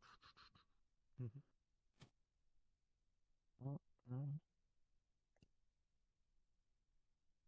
that's awesome. Oof. Oh no, he's T-posing. Oh. Oh my god, they're both T-posing. They're aura fighting. Uh-oh. Why is T-posing here? Oh my. They start spinning. Recalibrating. Bean. Bean. Man, now I lay down. Good. Hopefully you enjoy it. In the bean. In the bean. Yeah, that was good. Apparently, Angus got emotional with the story too. Hopefully everyone had a comfy time. Hopefully Raymond's sleeping. Oh yeah. Ain't comfy. Oh, Raven is gone. Ah. I'm probably gonna sleep after stream too. But yeah, I'm probably gonna chill for like another half an hour and call it for the night. And don't expose it, get emotional.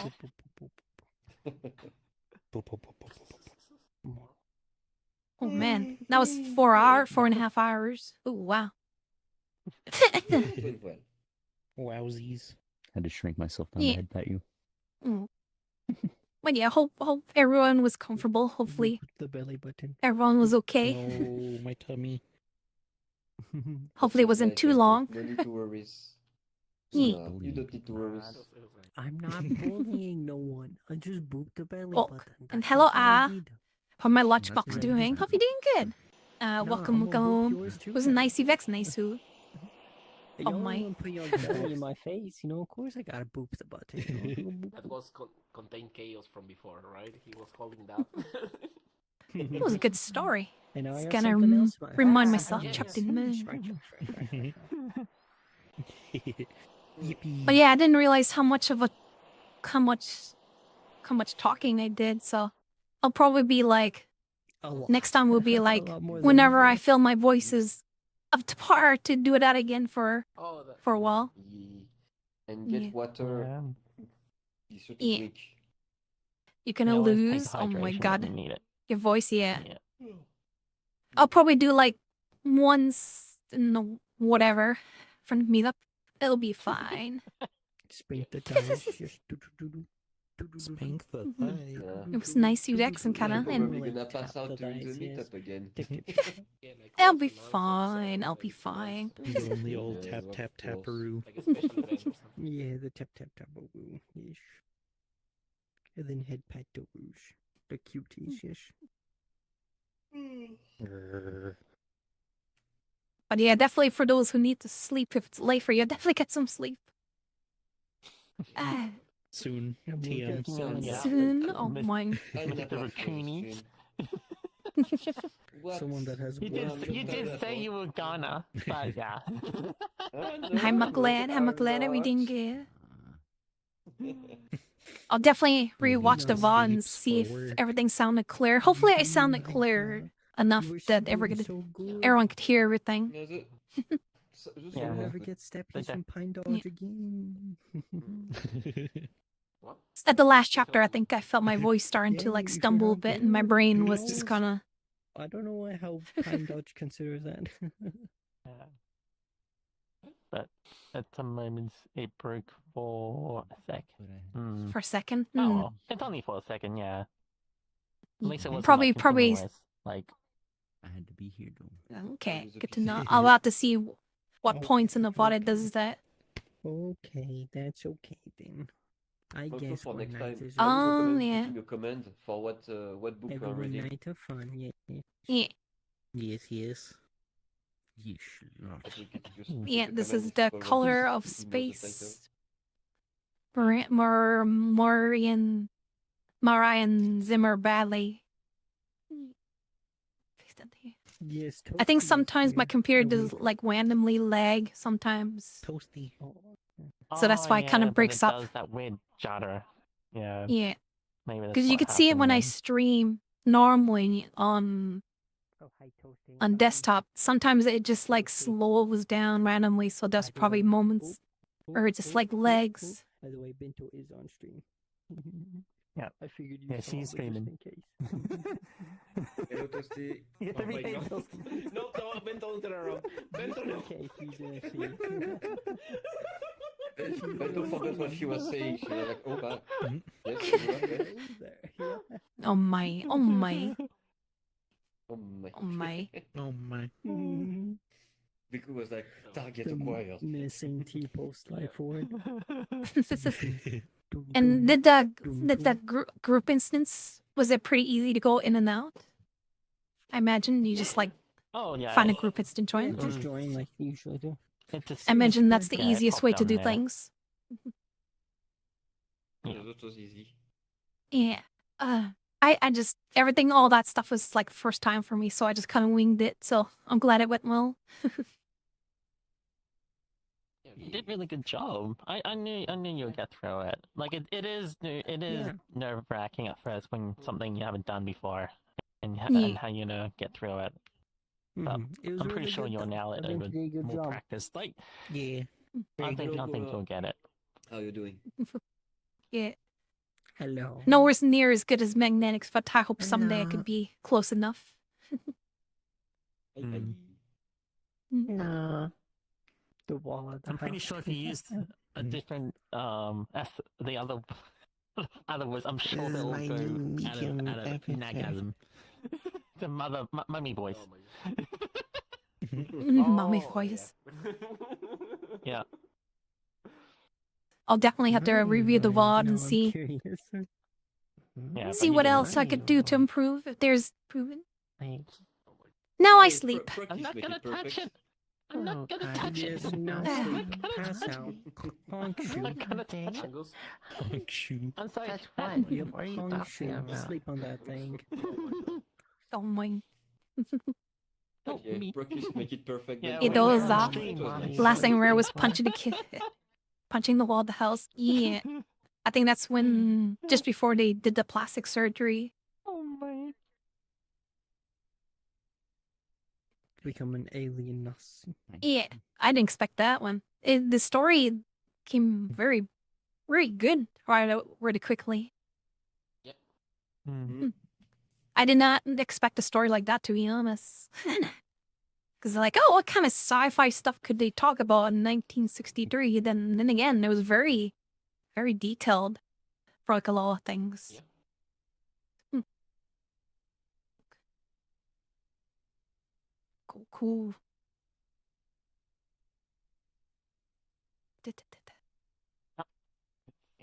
Whoa, no, today. Raven? Doesn't Raven usually like wake up on their own later on? I turned that one off. Yeah. Yeah. They're just This Raven is what sleep. I- If we leave and she's still in the world, at least she'll get some good rest. Yeah. Yeah. Oh, She's Raven laying is down like asleep. on her chair, I'm pretty sure. Waking her up for leaving, but Oh. Ogura, well, she's gotta get woken up. Come Oh no. on. Oh, hi, Corey. Being Korean. No. welcome back. It's just a soft Oh no. Supposed to wake up. We were all letting him sleep. You didn't get curry. Hope you have a good day. Yeah. But a literal shock. Literal, yeah. Pain, Oh no.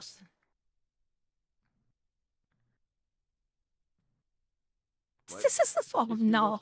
Letting you sleep. Oh, Raven. Raven's half awake. No, it was a We 14. tried, Raven. We tried. That's to make you another sleep. Betrayal. 2 hours. That's yeah. That's another 2 hours. Uh-huh. Thank you, Corey. It's good to see you, Corey. Hope the stream was going well. Raven buy some love, starts yeah. typing, then stops. But yeah, next time definitely there's probably a next time in the future whenever I feel like my voice can recover from that. Oh no, he killed Raven. Well, actually, that's My kind of God, better. Ogura. Now the headset's not heavy on their head and face. To be fair, Raven was Dude, they will lagging go pretty lay bad down. right there too. So So Yeah, Yeah. you did the jottering. Yeah. was it nice time? Yeah, we went to like chapters 1 to 8. And I think we're like looking at the browser here. We're like a little past half of the novel already. So we've gotten quite a bit to it. Yeah. Yeah. Good progress though. Yeah. Yeah.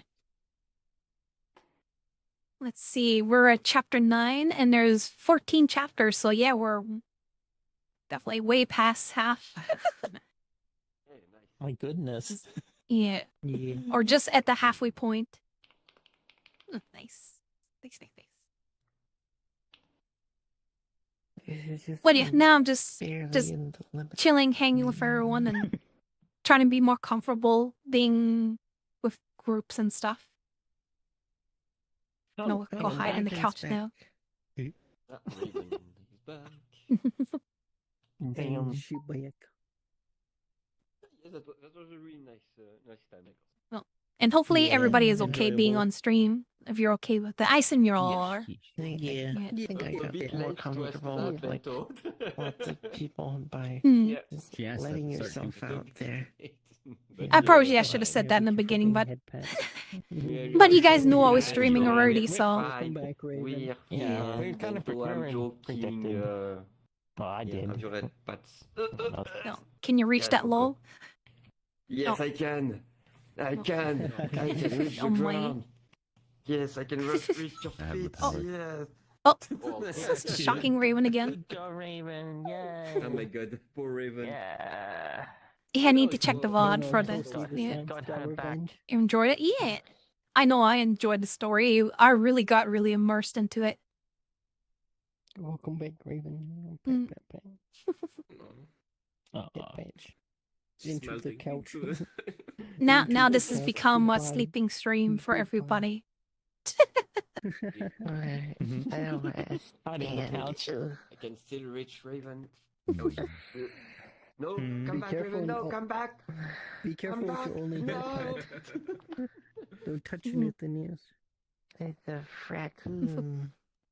And thank you everyone for being an audience for me.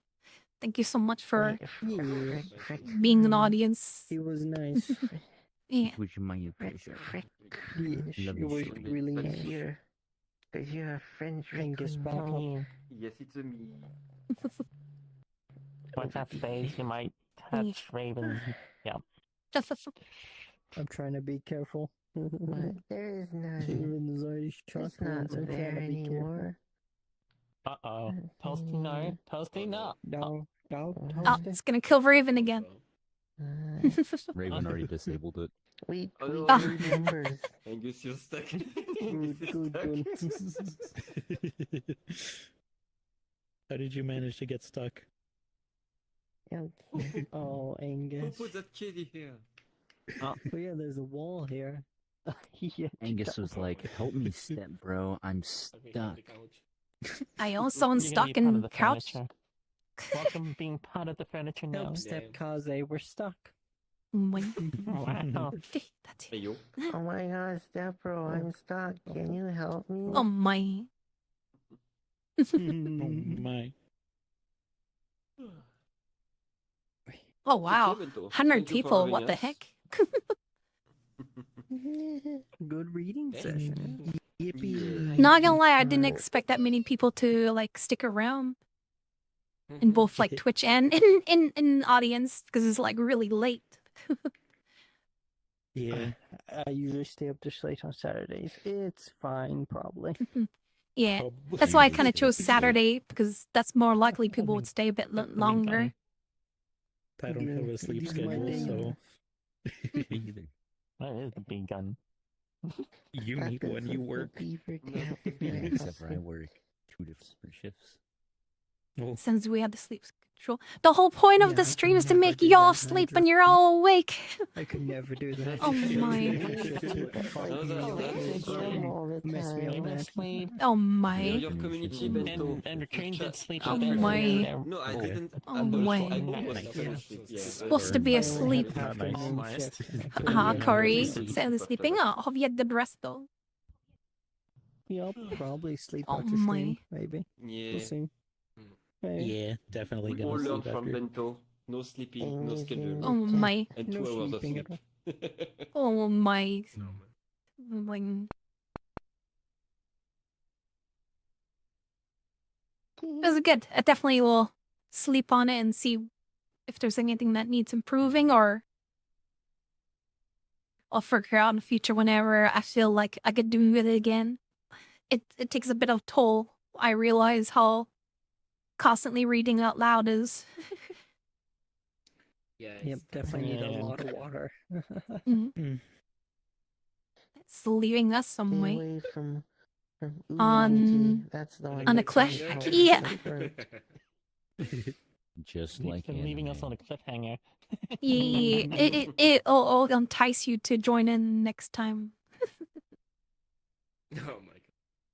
Yeah, and I could also advertise it like more, so like more people could join in the future. Like if more people want to join in as audiences, like, hey, I'm doing a read along. If you'd like it, you could join my group and you could join in anytime you want. Sure. Yeah. Interesting, yeah.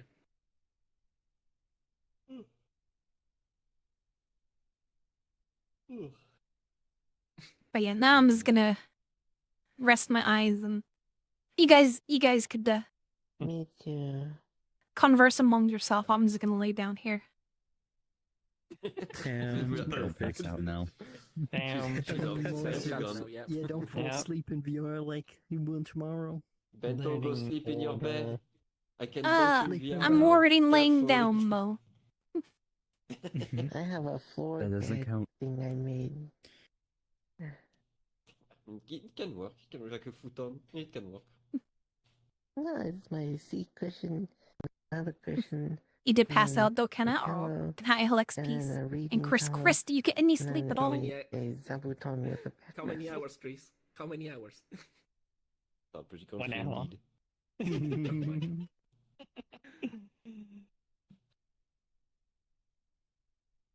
It's Fox Crest. What the frick, man?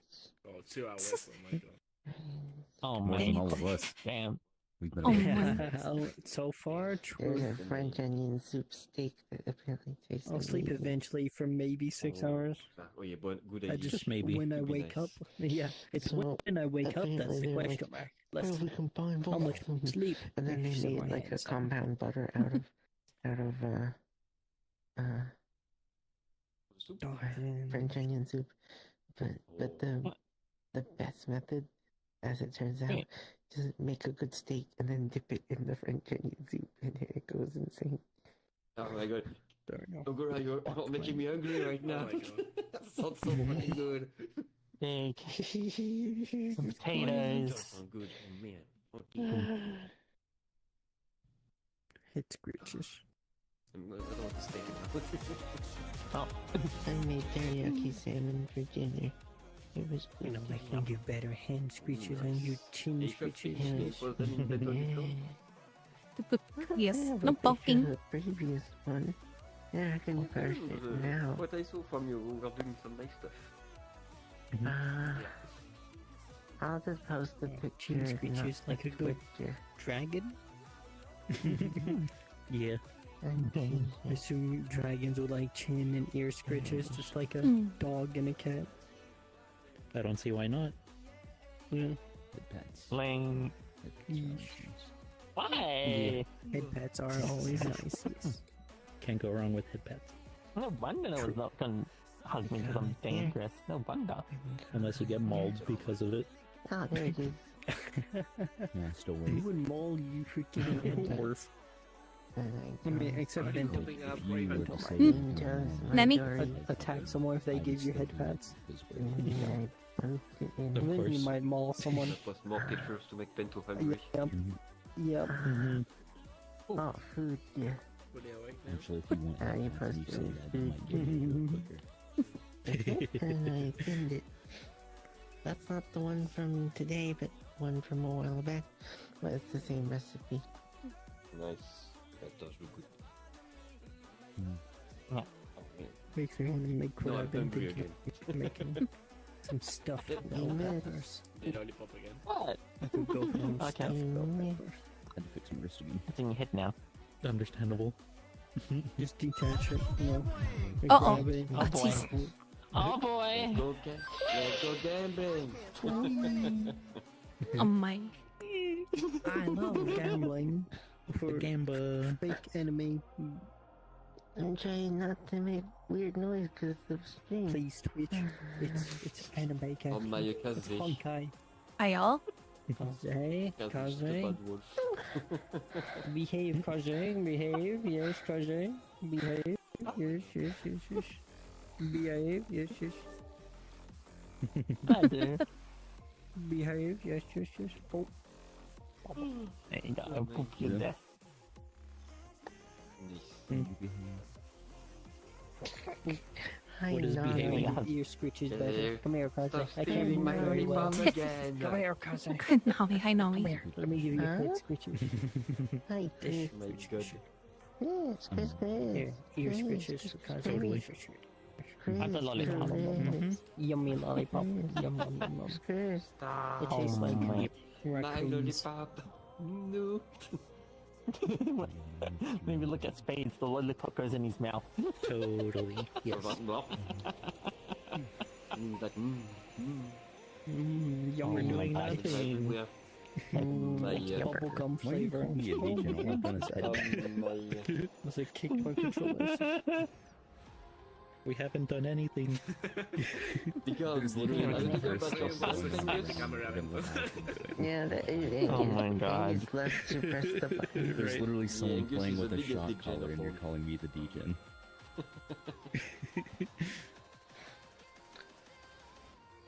What? Yeah, And I it's can like, confirm. huh? Angus What do is you the mean, what are biggest you DJ talking here in this about? group. Yeah, Angus is DJ. So Angus, mhm. yo. Angus Also is known the as So killer you DJ. show Angus the other He's, one. he's pi to the power of pi. Oh, the one that I Here have. we are Hold all on. Warsaw. Yeah. Just I'm like gonna this. send you a photo right now. And we'll see if you Grab want the to lollipop. still call me a DJ. If you can. I mean, sort of. I can do it like that. Now it looks like I'm holding it.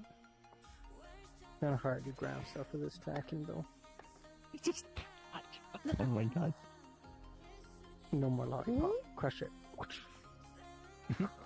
Like a mosquito. Hmm? Ah! Attacks you with different things. Wait, Because what I are you don't have my glasses. Because I'm on my medium one. I know that photo. Angus, look to your right. So, Angus? Hey. So?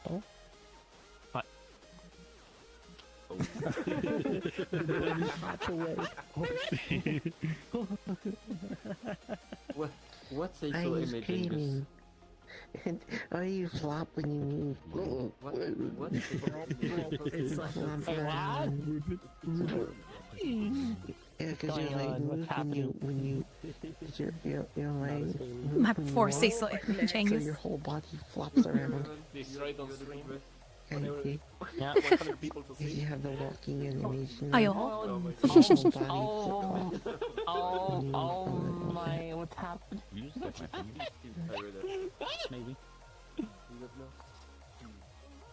Oh my god. My. I can do that too. Ook.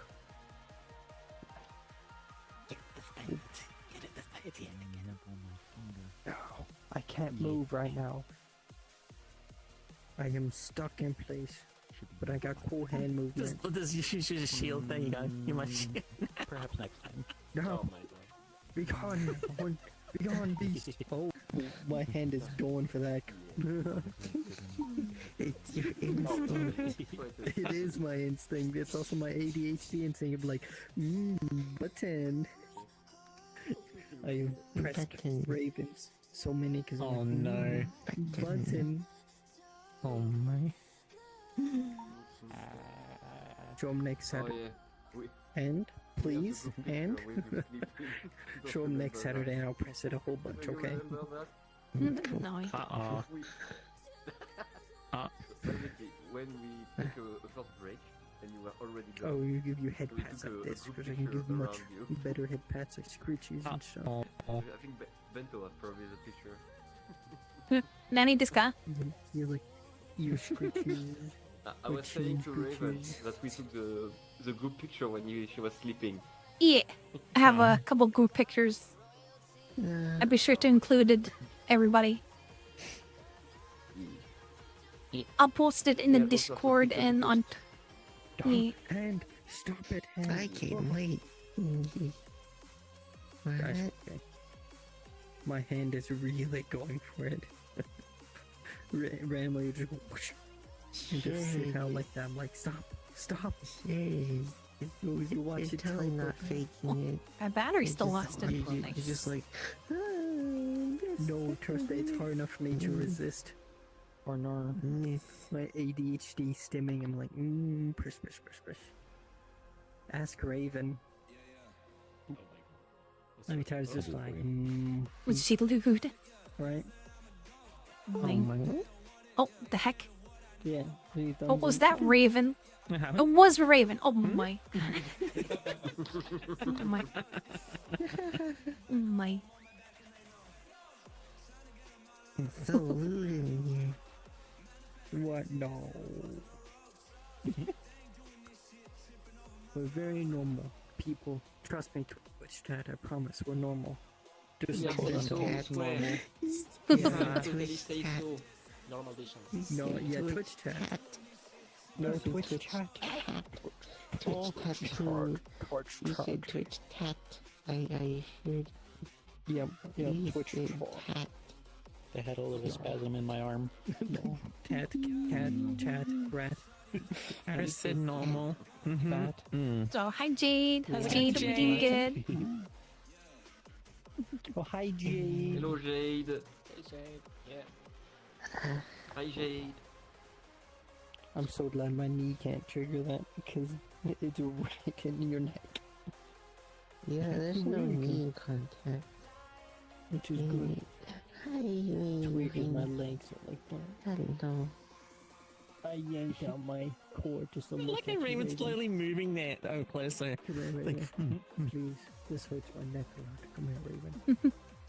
oh, all the I all yanked the feet. my cord to look at you, please. Let me hit pet you. Bento pet. Ooh.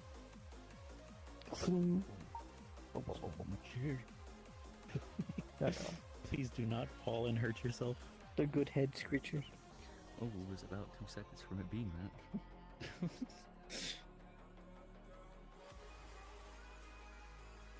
Oh. Okay, should plug this back in. My leg Just rest is out. died. Oh. Oh. It was ended up the way. Bento stretching. Oh. That's just. Reaching for Then the Raven phone. get a good sleep. The cards are there. And done not unsure. Okay, put your favorites already. It's all red. I can't see anything. And, please. Okay. Oh. No! It happened finally. Damn it! No! Fade! Fade! God damn it! Fade! Oh my god! Oh my god! Fade! Oh my god! Hand, move! Oh my god. Oh my god! Damn, spades. I think, Sure. I think what Sure, it is I'm Spade. kicking my It was a controllers by my feet. Then Kiss no, no, my me. controllers are by my Horny feet. socializing It stops still my win. hand Oh tracking. my.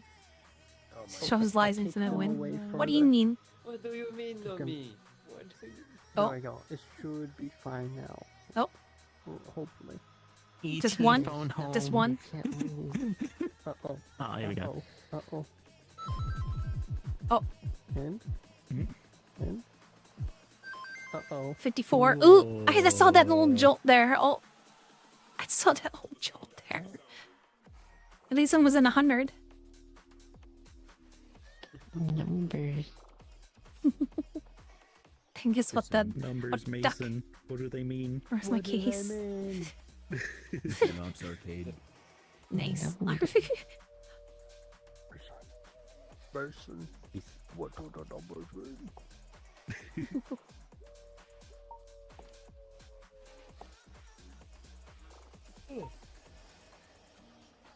Now it's become a VRChat stream. Arrest my case. What do you mean? What's up? Yep, no, it's just a hangout. Like some room? Yeah. Yeesh. Everyone sit. I'm Come on, cute. take your seats. I am unable to move. I apologize. Well, Mother makes some roux. Can you fit in there? Now that you can't move, you can't do anything. Kick. Rude. Raven. Don't. I've been a sign of Don't a read that. Raven. And don't I what? can move again. Very gently. Raven's gonna get Oh hop off. my god. I'm using Oh. hand tracking right now. Bye, Raven. some- So I can go. Bye, Raven. Rest. Oh, Raven's ending up. You're going. You get some good rest. You're Okay, going proper That's what I can. Oh, good. Hope you have a fun time. Okay, I'm gonna go back. Thank to you my for proper dropping hands. in, Raven. Thank you for the wholesome dance, and thank you More for vacant. the pictures. The dance that Bento had to recover from, for an hour, yeah. Oh my god. Thank you for joining. Can you Have a good backseat night. us? Oh. Technically, Sleep backseat well. anybody here. Oh. Or front Ooh, seat. fuck. Uh-oh. No, I blame Raven. Oh, dang it. Like that. I blame Raven. I blame Raven. No, you. Damn. No, you. because of that. Give me give me a minute. 12%, so weak. Ooh, I got one in. Right as they left. I got one in. I'll take you. Oh my. It's the Front gorilla seating. pose. Wholesomely front seating, Chris. What are you I doing in the front teleported. seat, Chris? Huh, would you look at that? Get in the back. I'm over You here have now. to be at least 4'8" to be in the front seat. Look at him go. I'm a... Once it's 4:30, I'll Wait a stand minute. up and end the stream, then write out. Yeah. Then I guess I could go to yeah. sleep for tomorrow. I guess. You better have a proper sleep, Bento. Yeah. It'll be Good fun. schleams. Mm. Gotta show you this It'll be feature. fine, she says as What's she 2 passes hours? out in VR again. No, As it'll be usual. fun. Oh, did you add a sound Awesome, to that'd be your fun bell? and creepy. Touch So all you Really fuck cool, for talk. really. No. Oh, I Right. see what that sound was. I thought it was the bell because it was perfect timing. Well, my bells are I know what off. you're talking about. Could turn it on though. No, they're very much on. Now she'll throw them at Angus. Yep. There you go. Ding ding. Oh. Dink donk. Can Very concuss someone quietly, with the ding, bell. ding. Yeah, nice. Dink dunk, dink dunk. Yes, yes, you are Angus. Chris, Even Chris, Bento Chris. is taller than you. Shortest one take it. Chris. Angus, come over here. I made Angus, Chris come do over the here. weird dude. Come over here, Angus. Good. Ding, ding, ding, ding, ding, ding, ding, ding, ding. Yeah, concuss you with the bells real quick. Hi. Oh my god, case is coming off. Very comfortable. Oh, oh, oh. Oh, Everyone. Raven's in the chat. Oh, this should find someone to read. Sleep well, Raven. Yeah. Yeah. Sounds good. How's your body, Chris? Oh, you're 4 people tall, Chris. I feel Oh that, my Angus. god. Yeah. Listen, this is what Yeah, happens when you get Korea. old, Angus. There you go. I accepted your Oh, invite, God. Jade. Oh my god, Should be. I can hear it That's from what Pop behind. in happens when now. you get old. Oh, what do you mean? Yum, yum, yum. What, is that not normal? I can track some part of my body too, don't worry. I can do that on my jaw too, but that starts really hurting. I miss usually the neck and the fingers. Oh yeah, I can do that. It's just that shoulder, it does not stop popping for some reason. Oh my god. I'm sorry, yo. I don't know What? if that's because I may Wait, have what? broken that one. Or is it that one? There you Too go. long ago. Glasses. Yes. Oh my god. Look at me. Growing. Raccoon, look at me. Yes, I am. I'm not interested in your lollipop. I want your glasses right here. There we go. No, Oh, give it oh. back.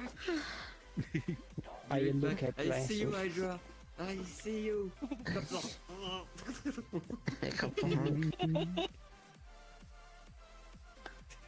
I was looking for that long range. There we go. Oh my god.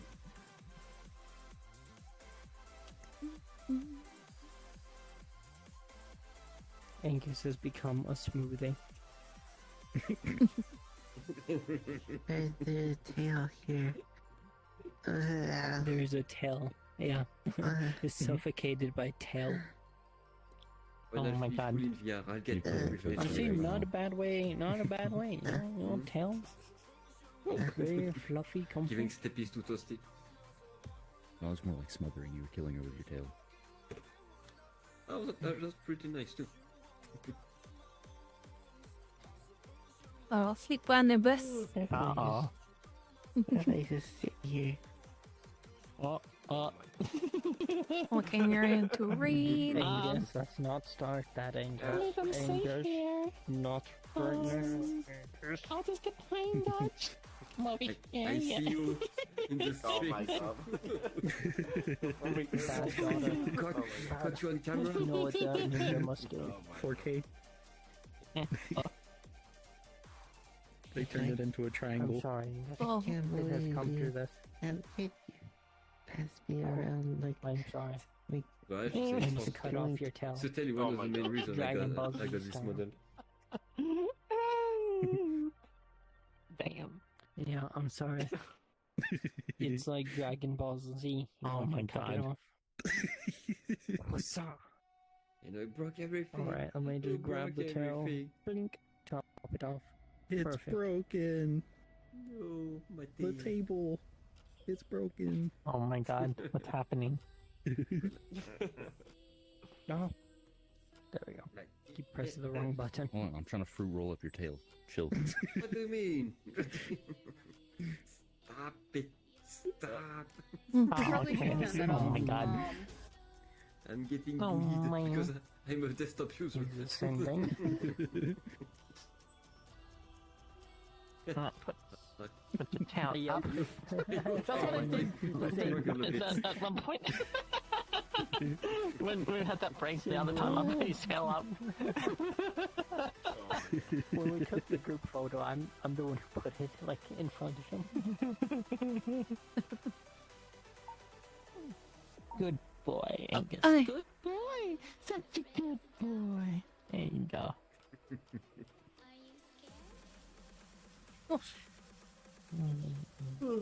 Eh.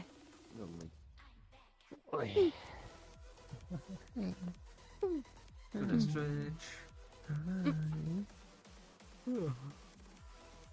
Yeah, Oh my god.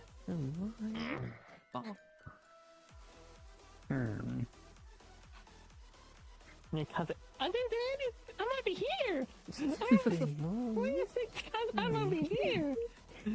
I'm over here because I heard that on. What did I do? Oh, don't worry about that yet. Oh my god. I have made. Don't a worry mess about of that. Wait. Don't worry about that. Wow. Wow. Don't worry about it. Fruit roll ups. I'm getting bullied. Yeah, and then it jumbled at the end. Yeah. Don't worry, Don't worry Raccoon. about it. I'm doing the same Fine. thing Are right they now. okay? Are they being Bye bye funny? Bento. They're- Bye they're- bye Bento. You do it, Raccoon. See ya, everyone. Thank you for the fun stream and the fun reading. Thank you for being my audience. Thank you. Thank you so much. It made me feel a lot better to have people. You have a good rest. Yeah. And everybody should get some sleep too. Before you. Yeah, It was nice to did meet really you. well. He was Did that really shit funny. well. Bento is the best Proud camera. of you. Great, Bento. Yeah. Thank you, Bento. I very much enjoy I'll it. see you guys Have a good next rest, time. Yeah, yeah. Yeah, see You you guys, later. see you next Get some time. rest. Yeah. Bye-bye. Gonna head on out. My man. Bye bye, Bye chat. chat. What is chat? Goodbye. My What man. is the chat? Bye chat. Spray Bento. Yep. Bye chat. Bye Bento. Bye chat. Bye-bye, chat. Thank you for joining. Bye bye. Oh. Ow, hurts. Thank God. I feel like lazing. Oh my. Good night. Yeah. Have direct TED talk. And Raven, no. Yeah. But yeah. Hope everyone had a fun time. Definitely thank you for joining my very experimental story time. Good 5-hour stream, 5-hour and a half stream. So the plan tomorrow will be the VRChat community meetup on Sunday afternoon. VRChat community meetup. And for Sunday night, Sunday night could be either starting near Automata or either that or Fallout 4 or Baldur's Gate 3. One of those three, y'all. One of those three. Thank you, Magnetics. Oh my god. But yeah, I realize how much of a toll it could take on your voice, like reading aloud for like 4 hours straight. So, definitely not gonna be a weekly thing because I'll destroy my voice every week. So, it'll probably be like once in a blue moon thing where we like, oh, I feel like my voice is recovered enough to do another 4 hours. So, It'll be on the. Ah, thank you, Raven. Thank you so much for how do I call it?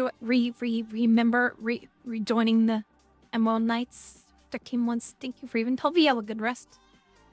In Turkey, have you doing good? And thank you, Patreon. Thank you for those streams. Yeah, I'll definitely review the VOD and see if there's any scuffiness. I do apologize if there's any like weird sound scuffiness. Oh, Storytime, I think it was good. I hope everyone enjoyed it. I know I was very immersed into the story of Bart. Bart of all names. Bartol. Oh, man. Yeah.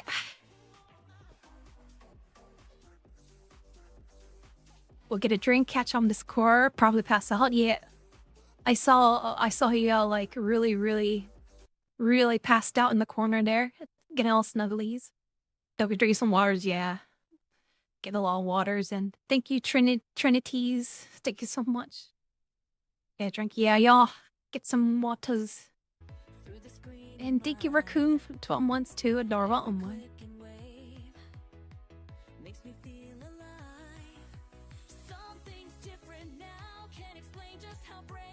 I'll see you guys next time.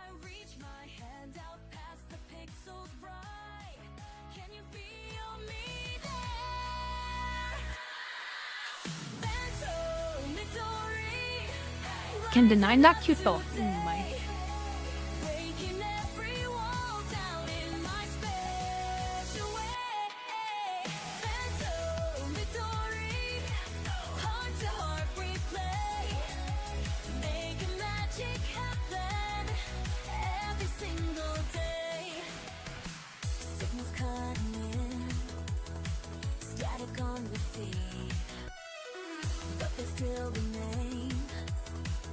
But yeah, thank you guys again.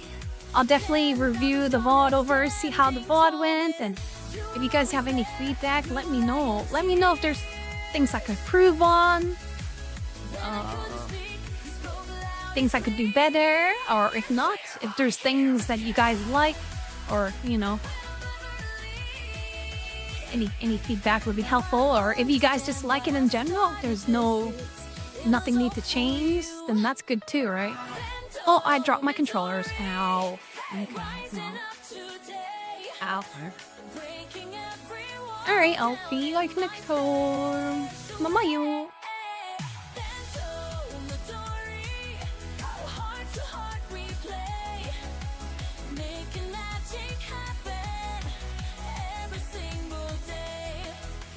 One more step ahead.